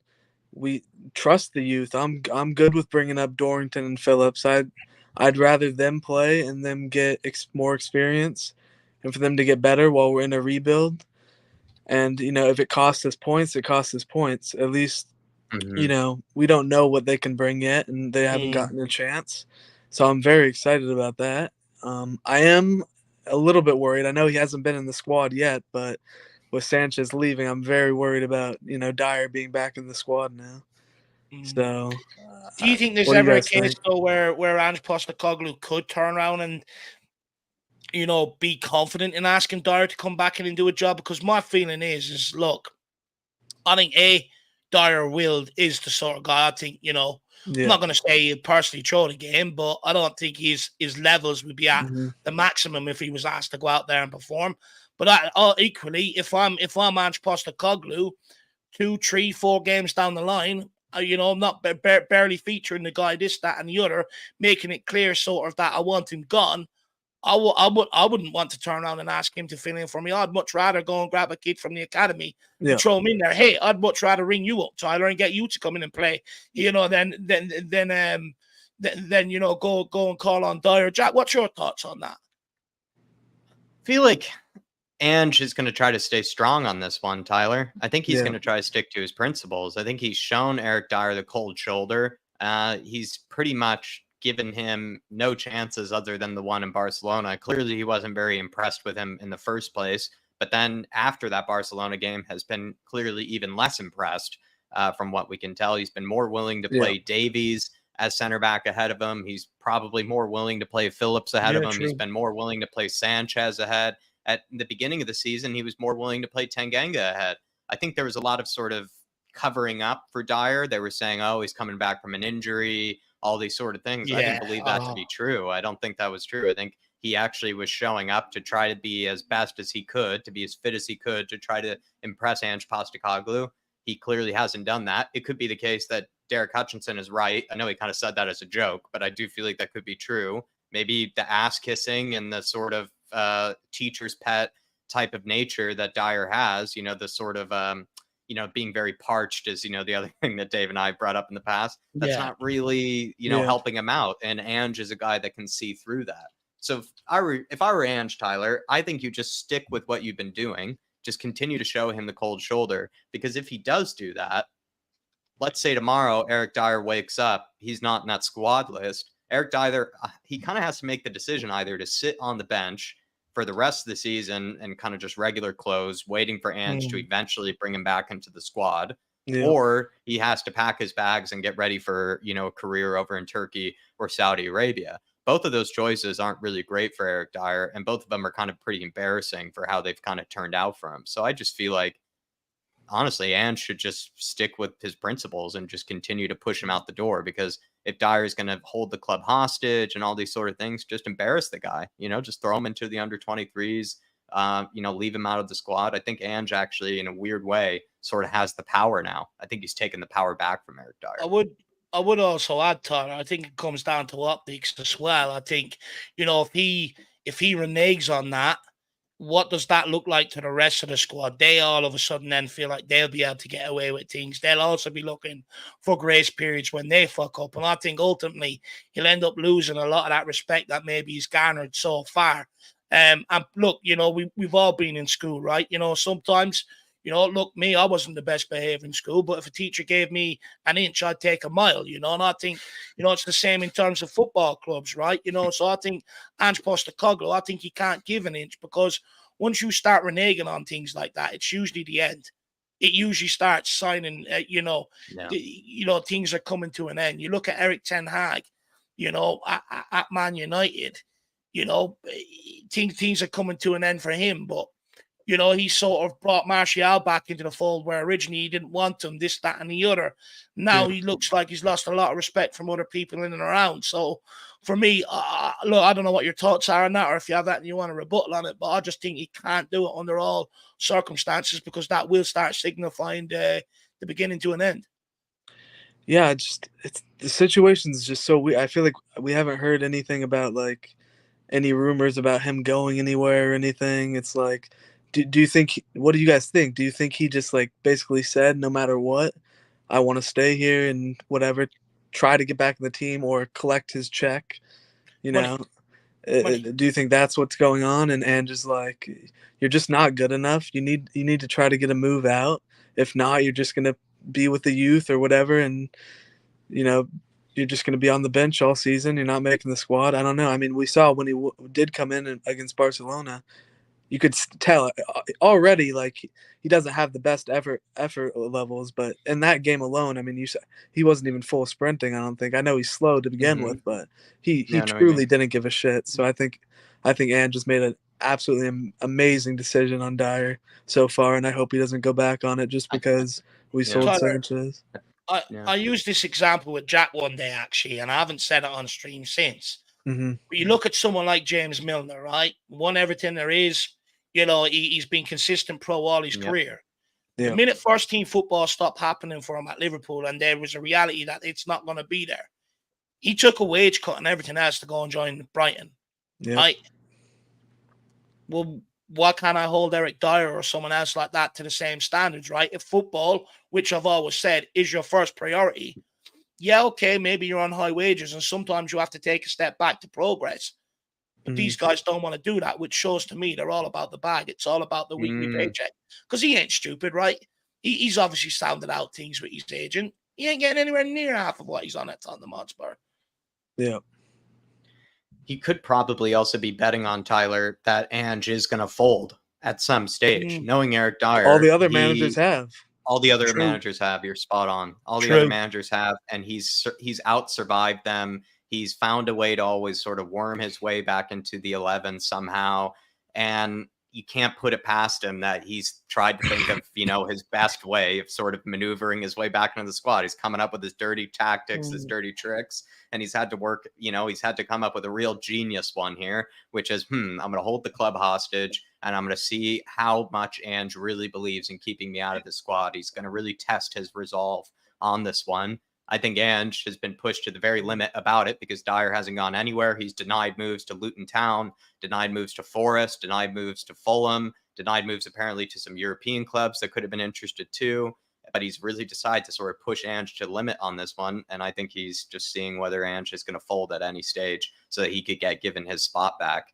And I just really hope that Ange doesn't. Because if Ange doesn't fold, I think Dyer all of a sudden, kind of the pendulum swings, where then Dyer actually starts to look like a bit of an idiot and will end up sort of embarrassed by being left out of the squad, embarrassed by, you know, his decision to hold the club hostage, to push, you know, Ford to be kept around, because then he's not being kept around, just being forced out of the squad anyway. So then he just sort of loses, you know, kind of a lot of credibility and a lot of sort of kind of sort of status and whatnot. So I just think if Ange just stays strong on this one, he could actually let the pendulum swing more in his direction instead of Dyer's direction on the power of this.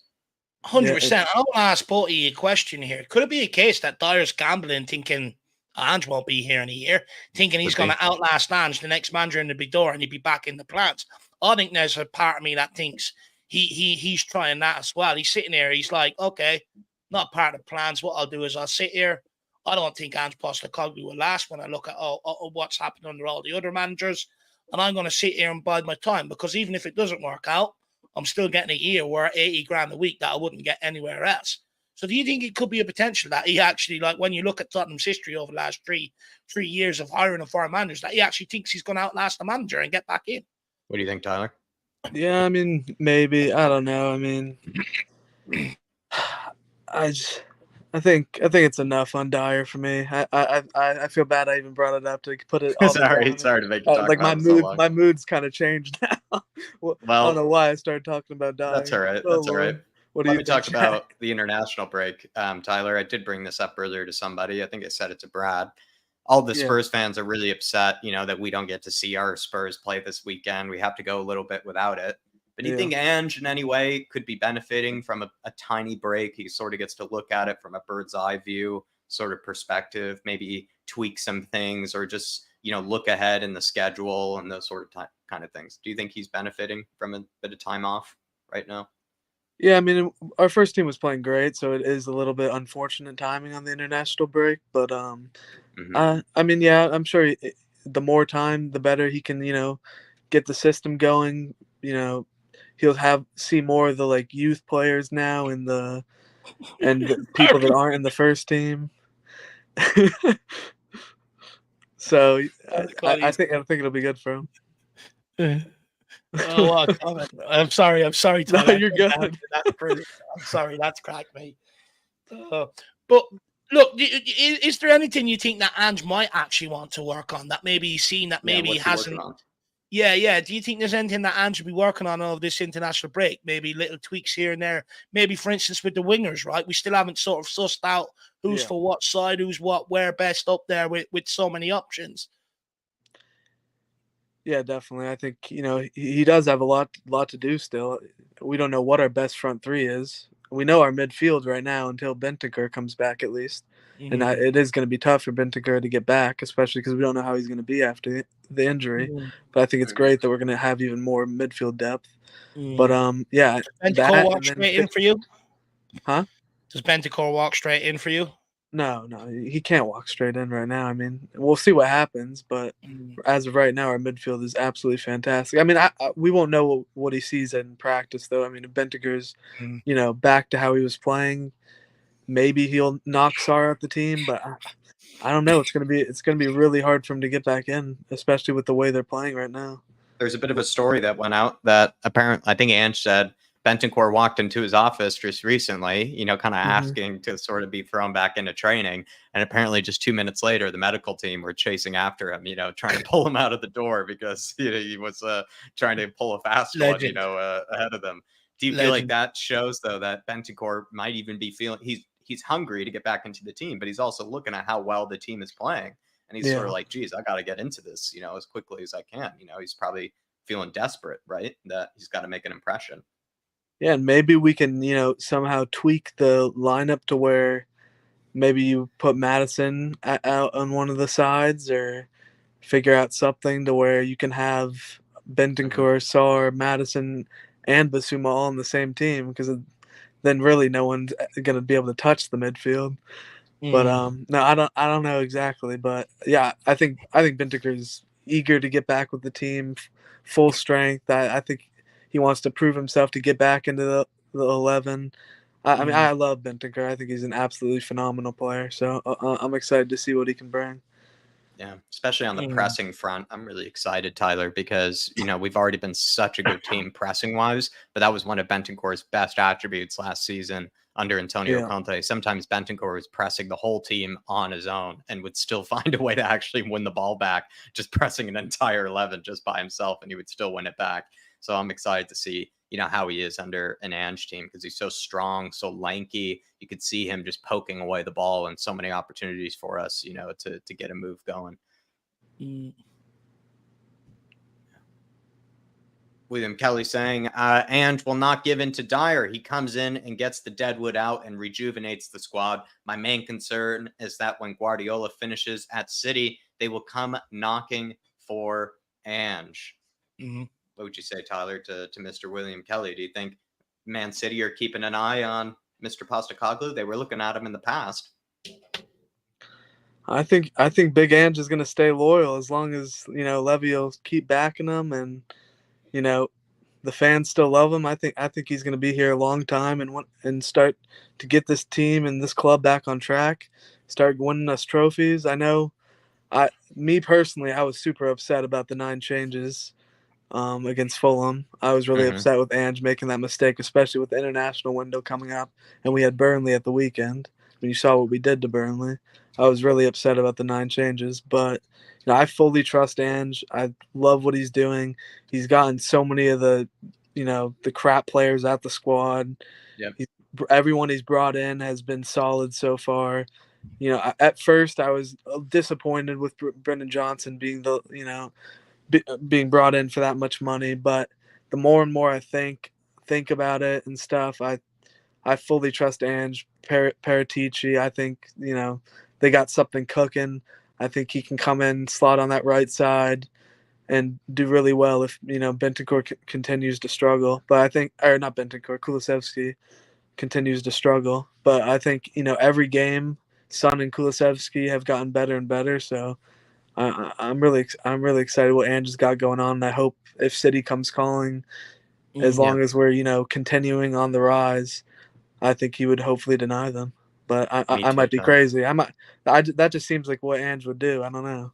He seems like a guy that would really, I don't know, that would be crazy for him as well, William, to sort of make that switch straight away from one Premier League team to another. He would have to do pretty poorly, I think, at some stage with Spurs, and then maybe Man City end up sort of taking a risk on him. But if he is doing fantastically well with Spurs, I think Daniel Levy's the guy that will pretty much do whatever he can to try to keep him around. He might not give him all the signings and all the transfers that he might want to sort of keep him around, but he will probably pay just as much in wages, pay just as much in sort of like salary packages and everything, and sort of bonuses and incentives to keep him around, I think, as much as Man City would. But Man City give you more of a chance to really win, the quadruples and, the Champions League and all those sort of trophies that every manager always wants a chance of getting, and every manager will feel like, if they feel like they're good enough, that they should get the tools to have that chance. And at Tottenham Hotspur, you get those chances every now and again, but you don't get those chances every season. It's not always the case that we're going to be competing at that sort of level, but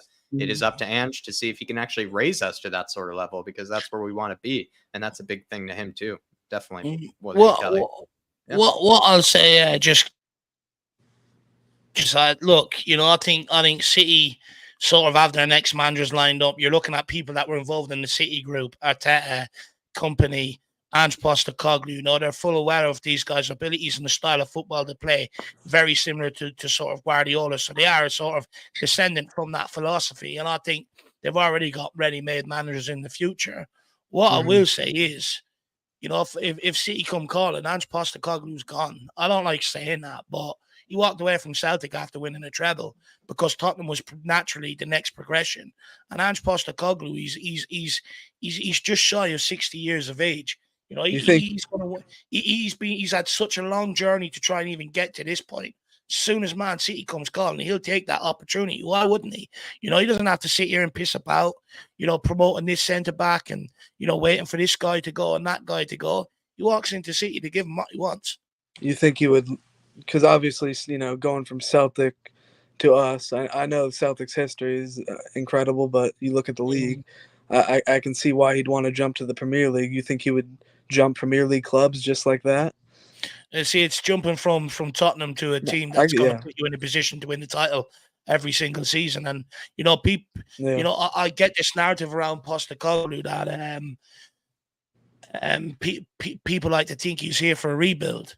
He ain't. He rebuilds clubs to win things. He done it in Japan. He took a club from the bottom of the league to the top of the league within 2 seasons. But the rebuild was with a purpose and an aim, with an end goal to win something. He done it at Celtic. The way they backed him was with a purpose and an end goal to win something. At Tottenham, that's not our end goal. That's not the way we back managers. Man City will. And this guy will go if Man City comes calling. But why did he treat the cup game like a friendly then, if he was so big on right now? He didn't. Look, I don't know. Look, what I would say on that, Tyler, just quickly is that, a lot of people, would argue that the second half team that was put out in the preseason friendlies were better than the first half team. Many people made that case. Many people said, they used that as a tool to beat Conte with. Look what Ange is doing with these guys, right? Then he goes and he says, okay, so they've done it for me. They've been okay in these friendlies. They're getting the gist of it.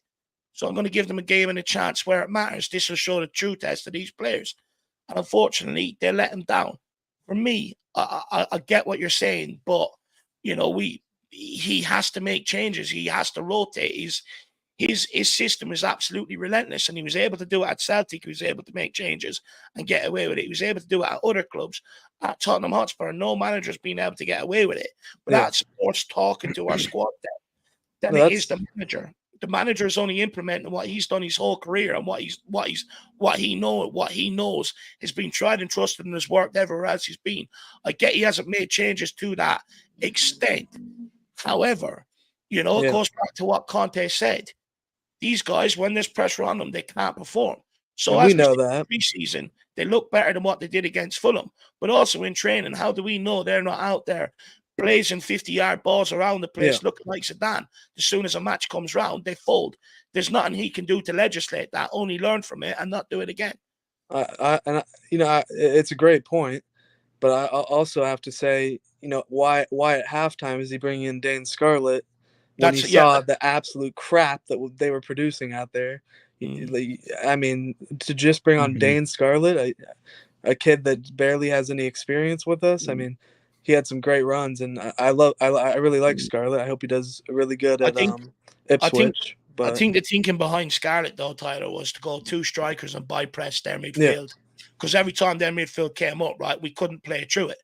You watching that second half, we started playing a lot more sort of long ball over that press. And that's why he brought Scarlett on, to go with 2 up front. But I mean, the defense was getting absolutely destroyed. You wouldn't think, bring Romero on for 45 minutes and make sure we solidify this defense and make sure they don't score.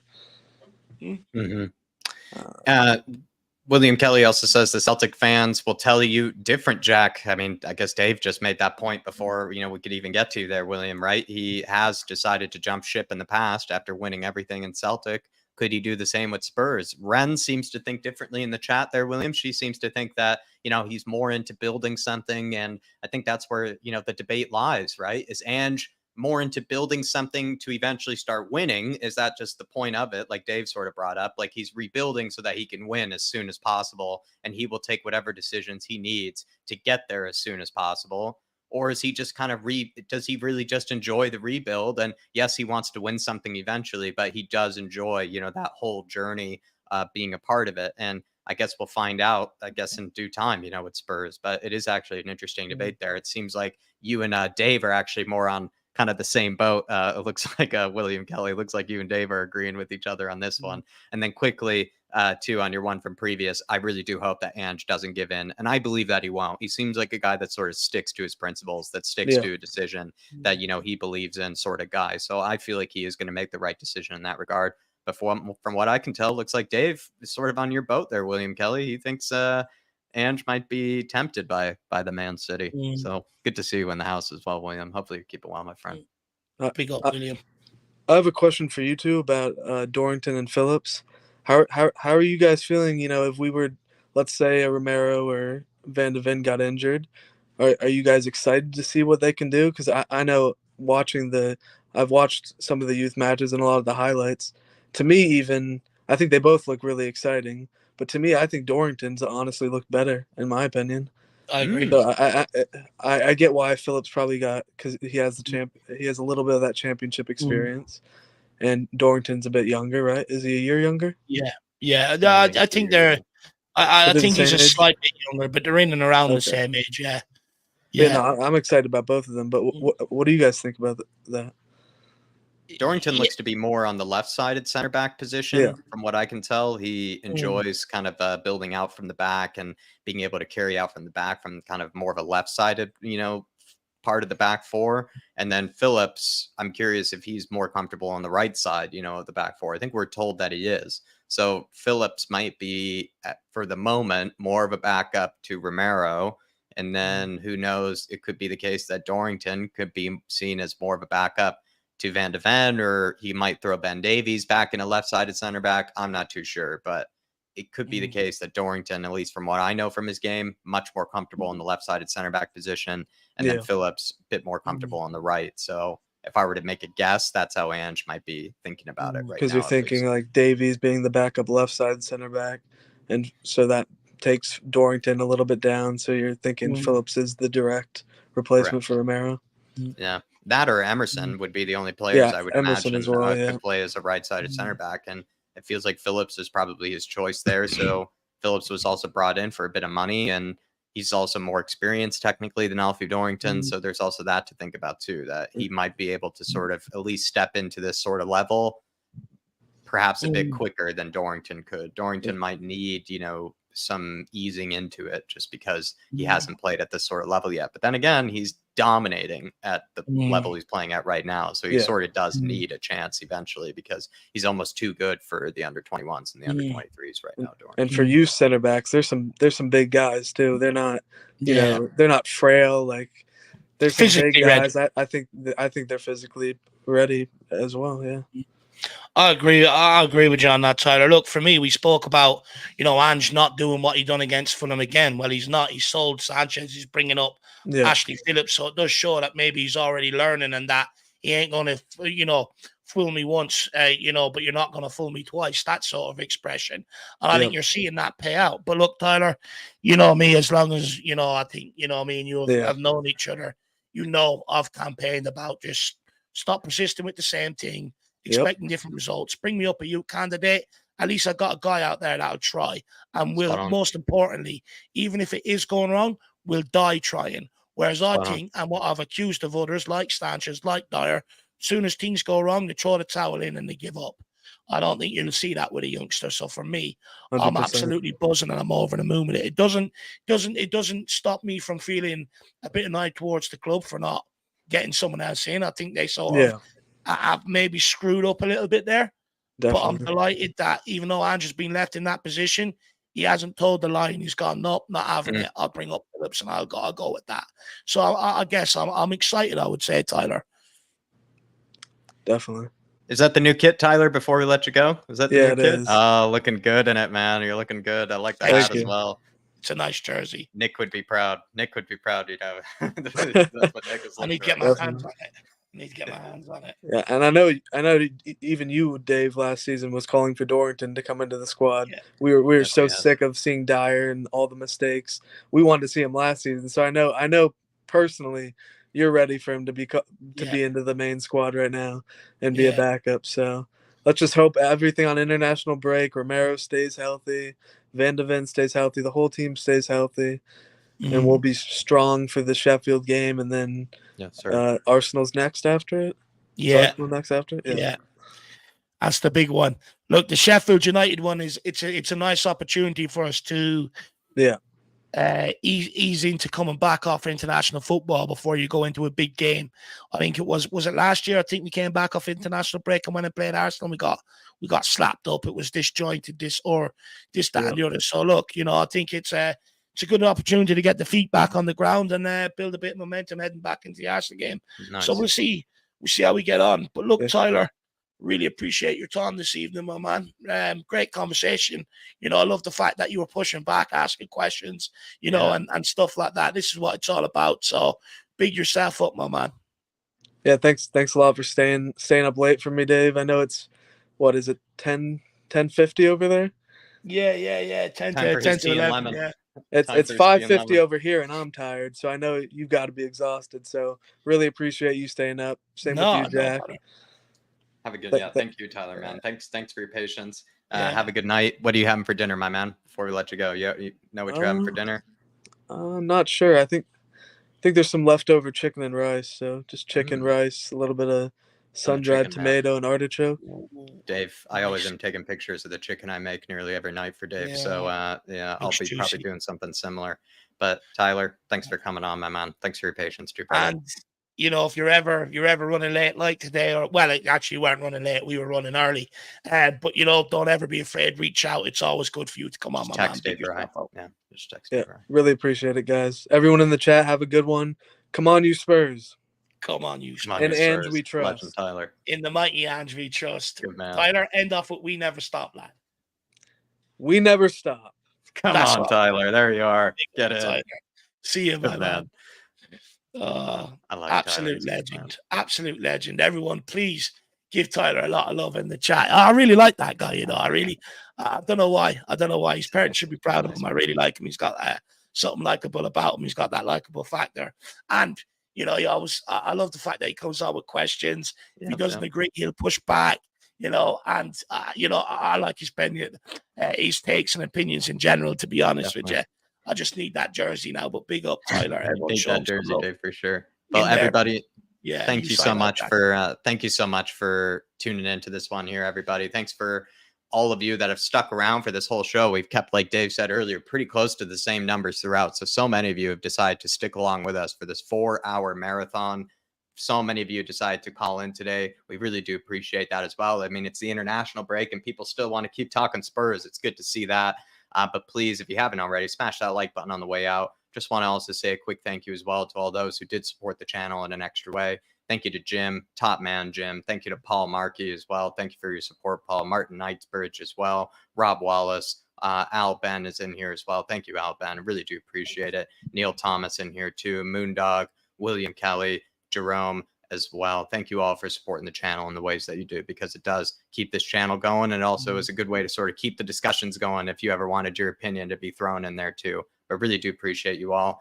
Dave has been pushing hard as well, as you can tell. You know, he had he's just, I've been impressed actually, everybody. So do thank Dave as well for just pushing through this one. I think he easily could have bowed out, and I think we all would have understood, but he decided to sort of power on, and he never stops, clearly, this man, Dave. So we're going to keep going, and we'll be seeing you tomorrow, hopefully at some stage. Check out for the podcast. Some other good stuff will be lined up as well. But thank you all, everybody, for tuning into this one.